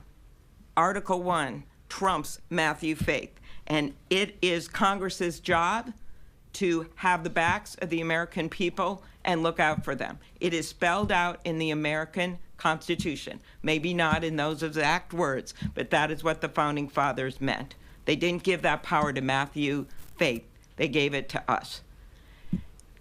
I hope that our Republican colleagues will join us in taking this on. They have the majority in the Senate. They know what the Constitution says. And to add to that, they joined us in voting for this funding and to help with these very important causes. The cancer research, I use that as an example because a mom called me this morning about a clinical trial. That cancer research, they voted for. They're proud of it. They put it in their campaign TV ads. So they must join us in stopping this unconstitutional power grab by the Trump administration.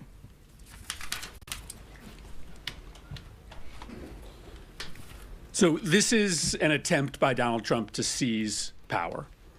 That sounds like a provocative thing to say, but how else do you describe what we have watched happen over the last week?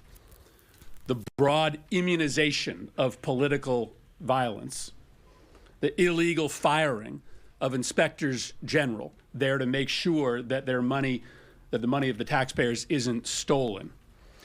And today, the illegal and unconstitutional decision to put the President of the United States and no one else in charge of who gets federal money and who doesn't. What President Trump is doing is seizing control of the federal budget and deciding by himself who gets money and who doesn't. For two reasons. One, he wants to bank money so that he can afford his massive tax cut for billionaires and corporations. But second, so that he can hand out money to his friends, to the companies that are run by his billionaire donors, to states that voted for him, to congressional districts with members of Congress who are loyal to him, and so that he can deny money to any organization run by Democrats, to companies that are competitors to his billionaire friends, to congressional districts represented by his political opponents. This is what a king does. This is not how a democracy works. One man does not decide how taxpayers' money is spent so that it only gets sent to the president's political friends and it gets used to punish his political enemies. The scope of the damage that will be done is enormous. To poor kids who rely on Head Start programs, to families who desperately need that cancer research done, to veterans who, if they miss one or two appointments, their life falls apart suddenly overnight. We have to understand what is happening in context, right? The president wants you to be distracted by the day-to-day announcements, but put together the pardoning of the violent rioters, the firing of the inspectors general, and today, the stoppage of federal funding, leaving the decision only to the political whims of President Trump, represents the gravest, most serious constitutional crisis of our lifetime, one that threatens to undermine the very premise of American democracy. I'm glad to be standing here with my colleagues to raise this alarm.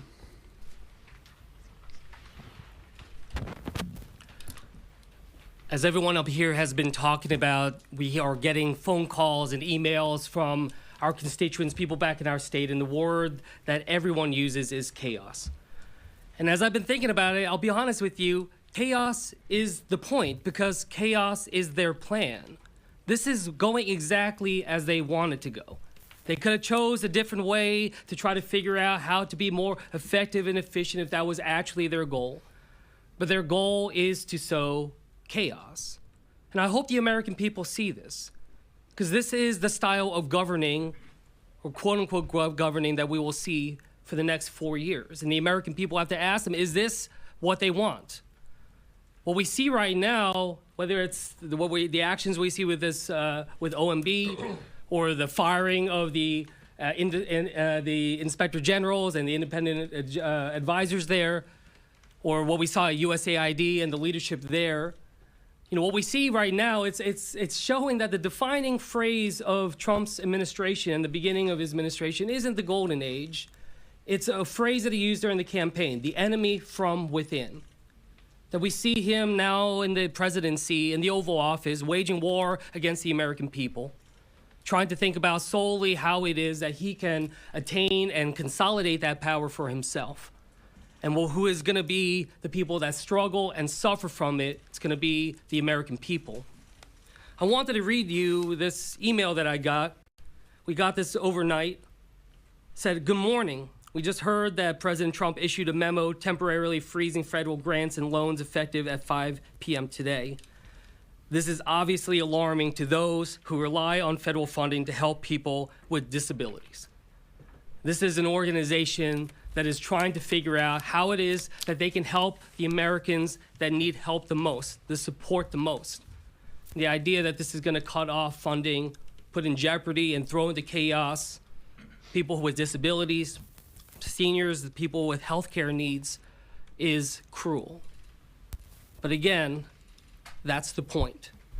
They don't care about the collateral damage. They care about their own power, and they care about themselves." Thank you. Yes. And we were just listening in there to a number of senators as they're holding this press conference of what was supposed to be discussing President Donald Trump's pardons of January 6th Capitol rioters. But they've been speaking a lot about President Donald Trump's agenda, as he only has been in office for just about a week or so. We are going to go away for a 2-minute break on Live Now from Fox. Much more to come.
Welcome in here to Live Now from Fox. Going to turn back up the sound as we are hearing from Senate Democrats speaking on President Donald Trump's agenda. Right now, we're hearing from Senator Amy Klobuchar. They may, innocent people hurt. Courts have to intervene. This is no way to govern, and it's certainly no way to govern for people who are reliant on this help. You've been in bipartisan negotiations about funding the government in the coming weeks. What does this March do 14th to deadline. those I and many of my colleagues have worked a long time to negotiate bipartisan bills. You do not pass appropriation bills in Congress in any year I've been here without bipartisan cooperation. That means you sit down at a table and you work out what we can all agree on. I don't love everything, they don't love everything, but we agree that this is what we fund. We pass it into law, we get the votes on both sides, the president signs it. Can you imagine what it's going to be like for any of us, either under this administration or the future administrations of any kind, if those agreements mean nothing? That somebody can sit back and say, sure, I'll give you that, knowing full well that their president's in power, and they will keep the funding out, not spend it out. We cannot function as a democracy in this country if we cannot respect and abide by our ability to make agreements in Congress. Congress holds the power of the purse. That is very clear in the Constitution, in the rule of law, and it is critical for us to be able to fund and make this country run in a way that's competent. Senator, sorry. Senator Murray.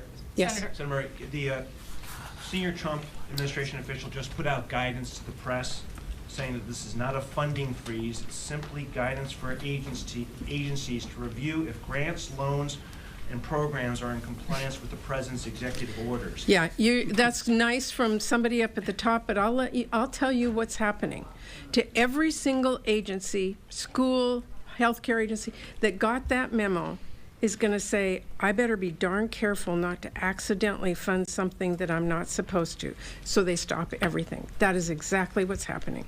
I don't care what they put out in some kind of qualifying thing. They put out the memo last night, and everybody's living by that. And they already took employment action against people in one agency that they felt were violating their rules. Yeah, that memo says this isn't a funding freeze. Instead, it's a funding freeze. And it says, in accordance with the president's priorities. The point here is the president doesn't get to decide what programs to fund and not fund. He gets to execute the law. The laws are written by Congress.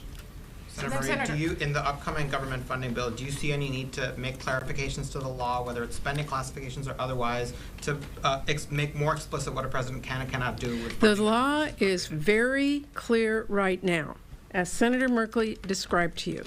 And in fact, when vote came before the Budget Committee, I asked him, are you going to follow the law?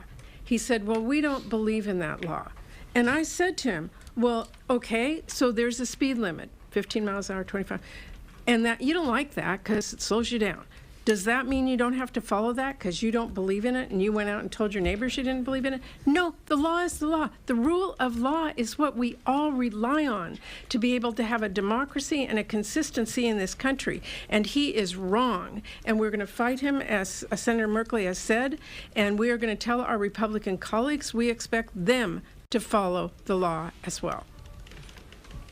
So then that being said, can you lay out more specifically what actions you do plan to take to try to restore funding? And specifically, Mr. Ranking Member, can you talk about the strategy to try to block Mr. Vogt's nomination, and if you plan to block any other nominees of the president in protest? We are speaking out loudly and clearly. We're having a press conference hours after we found about this. We are making sure that everyone understands what is at stake here. We are asking our Republican colleagues to join us. They too have something at stake in following the rule of law here, as I just talked about. And Senator Merkley is going to talk about the nomination vote for Vogt himself. It's so profoundly disturbing, as Senator Murray has pointed out, to have someone stand before you and say, well, I just don't agree with what the court decided about the constitutionality of impoundments, and we're going to do what we want. How do you actually go forward if you have an executive who says, we only follow the law we want, we only fund the programs we want? Well, in the Budget Committee, the Democrats are calling for the vote on Russell Vogt's nomination to be postponed until this current crisis is resolved. And we do not have the power to specifically to answer to break a quorum. We do not have the power to force the chair, but I hope that the chairman of the Budget Committee, realizing how this attack on the foundations of our Constitution is unacceptable, will join us in standing together. I'd like Senator Angus King to have a moment to speak as well. This is a profound constitutional issue. What happened last night is the most direct assault on the authority of Congress, I believe, in the history of the United States. It is blatantly unconstitutional. Article 2 does not give the executive the power to determine budgets or expenditures. That power is vested in Article 3 in the Congress. And if this stands, then Congress may as well adjourn. Because the implications of this is, the executive can pick and choose which congressional enactments they will execute. The president took an oath the other day to faithfully execute the presidency of the United States. That means to execute the laws that are passed by Congress, not edicts passed by the Office of Management and Budget. So I hope and believe that our colleagues on all sides of the aisle will realize that this is not a political discussion. This is not a programmatic discussion. This is an institutional discussion that goes to the viability and authority and expertise and work that's based upon Article 3 of the Constitution. This is just a usurpation of authority. As I say, I believe, I've never seen anything quite like this in American history. Richard Nixon tried to do it. The Congress passed a specific statute, which has been the concept, the basis of which has been upheld by the Supreme Court in Train versus New York. And to assert this power really renders the power of Congress a nullity. And as I say, I hope members of both sides of the aisle will realize this and stand up for the institution. James Madison said the interests of the individuals will enable them or empower them to stand up for the interests of the institution. And if this stands, this will redound to the detriment of both parties, whichever party is in charge. Imagine for a moment if Joe Biden did this, there was a Republican Senate, Republican Congress, and they passed a statute saying we want to fund Head Start, and Joe Biden said, no, I don't like Head Start, I'd rather put the money over here. We'd be hearing a lot of reaction, and the reaction should come from both sides. So as someone who has worked in the law and worked with the Constitution for many, many years, I was stunned last night to see this order. I thought first it was a production of The Onion because it's so grossly, blatantly unconstitutional and threatening to the foundation of the separation of powers under the Constitution. Thanks, Madam Chairman. Thank you. Last question. Senator Murray, can you lay out some of the next legal steps? Senator Schumer mentioned a lawsuit coming. What do you see as the next steps? Obviously, we're like 12 hours into this, and we have multiple state attorney generals as well as others who are looking at what our next steps can be in the courts.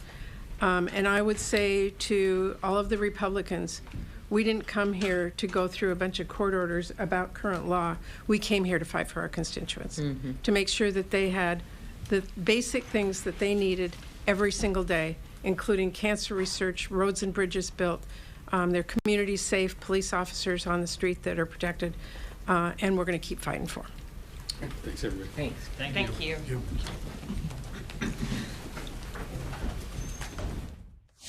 And we were just listening in there as the Senate Democrats were speaking on President Donald Trump's agenda. Now, this was presented to us that they would be speaking on President Donald Trump's pardons to 1,500 January 6th Capitol rioters, but it does appear that they were speaking more about the first week of President Trump's term.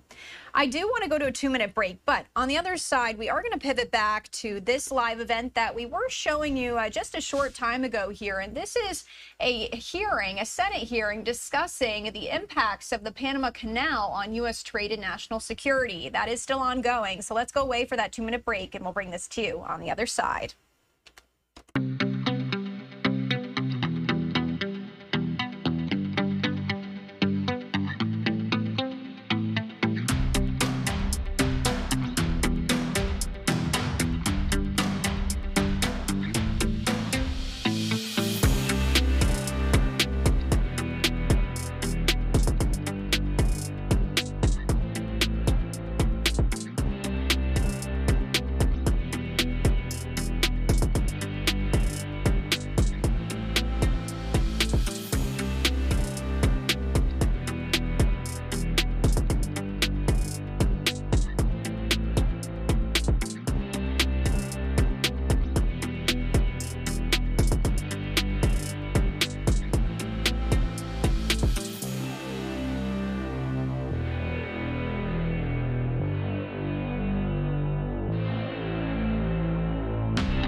Welcome in here to Live Now from Fox. If you are just joining us, my name is Christy Matino. I'll be here with you for the next hour or so. I do want to head back to another live event happening in Washington, D.C. We brought this to you within the past hour here on Live Now from Fox. And this is a hearing looking at the importance of the Panama Canal to the American economy and our national security. We're hearing from a number of speakers, and I do want to turn up the sound and listen in. How far China's influence stretches. Their dominance in maritime, logistics, and shipbuilding sectors lessens competition, creates supply chain risks, and creates opportunities for surveillance and information gathering. In order to facilitate the movement of goods throughout the world, it's essential to have a secure and level playing field, which we currently don't. Chinese current practices do not allow for that. The United States Trade Representative recently investigated China's practices in the commercial shipbuilding sector under Section 301, and recently concluded that their dominance is a burden to United States commerce. A few decades back, we were the dominant country in commercial shipbuilding. In 2023, we built 5 commercial ships, and China built over 1,700, according to that investigation. So, what policies would you recommend to prioritize growth of the United States' influence in the maritime and logistics sector to compete with China and level the playing field? Answer in less than a minute. Yep. Senator Baldwin, it's very good to see you again, and we were colleagues for one term in the House, and I appreciate that. I think the best I can answer in the short term is to amen to everything you said.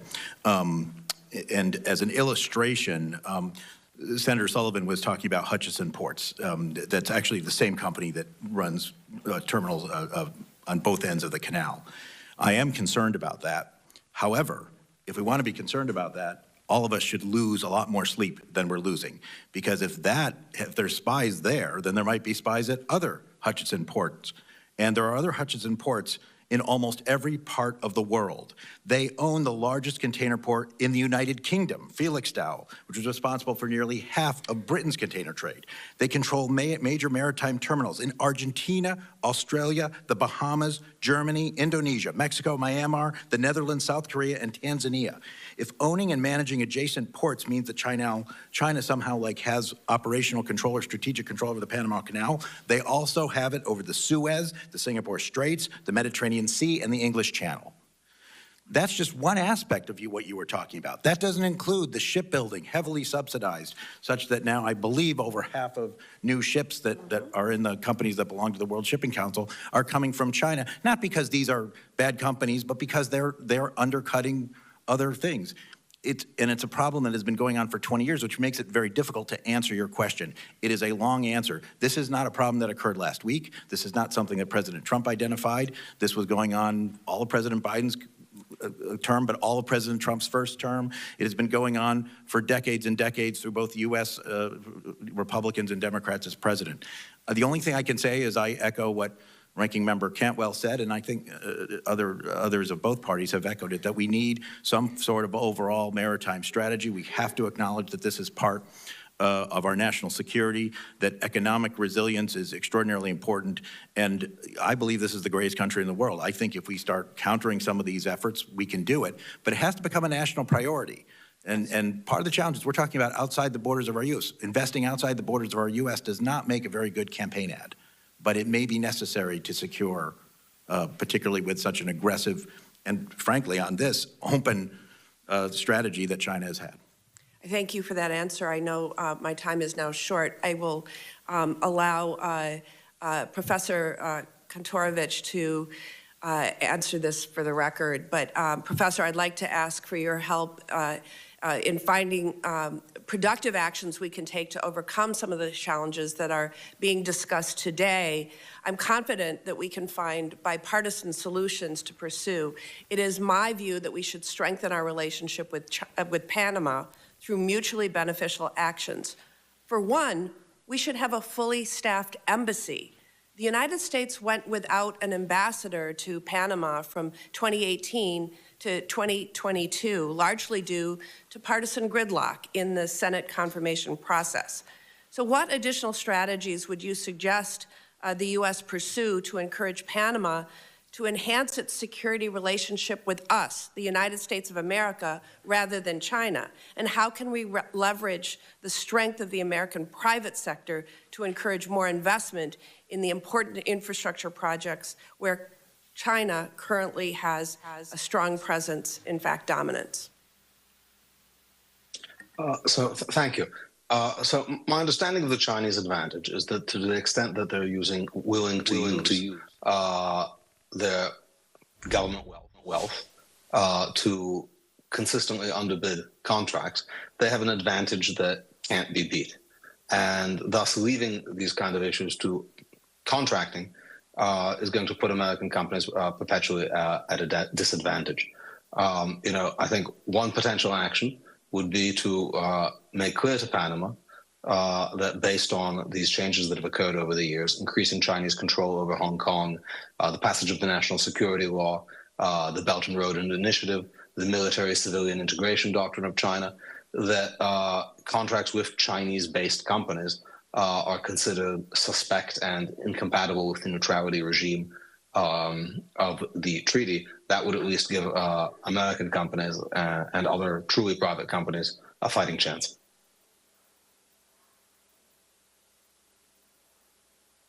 Thank you. Senator Blackburn. Thank you, Mr. Chairman. Yes or no, quickly for the three of you, just for the record, is the China investment into the Panama Canal a direct threat to U.S. national security? Yes or no? Mr. Solis, start with you down the panel. Thank you. I don't have that information as an industry trade association senator. Okay. All right.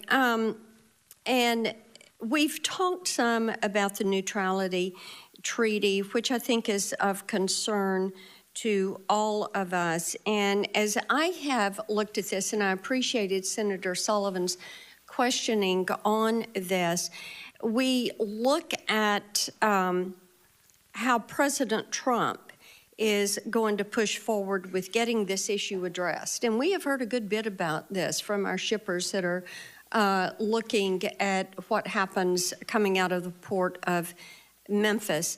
And I think that the government of Colombia learned a lesson last week that we are not going to go soft on some of these issues. And when you look at the fact that the U.S. is a primary user, it is the primary user of the Panama Canal. And we are also Panama's largest provider of direct foreign investment. I think those two things should be significant. Our foreign investment into Panama is $3.8 billion annually. This is why people are looking at this issue. So, Professor, let me come to you on this, and we thank you for joining us remotely.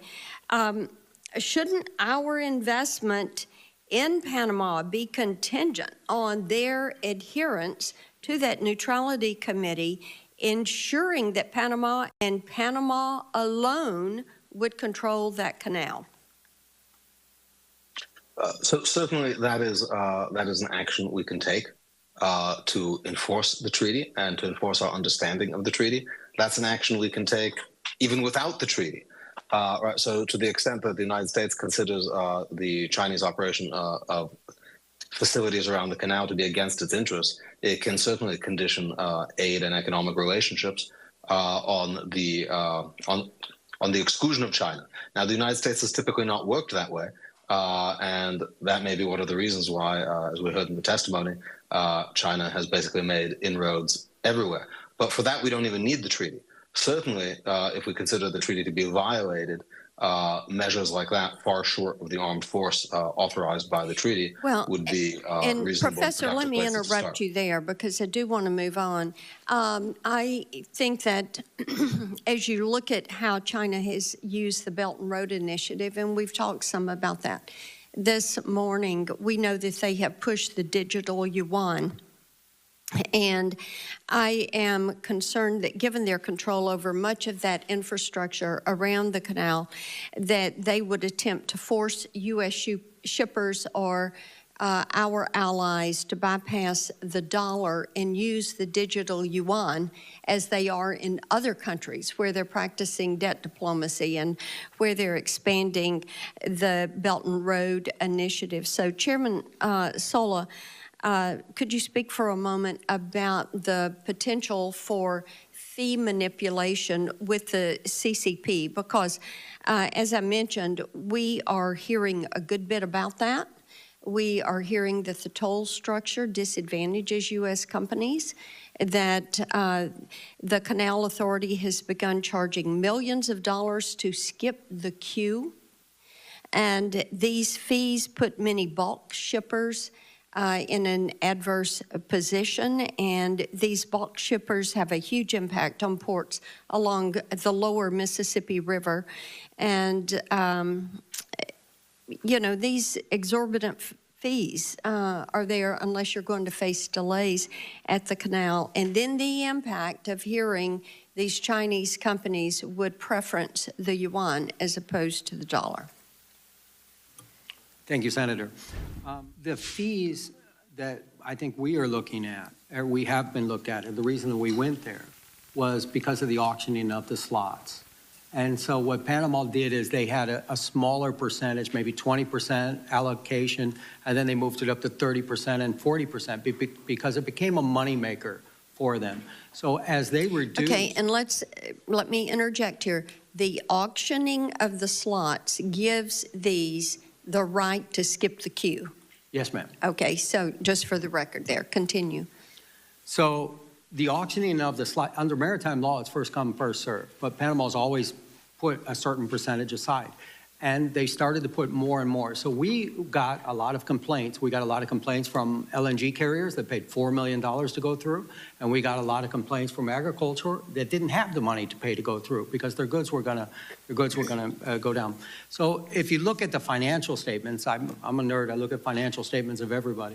But the canal increased the amount of revenue that they had from about $500 million to $1.8 billion in the last 3 years, just because of those fees. So this is what is very concerned to us and for the American shipper. And have you seen a tendency to preference the digital yuan over the dollar? I've heard of the digital yuan, and I've also heard of it used in international shipping as a currency. It is something that I would say that we have an eye on because we have a digital shipping exchange rule coming up, but we will keep monitoring it. Okay, thank you, Mr. Chairman. Thank you. Senator Klobuchar. Thank you very much, Mr. Chairman. And I can't help but think as we debate this issue of the Panama Canal, while it is important, if you want to look at what's happening right now, as in the middle of the night last night when an executive order was issued by, well, not an executive order, just a memo by the acting budget director, which put a pause on all federal funding for not only NIH research of cancer trials and not only Head Start, and people are in a panic and calling our offices. It's also a severe problem for trade and America's innovation. Freezing all federal funding already granted to improve port and freight infrastructure through the Port Infrastructure Program seems to me a major problem we should be addressing if we're talking about America's shipping interests. But I will go to the topic at hand. The Panama Canal is a critical trade corridor that allows for American farmers, other businesses to reach international customers. I care a lot about this shipping issue. As many of you know, Senator Thune and I joined forces 2 years ago to pass a very important bill that took on the international shippers in terms of giving more power to the Maritime Commission in taking on the rates they were charging businesses and farmers and manufacturers in America. And it actually immediately had an impact because they knew what was coming their way and continues to. I'll get to that in a minute.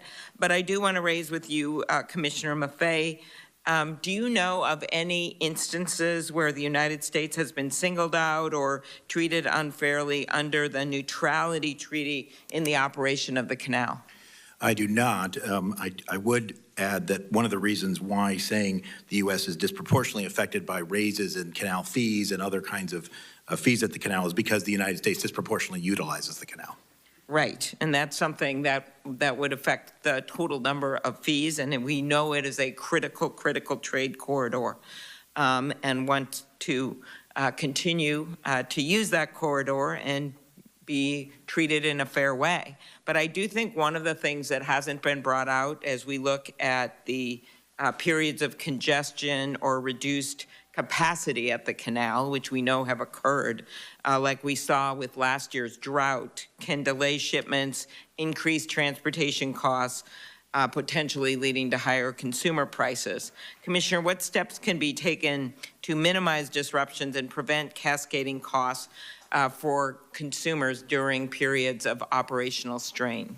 At the Panama Canal? Yes. I mean, the main thing is that, companies, importers and exporters need to make sure that they have very resilient supply chains. Depending on any one sea lane is awfully risky in this very, very difficult to predict world. It's one of the reasons why the Panama Canal is so important. In fact, it may be a bigger reason than a particular transit or line transit is the fact that it is there in case something goes wrong on the other end of the world, say, for instance, the Suez Canal, right? And it's that lack of redundancy right now that has been a big problem. And frankly, one of the reasons why shipping gone up, because if you have to go all the way around Africa or go all the way around the Americas, you are taking fewer ships. So Thank you, Mr. Kromick. In your testimony, you described how drought reduced imports at U.S. ports. Do these reductions affect prices for American consumers, or could they? Yes. Okay, thank you. I love that short answer. Ocean Reform Act, I mentioned. Back to you, Commissioner. Has that law improved the ability of shippers to have unreasonable charges waived or refunded by ocean carriers? As we know, this has been a major problem for our carriers, which can translate into prices. And talk about how it has empowered shippers to file complaints against unreasonable practices by the carriers. By the shippers, of course, you know what I mean. I don't mean the carriers themselves. I mean the people that are trying to do business and sell their stuff. So American exporters, right. American importers. American exporters. Absolutely. Look, I don't have a lot of time, but yes, it has had a tremendous effect. We have seen instances of waiving or forgiving detention demurrage fees or even refunding go way up. We've seen settlements go up with the major carriers. We've seen a lot more cases filed, so many, in fact, that we've had used to have one administrative law judge, now we have 3, and they still have too many cases. So a huge impact. Mm-hmm. And are you concerned, I'll just end where I started, are you concerned about freezing funding that has already been granted for port and infrastructure improvement right now, given what we're trying to do with American ports, so we can make stuff here and ship it instead of having it all come to us? I mean, that's a complicated question. I'll just say at the Federal Maritime Commission, we try to do an awful lot with less. As the New York Times reporter has pointed out, we are funded at approximately our entire annual budget, about 1 hour of the container ship industry's profits during the COVID pandemic. Because of that legislation and subsequent appropriations, that's more like, 68 minutes now. It's still a fraction of it. I don't know where, and I don't believe the chairman knows. Well, of course, we only found this out 12 hours ago at midnight from an unknown bureaucrat. So our hope is that we will be able to give you those numbers to show what will happen to infrastructure if we simply freeze funding for all of these things across America. Thank you.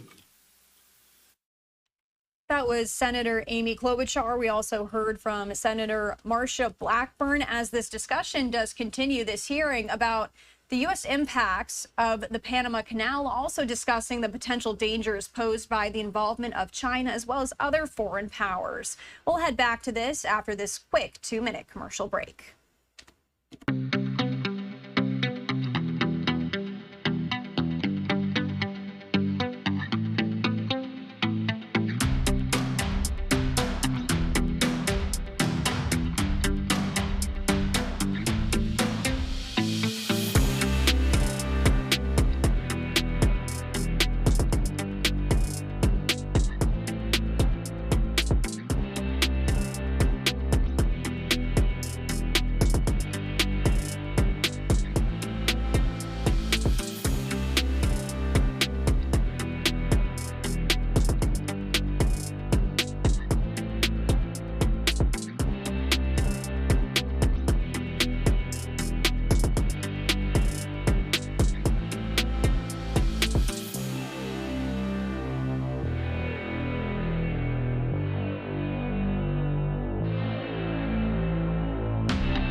And welcome back in here to Live Now from Fox. We're going to take you back out to Washington, D.C. as we continue to listen into this discussion, this hearing that the Senate is holding on the impacts of the Panama Canal on the U.S. economy, as well as other challenges.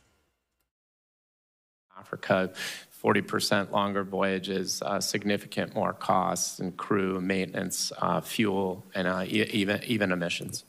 Do you have a ballpark of the difference if they're able to transit the canal versus go around South America? I don't have a figure. I can tell you it in days, and it depends. 13 days. So it's about 30 days if you can go through the canal, about 40 days right now because we can't use the Suez Canal if you want to go and go from, say, Asia cargo going to U.S. East Coast. Thank you. Mr. Soul, another question. China's pouring billions of dollars into infrastructure projects all over Central and South America. And one example is in Ecuador. China made a deal with them to fund a $3.4 billion hydroelectric dam. There's 17,000 cracks already, and there's a lot of corruption. Ecuadorian officials, they've been imprisoned, sentenced on bribery charges. Using that as an example for the region, you know, the strategy of China is clear to just take, and this is in the words of an Ecuadorian minister, the strategy of China is clear that they want to take economic control of countries. In Panama, for instance, it's about 7.7% of their GDP, as I understand it. So using Ecuador as an example, should Congress be concerned that China could extract significant leverage over Panama, given the outsized role and revenue from the canal that it plays in their finances? If you turn your microphone. Yes, Senator, it very well could, and I believe that we are in a very fortunate position now with Secretary Rubio, who knows the area very well and also knows China. Thank you very much, Mr. Chairman. Senator, can I just say you should also look at the port of Chansay in Peru. It'll fit that pattern. Thank you very much. Of Chinese investment. Thank you. Thank you. Senator Kim. Thank you, Chairman. Thank you to all of you for coming on out here. I'll be honest with you, when I talk to some of my constituents in New Jersey about this, they mostly understand this issue right now because of the words of President Trump. So if you don't mind, I just kind of wanted to start there and work backwards. So Chairman Sola, President Trump said, quote, China is operating the Panama Canal. We didn't give it to China, we gave it to Panama, and we're taking it back. I guess I just wanted your assessment there. Is China operating the Panama Canal? Chairman, Senator Kim, I never discredit anything that President Trump says. Well, I guess I would ask he has a different briefing book than I do. Mm-hmm. What I can say is that the Panama Canal is operated, as far as I know, by the ACP, the Panama Canal Authority, Mm-hmm. and they're very efficient at operating the canal on the throughput that they're able to do. So you're saying, from your knowledge, you don't know of reasoning to believe that China is operating the Panama Canal, from the knowledge that you have? From the knowledge that I have on whether the Senator, what we have here is the Panama Canal Authority is the authority where people will pay into the Panama Canal. Mm-hmm. I think that if you will allow me to, if a company is able to operate both ports. Oh, I see what so you're talking about Hutchinson ports, right? Yes. So we're talking about what, Balboa and Cristobal ports, right? Right, and they're subsidized. They're subsidized. They're subsidized. I guess my question to you is, does Hutchinson Port actually control the locks of the canal? No. Does it control directly the entrance to the canal? Both ports are in operational control of the canal. In order for those ports to operate, the canal has to give them a special permit. And the reason is because when they're bringing a ship in or bringing a ship out, they block the traffic of the canal every single time. I see. So they have to have pilots, pilots that go in there. Is Balboa or Cristobal ports under the jurisdiction of the Panama Canal Authority? They've been given by the Panama government the concessions. However, they're in the operational range of the Panama Canal. Does that make those two ports under the jurisdiction of the treaty? Let me say this, because I was in Panama when the Panama Canal was turned over.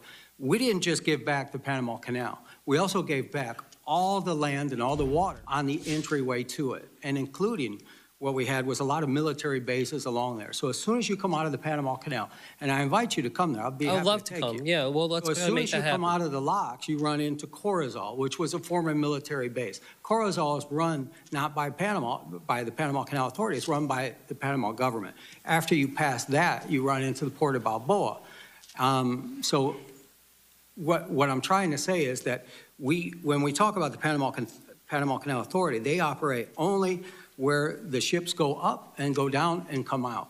After that, you have where the pilots, will take you on the boat and take you off. So is it operational control of the Panama Canal? Yes, because the pilots are the ones that have to bring you in there and bring you out. And again, every time a ship goes into one of those ports, they block the traffic of the Panama Canal. Yeah. Well, look, I guess I wanted to just ask you kind of directly then, what is your assessment of the Panama Canal's authority, in terms of their ability to administer the canal? I think the Panama Canal Authority and their independence, if you read my opening statement and my written statement, they've done a fantastic job. And Panama has been running the canal for 25 years. They've given $28 billion to the coffers of the government in those 25 years. In the 25 years that the two ports that we call two ports, they've contributed zero. So I don't understand why Panama would allow those two ports to operate and put into jeopardy what they have, the operations that they do have in the canal. I want to just end here on this, because I thought you had a really poignant point in your written testimony where you said, we must protect the independence of the Panama Canal Authority. Any efforts by other interests in Panama to diminish the independence or professionalism of the authority must be stopped. And I would just venture to say, as we talk about this as a committee, as a government, that we should try to follow those same words as well. You know, we try to have nuance and precision with the words that we use. Otherwise, it very much looks like some of what we talk about is going to be perceived as undermining the Panama Canal Authority. And you said that you warned that that would be something that would actually boost up China's capacity in the region. So I just ask, as we deal with this going forward, that we be precise about it and try to make sure we're talking about exactly what we're addressing. And specifically what I was talking about is the board of directors of the Panama Canal. I mean, are some of the board of directors on the board of directors of the ports that we have in question? So when you look at the annual report of those two ports, they have a hidden, or not a hidden, it basically says that they have local partners that are not identified. So I believe that if we had those identified, we would know more. Yeah, and more precision there. Thank you so much. I yield back, Mr. Chair. Thank you. Senator Schmidt. Thank you, Mr. Chairman. I want the committee to just imagine that Taiwan is under siege. The CCP, determined to crush Taiwan's resistance and prevent a U.S. response, activates a multi-pronged strategy, leveraging its control over global ports and shipping infrastructure. At the Panama Canal, one of America's most vital trade arteries, handling 40% of U.S. container traffic, Chinese-controlled ports at both ends suddenly close. Ships carrying food, oil, and military supplies are turned away because of technical difficulties, paralyzing the global economy. Gasoline prices soar, supermarket shelves empty, and supply chains collapse within days. China's state-owned ZPMC, which supplies 80% of U.S. port cranes, has equipped their cranes with cellular modems that create exploitable vulnerabilities. These cranes at U.S. ports mysteriously malfunction, halting critical operations. Factories close, millions lose their jobs, and the economy grinds to a halt. While this scenario may seem hypothetical, it is entirely plausible. Therefore, the canal must remain neutral, and the U.S. must ensure the CCP does not encroach on our vital economic and national security interests. In 2017, Senators Markey, Schatz, and Rubio urged President Trump to address China's aggressive maritime actions. Their warnings apply today as China's growing control over critical infrastructure, ports, and strategic waterways like the Panama Canal pose an unacceptable threat. America is sleepwalking into a carefully laid Chinese trap. And fortunately, people like President Trump aren't falling for it. I'm glad he's raised this issue. This dangerous complacency must end. That's why last week I introduced a Senate resolution to safeguard the Panama Canal from Chinese influence. It calls on Panama to expel Chinese entities in foreign control and honor its neutrality under the 1977 transfer agreement. The cost of inaction is too great. And I'll offer this up for anyone, but I think the biggest concern here is this Belt and Road Initiative. We've talked about it creating a debt trap, which is true. And building a bridge in Bangladesh is very different than this. I mean, there are reports of, the CCP building airports, and then when people are critical of the CCP, all of a sudden flights are canceled. Controlling a grid, they can turn it off and they can turn it off. And there's just no way on God's green earth that China can control the Panama Canal. And so however you want to define it, and I hope my Democrat colleagues, this is an issue that affects America that should not be partisan, and I hope they're not blinded by the fact that President Trump has come out so boldly on this. But we shouldn't tolerate this. The witnesses have stated they have operational control. We can get into the semantics of the Port Authority versus the control, but operational control of the Panama Canal is real by the CCP.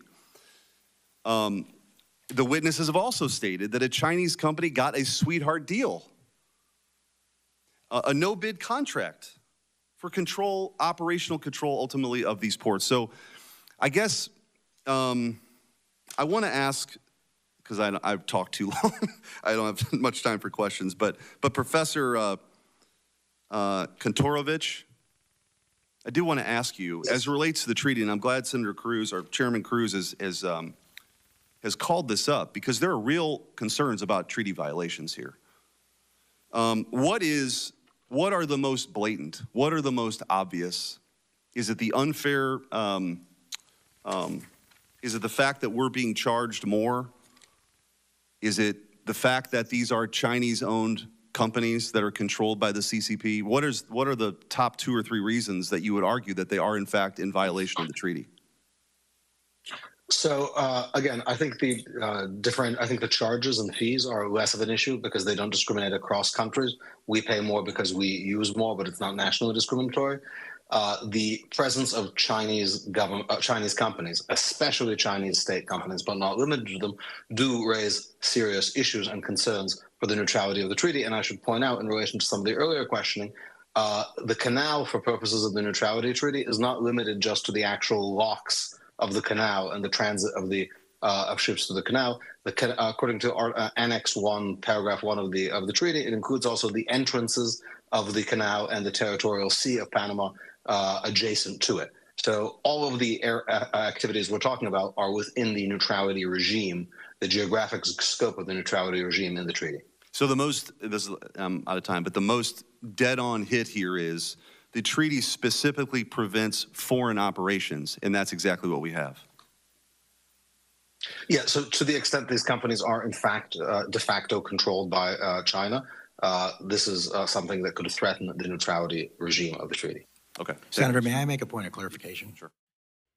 And again, we are just listening in to this Senate hearing about the U.S. impacts of the Panama Canal. And again, this has been a long discussion of just a range of these topics here, such as the dangers posed by the involvement of China as well as other foreign powers, and the challenges of capacity limitations and rising fees. Let's go away for another 2-minute break on Live Now from Fox. We'll be right back.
And welcome back in here. Let's turn back up the sound at this hearing called Fees and Foreign Influence, examining the Panama Canal and its impact on U.S. trade and national security.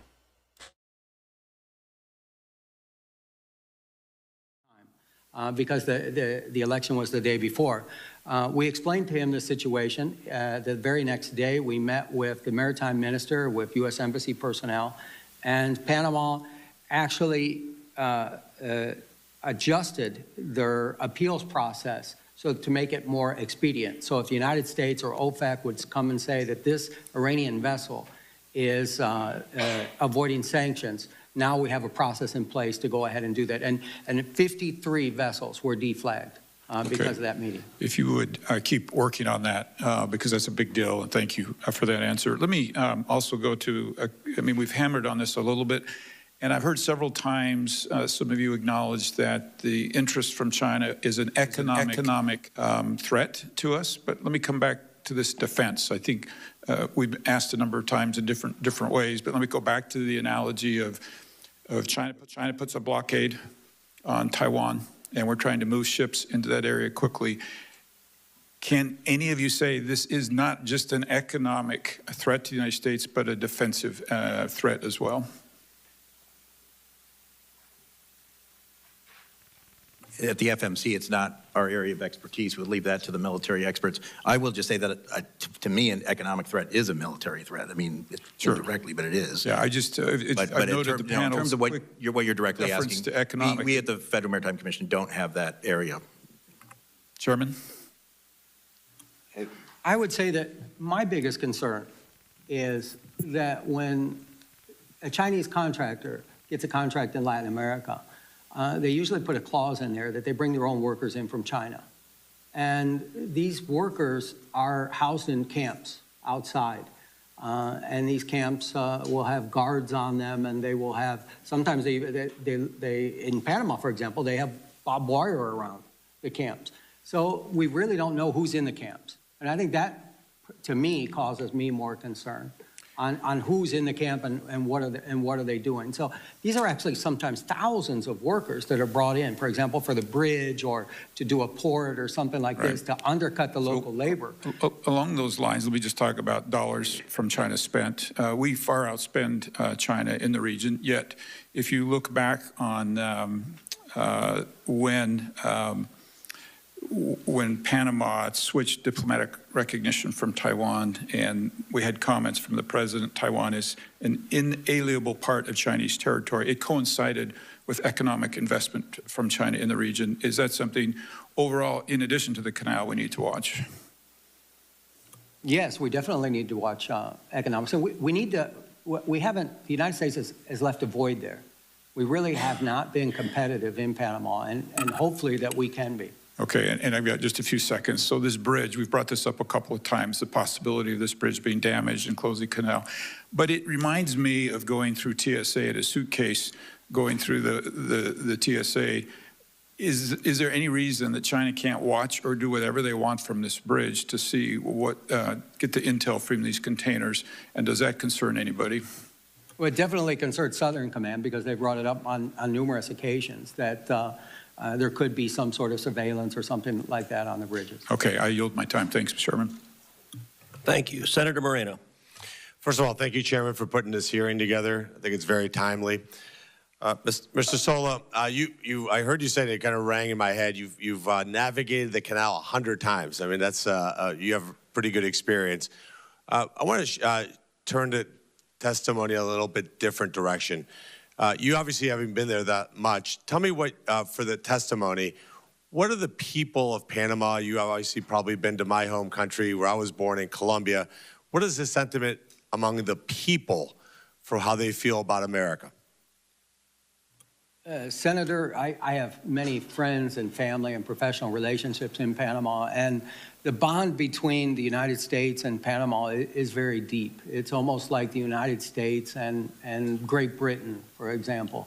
The Panamanians love baseball. They love basically a lot of the same things that we do. The people are absolutely wonderful. Now, they've suffered through catastrophically bad leaders, especially today, the president of Colombia, Petro. We don't have to go down that path, but here's what I'd ask you is, obviously we understand about shipping. We understand the issues of trade, and that's been well documented. I think that the treaty's clearly in violation. There's no question about that. In fact, Mr. Chairman, I'd like to see us speedily get to a point where we get a resolution allowing the president to renegotiate that or cancel that treaty. But here's my question to you. The Darien Gap is a stone's throw away. Here to Annapolis, maybe not even a little bit further than that. It used to be this insurmountable piece of geography that separated Colombia from Panama, but it's now used as a massive human and drug trafficking operation. the presence of multinational gangs, multinational criminal organizations in that area, primarily, I will suggest, funded by the Chinese. You don't have to comment on that. But what is the impact of these transnational gangs, this increase in human and drug trafficking doing to maritime activity along the canal? Senator, the Darien Gap is one of the most dangerous treks that I think anybody can do, and thank God for the new policy that we have on migrants and people coming into the country, because countless people have been harmed, died, or even, very bad things happen to them through there. On transnational gangs, I mean, anytime that there's money in a black market, they're going to go ahead and they're going to fill that void. So hopefully, as I understand, the Darien Gap is not being utilized very much right now because people are coming to the United States and now cannot come in. Right, but And again, we are just listening in there to this Senate hearing on U.S. impacts of the Panama Canal and a range of topics being discussed. You did just hear them talking about national security and immigration. That conversation expected to continue after we go away for this 2-minute break. We'll be right back.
And welcome back. We are going to head back out to Washington, D.C. as we continue to listen into this Senate hearing discussing the U.S. impacts on the Panama Canal.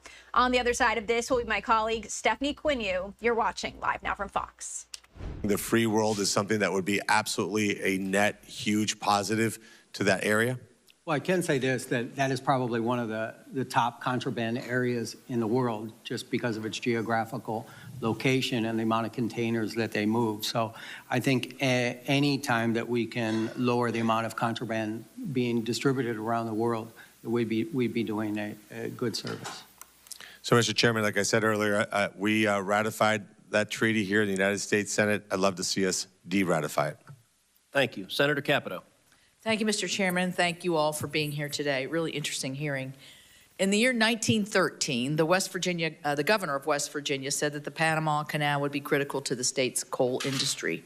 What was then true is still true today. 11% of the cargo that goes through that canal is coal. Chairman Sola, thank you for your military service and for your great insight into this, into Panama. I know that the draft restrictions have been brought up already today, but the fact that bulk goods like West Virginia coal and other forms of energy cannot always be fully loaded to go through the canal is a major problem. I know they're investing about $900 million to try to make the canal more resilient, but what ways can we assure that our state's energy exports are actually getting where they need to go when they need to get there?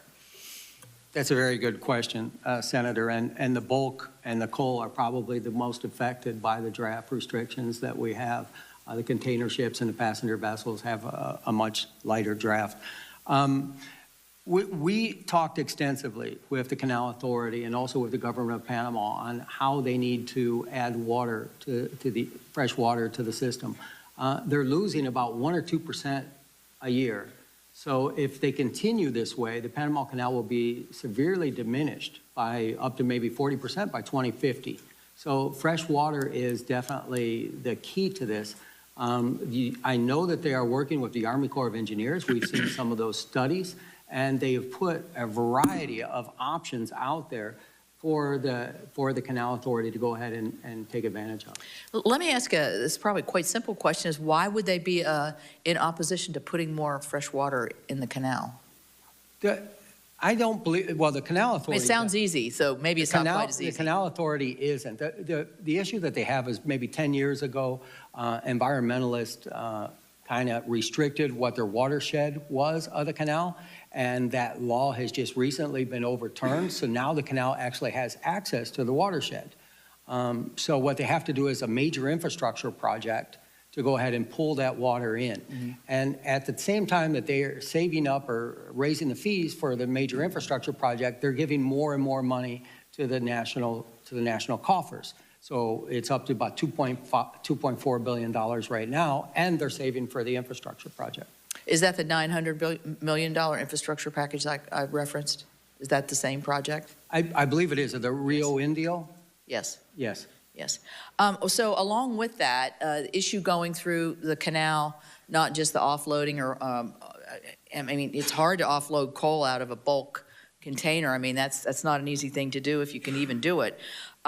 Is this whole thing about congestion pricing kind of, nobody here from New York, are they? But, you know, the congestion pricing at the canal where you can outbid and skip the line, so then the line can be like 14 days later, even if you were at the front of the line. This is probably what Senator Sheehy's wondering, like, how did I get in front of him kind of question.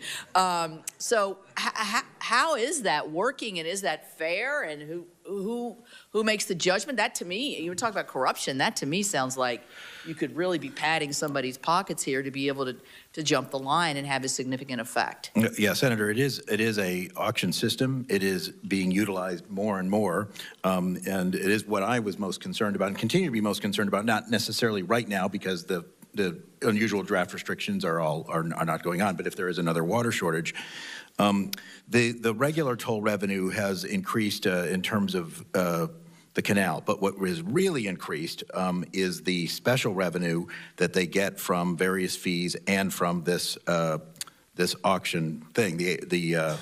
That revenue has gone up about close to 300% for other transit services. So that's a huge amount. It's analogous to me in some ways. I know a lot of the ocean carrier companies got a lot of heat when they were making more money during the lack of the congestion during COVID. Well, this is sort of similar. They're providing fewer transits, and at the same time, they're making more money because of a market mechanism, though. We're, you know, talking about the Chinese Communist Party. Well, this is the other way. This is capitalist, but it is a different way of allocating space that they're utilizing more and more to make more and more money. Now, I have no idea. To the best of my knowledge, the money is going back to the Panamanian government. I don't know of any reason to doubt that. But that is a big cost. And as I said before, it does disadvantage certain kinds of cargoes because they might feel that they don't, they're on a ship which doesn't prioritize its time passage as much as other kinds of cargoes. I don't know how that affects coal. All right. Thank you very much. Thank you. Senator Sheehy. How long would it take China to block the canal for our usage if they decided to do it? I know you're not military experts, but I think you've been in the canal 100 times. You're all experts on the industry. If they wanted to deny our usage of it, how long would it take them to do it? Senator, I could say that prior to the year 2000, the canal had a quick reaction force that kind of took all possibilities into consideration, either a ship be installed in the canal or to be able to move one out. I don't know what those capabilities or what the planning for that would be. So effectively, we don't have a ready response. But if China, I'm sure Southern Command does. I don't like the mindset that's kind of pervaded that there's this far off hypothesis that. But Senator, you're not someday talking to military experts. We're here because of it's commercial reasons.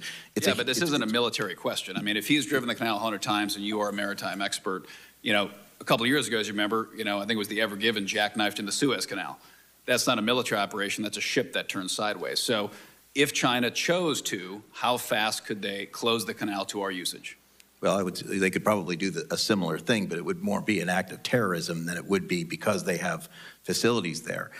Most of this discussion has involved the economic threats that China is bringing up because of the Belt and Road Initiative and having these investments in other countries. But yeah, I mean, it's not hard to close off a waterway. Panama Canal is actually quite vulnerable in terms of infrastructure. It's not, this is not a fort or militarily reinforced location. Now that's you're getting to the end of my knowledge of that. But no, it would not take long, but I don't know what it has to do with, it's not accelerated because they have people at other port, unless you believe that they're, in theory, it's easier to infiltrate those ports with Chinese spies than it is other kinds of things. But that's totally out of my purview. That's more scientific. Well, I don't think it is out of your purview. I think the reality is the canal is an economic engine. It is also a national security engine. And I appreciate, I'm not trying to be combative or setting any traps. I'm just trying to ask a common sense question, which is, we can dance around, I'm not an expert in this, I'm not an expert in that, but the canal is vulnerable, as we've stated. I guess, Senator, I'm just sort of saying, why would they bother with a military-like operation when they can get what they want with non-military means? If they can have influence in other ways. That's the point of the question. Okay. Is we segregate ourselves artificially in a way that they do not. We segregate ourselves, well, let's talk about military, let's talk about intelligence, let's talk about economics. China doesn't work that way. It's a whole of government approach. They don't draw a delineation between an economics discussion and a military one. And their attack may not look like Pearl Harbor.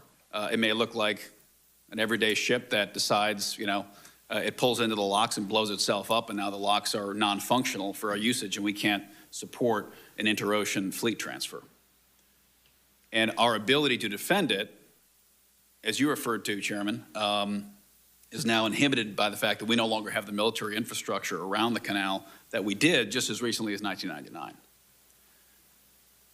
So from a commercial perspective, do the shipping companies have concerns over the security of the narrow waterways? We've got Straits of Malacca, we've got Suez Canal, we've got Gibraltar, we've got Panama. Is that a concern that's thrown around in the boardrooms of the largest shipping corporations in the world? Senator, I think it's something they think about every day. I mean, really, it's drawn into sharp relief with the Red Sea that it was it's what I call a pink flamingo. Like there's black swans that just come up, and there's pink flamingos that you can see but you don't act. But no one really thought a whole lot that one of the most important waterways in the world could be denied, and moreover, that it could be denied for such a sustained period. The good news is that and denied, I might add, by a disaffected non-state actor of Bedouins running around with rocket launchers. We're right now listening to the Senate as they're holding a committee hearing talking about the U.S. impacts on the Panama Canal. We do need to step away for a 2-minute break, but before we do so, I did want to share this live look with you. This is from the Senate floor, the roll call vote for Sean Duffy as Transportation Secretary is currently underway, and you can see the vote happening right there. 7 yeas, 2 nays so far, the unofficial tally, with just about 9.5 minutes to go. We're going to keep a very close eye on this as it is happening right now, the nomination of Sean Duffy to be Secretary of Transportation. We're going to take our 2-minute break. We'll be right back.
Welcome back to Live Now from Fox. I'm Stephanie Quinu. We continue to follow a number of live events happening right now on Capitol Hill. A Senate committee hearing right now talking about the importance of the Panama Canal to the U.S. economy.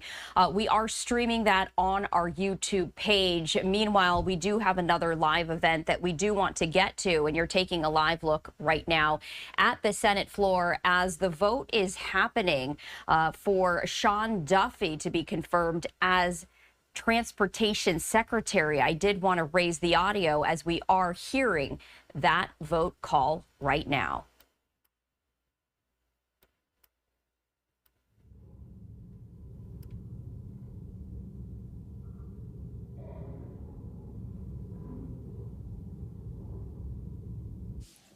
Mr. Scott of Florida, aye.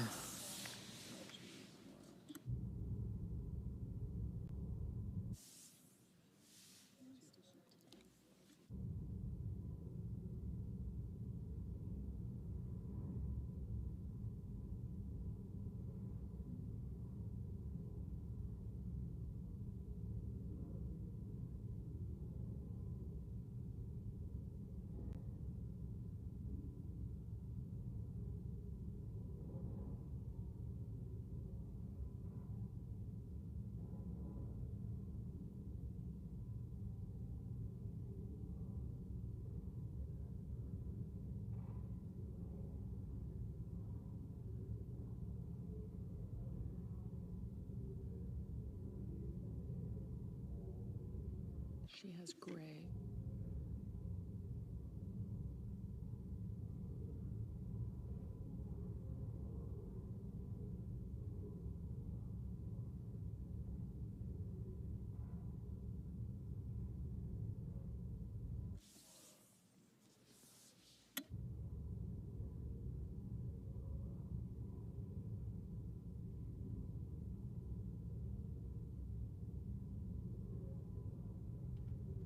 If you're just joining us here on Live Now from Fox, we are listening to the live roll call vote for the nomination of Sean Duffy as Transportation Secretary. We are hearing in real time these votes being called and announced. There are minutes of silence in between when those votes are cast, and that is why we are listening to some silence right here. But you do see right now 15 yeas, 2 nays, with just about 4.5 minutes to go. Of course, it does go over as those votes are still being tallied. So we did want to share that, a live look right now on the Senate floor as senators are now voting on the confirmation of Sean Duffy as the Secretary of Transportation. He would be replacing Pete Buttigieg, who was the Transportation Secretary under former President Biden.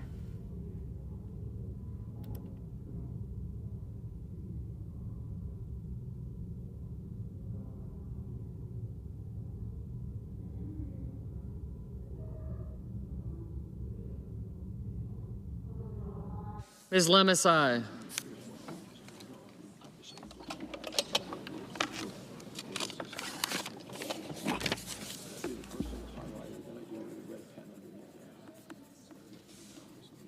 Mr. King, aye.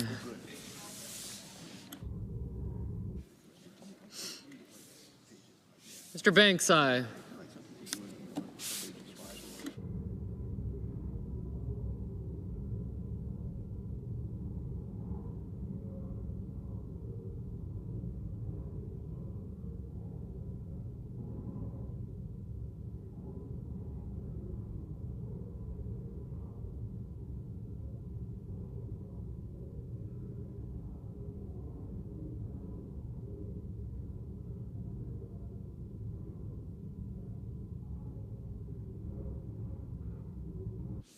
Mr. Kelly, aye. Mr. Hickenlooper, aye.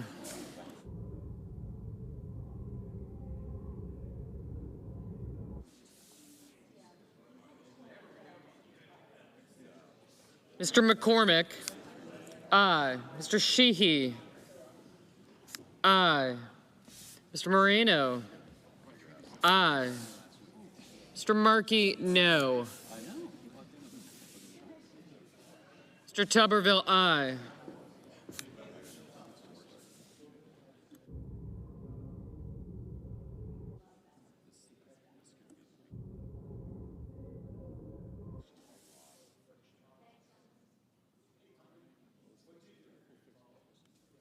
Mr. Coons, no.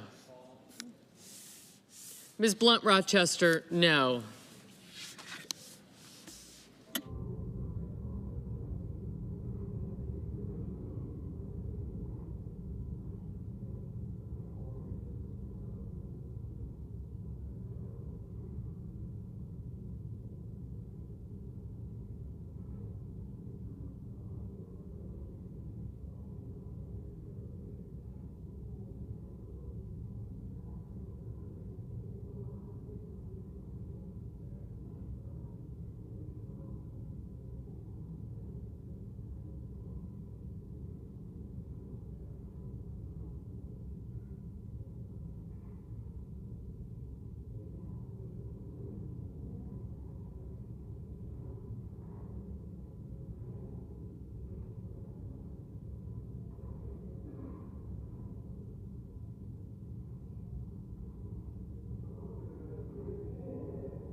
The roll call vote right now, less than 1 minute until it expires right now. There are 24 yeas, 5 nays. Mr. Justice, aye. Mr. Cornyn, aye. But keep in mind, of course, the votes continue to come in even after the clock expires to 0. This is for the nomination of Sean Duffy to be Secretary of Transportation, and we continue to listen in live as those votes are being announced in real time.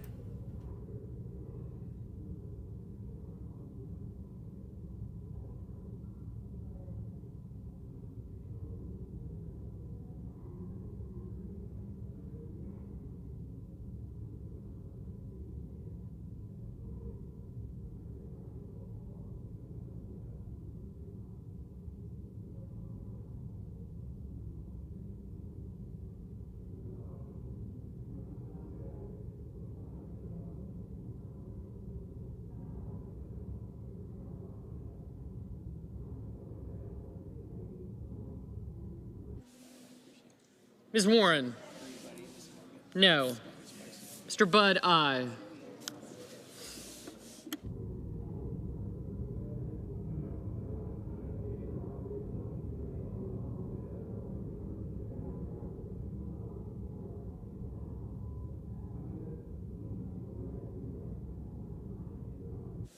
Mr. Langford, aye.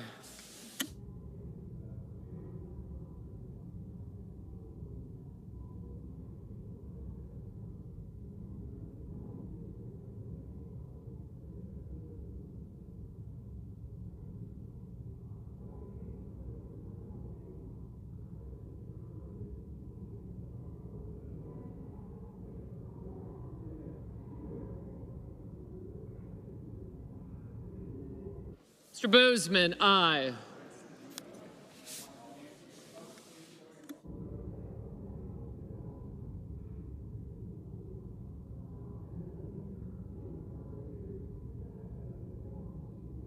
We continue to listen in live to the roll call vote for Sean Duffy. This is as the senators are voting on his nomination to be Secretary of Transportation. Yet another aye right there.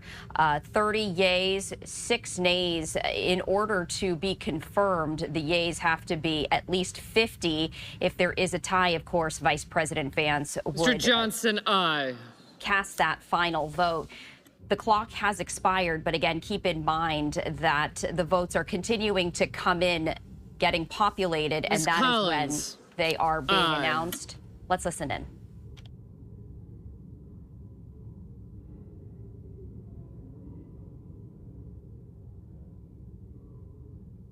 Mrs. Capito, aye.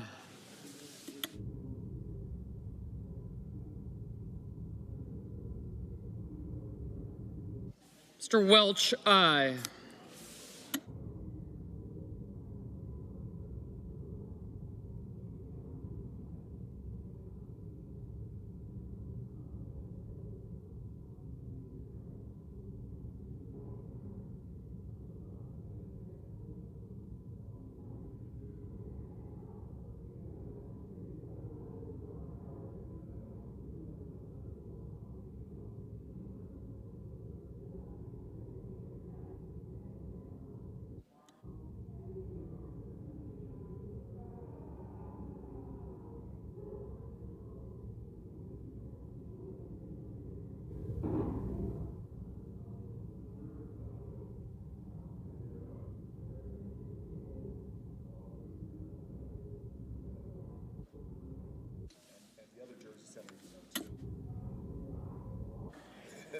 Mr. Kim, no. Mr. Booker, no. Mr. Kennedy, aye. Mr. Merkley, no. Mr. Thune, aye.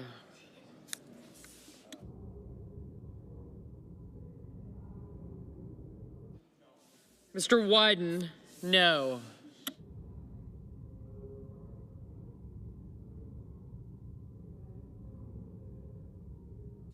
Mr. Rounds, aye. Mr. Sanders, no. Ms. Duckworth, no. Mrs. Murray, no. Mr. Fetterman, aye.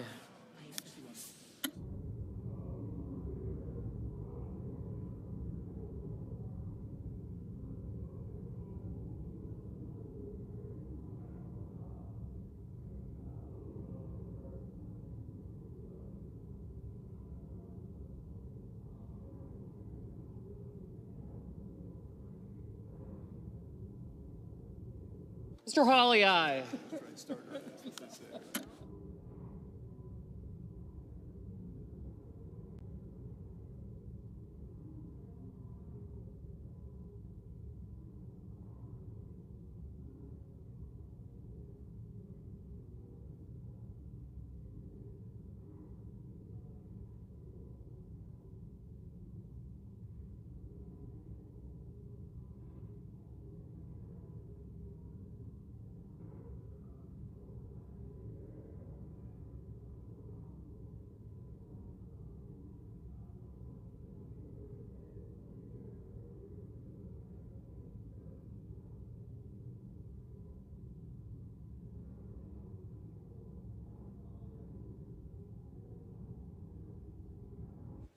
Mr. Reed, aye.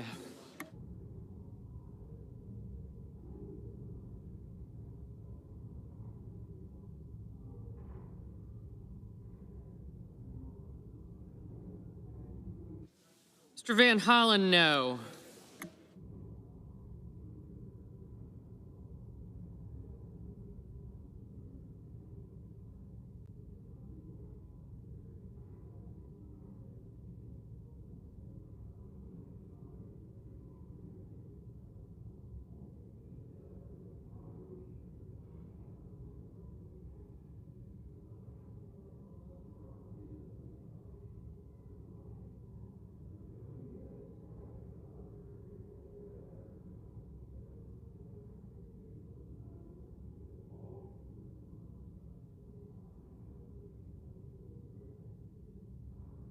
Mr. Crapo, aye.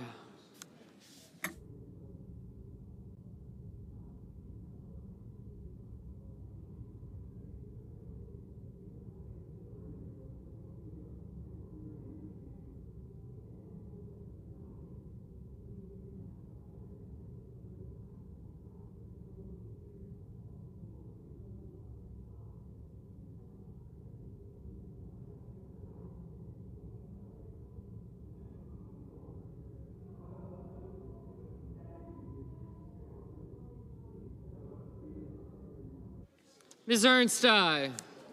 Thanks. Mr. Kramer, aye.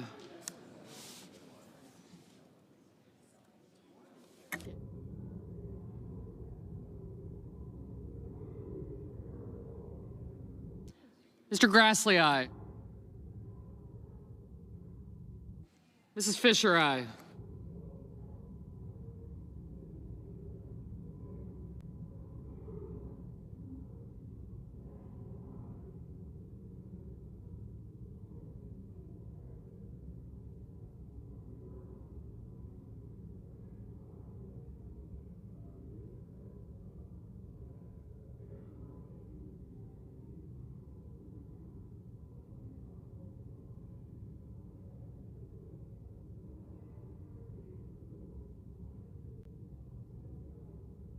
Mr. Heinrich, no.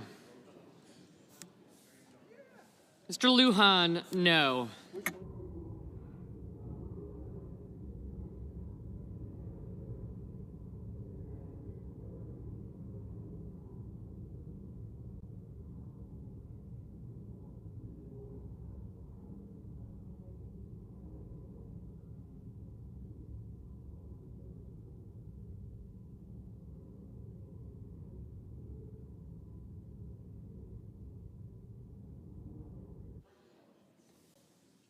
Ms. Rosen, aye. Ms. Hassan, aye.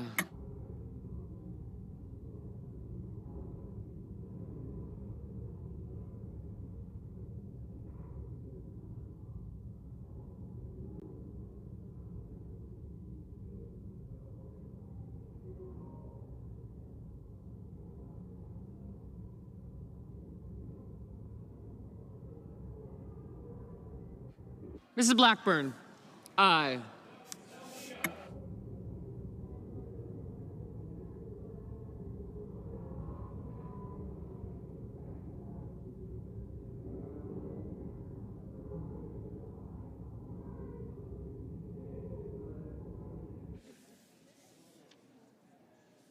Mr. Young, aye.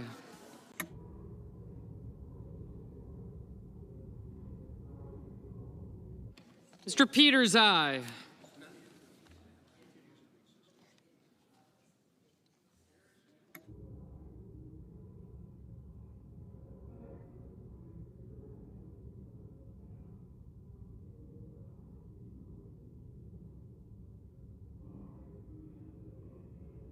Mr. Moran, aye.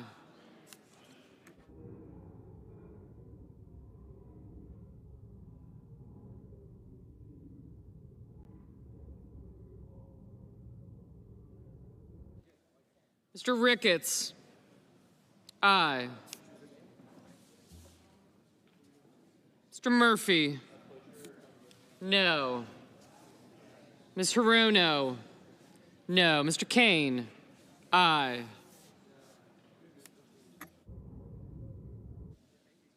Mr. Reed, no.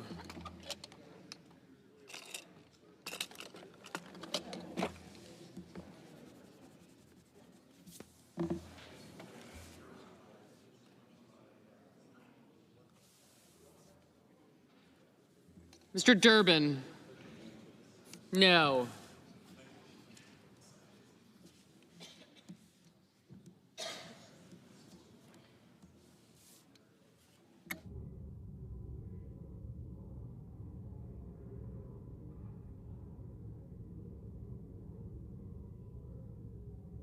Mr. Gallego, aye.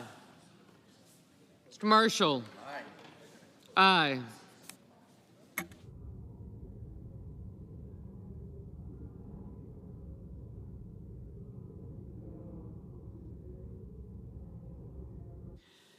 Ms. Slotkin, no.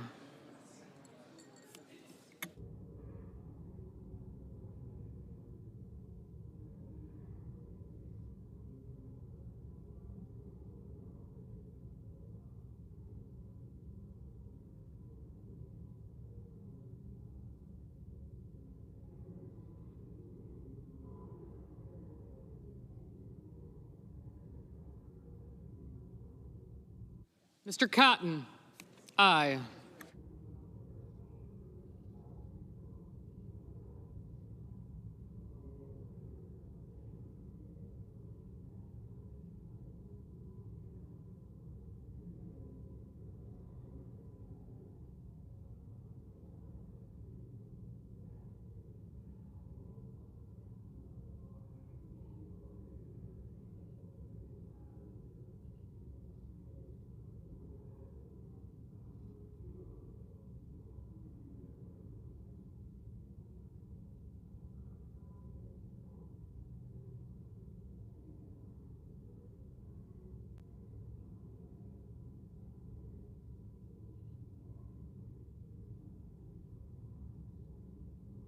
Mrs. Britt, aye.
Mr. Haggerty. Aye.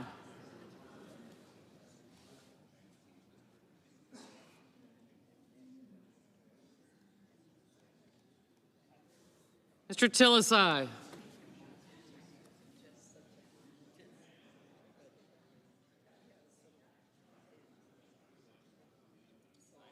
Mr. Schiff, aye.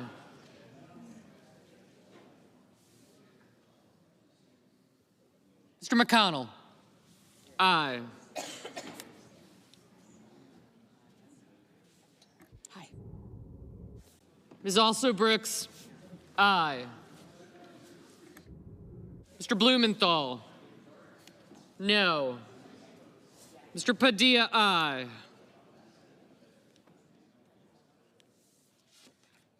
Ms. Klobuchar, aye.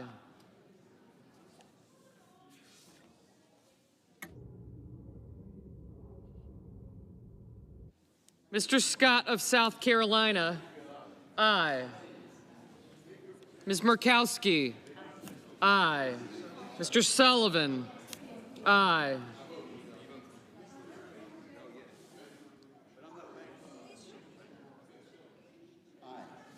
Mr. Wicker, aye.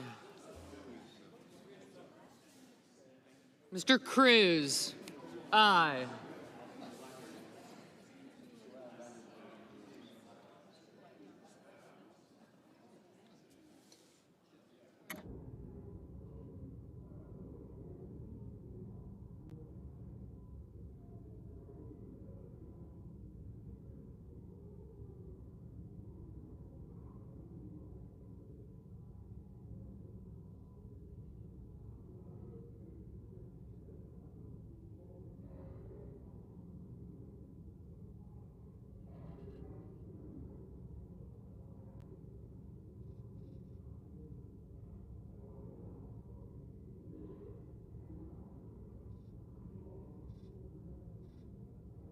Mr. Hoven, aye.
So we're just waiting for the last few votes to trickle on in. It does appear that at 70 votes for yay, that Sean Duffy has been confirmed to be Secretary of Transportation. That not yet made official. We still have to wait for the official announcement. But taking a look at the votes right now, with 70 yays and 22 nays, there will not be enough nays for this not to pass.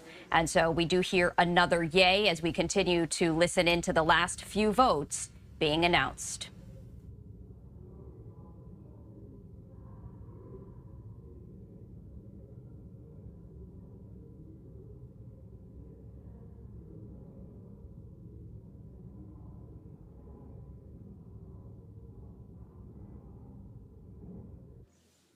Mr. Schumer, aye.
Mrs. Hyde-Smith, aye.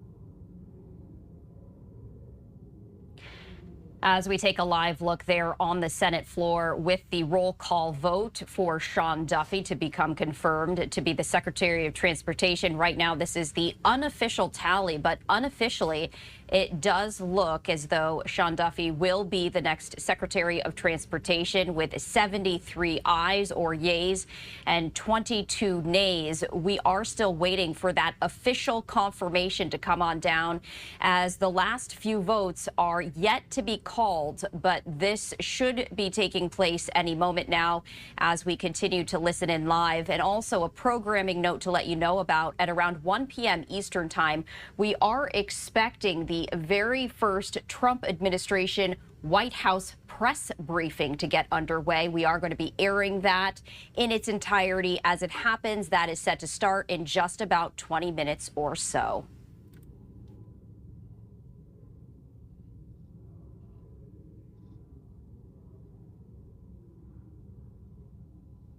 Mr. Schatz, aye.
Mr. Warnock, aye.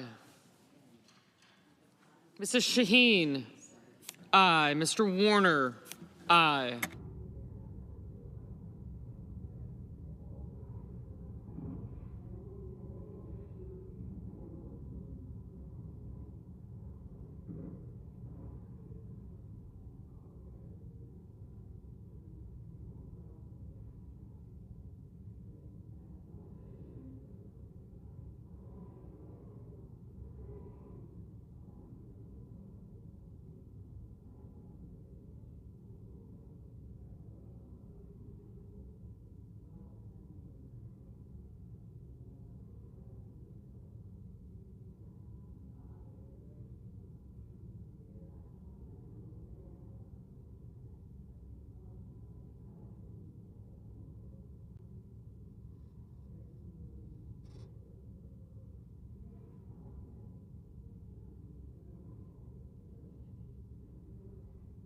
Mr. Paul, aye.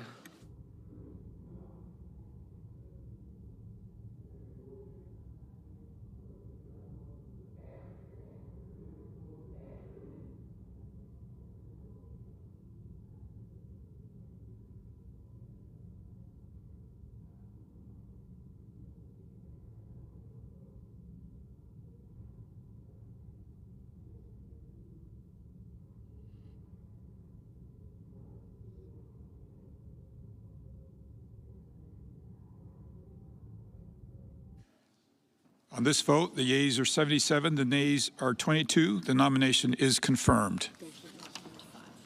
Under the previous order, the motion to reconsider is considered made and laid upon the table, and the President will be immediately notified of the Senate's action.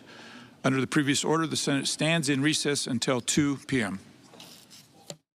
So there you have it. The yeas have it, and Sean Duffy officially confirmed as Transportation Secretary, getting the majority of the votes, both Democrats and Republicans. Duffy previously represented Wisconsin in the House Senate, and there it is, the official tally, 77 yeas, 22 nays. Sean Duffy confirmed to be the next Secretary of Transportation. We were hearing that this documentation is going to be put forth for President Trump to see. And as you can see, the Senate now stands in recess until 2 p.m. Eastern Time. We are going to take this opportunity to step away for a 2-minute break here on Live Now from Fox. After that, though, we do continue to follow the very latest. You're taking a live look right here at the White House, as in just about the next 15 minutes or so, we are expecting the first Trump administration White House press briefing to get underway. We are going to be bringing you that in its entirety right here on Live Now from Fox after the break, continuing our live coverage. Stay with us.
Time right now is 12:46 Eastern, 9:46 Pacific. I'm Stephanie Quinu. You are watching Live Now from Fox. I wanted to share this live look with you. This is a live look right here. And you can hear that ambient noise as in just about 15 minutes or so, we are expecting the Trump administration's first White House press briefing. And you can see that the press room right there is packed with journalists. This is going to be the very first time that we're going to be hearing from Caroline Leavitt, who is the White House press secretary. She is the youngest person to serve in this position, and she will be making her debut momentarily in just about 15 minutes or so. And it's unclear how often Leavitt will hold these briefings, but this is the very first opportunity that we have to hear from Leavitt at 27 years old. Now, she was a spokesperson for President Trump's campaign and transition. He said that she did a phenomenal job, and that is why he announced in November that she would be his White House press secretary. We're going to continue to monitor this live stream. As soon as this briefing gets underway, we're going to bring you it in its entirety, as this is going to be the very first time that we hear from Caroline Leavitt in the very first White House press briefing under the President Trump administration. In the meantime, I also wanted to share this live look with you. This is a live look at Blue Origin as it is set to launch. This is the new Shepard.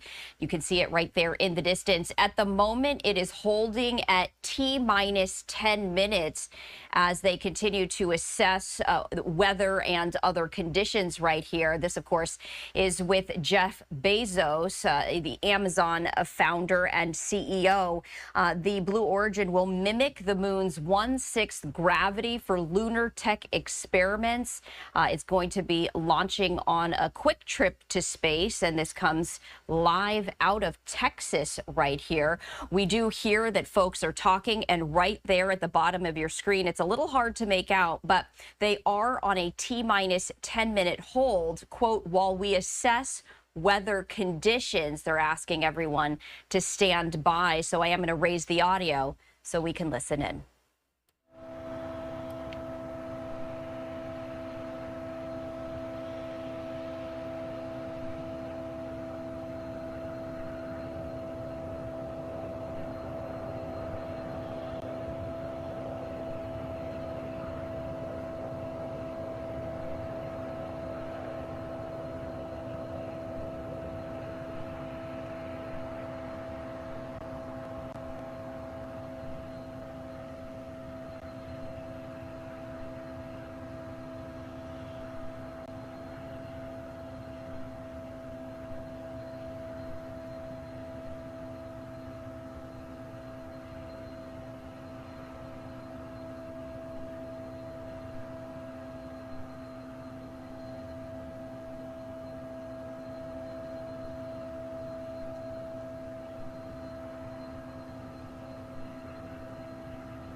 We were hearing some commentary from Blue Origin during the break. That is why I wanted to share this with you as we raise the audio. It does look like they are standing by, not speaking, as weather conditions right now, momentarily pausing this launch right here out of Texas. On the upper right-hand side of your screen, you can see that it is now being held at T-minus 10 minutes as they continue to assess the weather conditions. And just taking a live look right there at the sky, you can see it's a little cloudy, it's a little gray and gloomy, and so that could be impacting what is to come. We're going to continue to monitor this live look. I'm going to just raise the audio to see if folks are speaking from the control room. Let's listen in.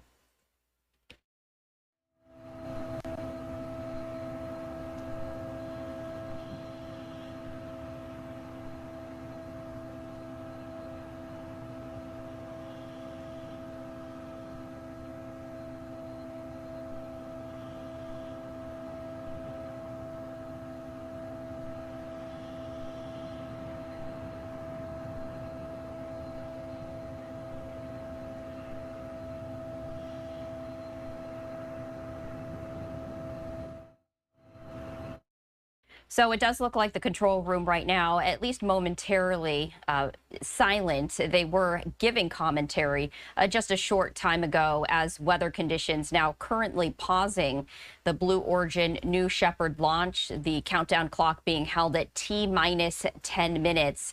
We're going to continue to monitor this. If we do hear folks in the control room talking, we are going to raise that audio. In the meantime, we have a number of live events that we are expecting to get underway, including this one right here. This is a live look inside the White House press briefing room, and you can see it's almost standing room only. This is the very first White House press briefing being held by President Trump's administration right here. The very first time we're going to be hearing from Press Secretary Caroline Leavitt. She is the youngest person to be serving in this role at 27 years old. President Trump choosing her, saying that she is incredibly awe-inspiring and impressive, which is why he chose her to fill this position. So we're on standby for two events. This is set to get underway in just about 8 minutes or so. As soon as it does happen, we will bring that to you. After the 2-minute break, though, the UN Security Council talking about the Middle East. We're going to dip into that live from New York City after this 2-minute break.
Welcome back to Live Now from Fox. We continue to monitor a live event happening out of Washington, D.C., as in just about 5 minutes or so, we are expecting the very first White House press briefing to get underway under President Trump's administration. Standing room only inside this briefing room. As soon as this starts, we, of course, will bring that to you momentarily. We also have another live event out of Texas. This is the Blue Origin flight right here. This is the launch, and it is right now on hold. T-minus 10 minutes because of weather conditions right now. Mission Control assessing the weather conditions, making sure if in fact it is safe. And you can see that the live webcast seems to have ended, so perhaps it is postponed indefinitely. We're going to keep a close eye on that. In the meantime, though, let's head over to New York City as the UN Security Council talking about the conflict in the Middle East. Let's listen in. The death of unreported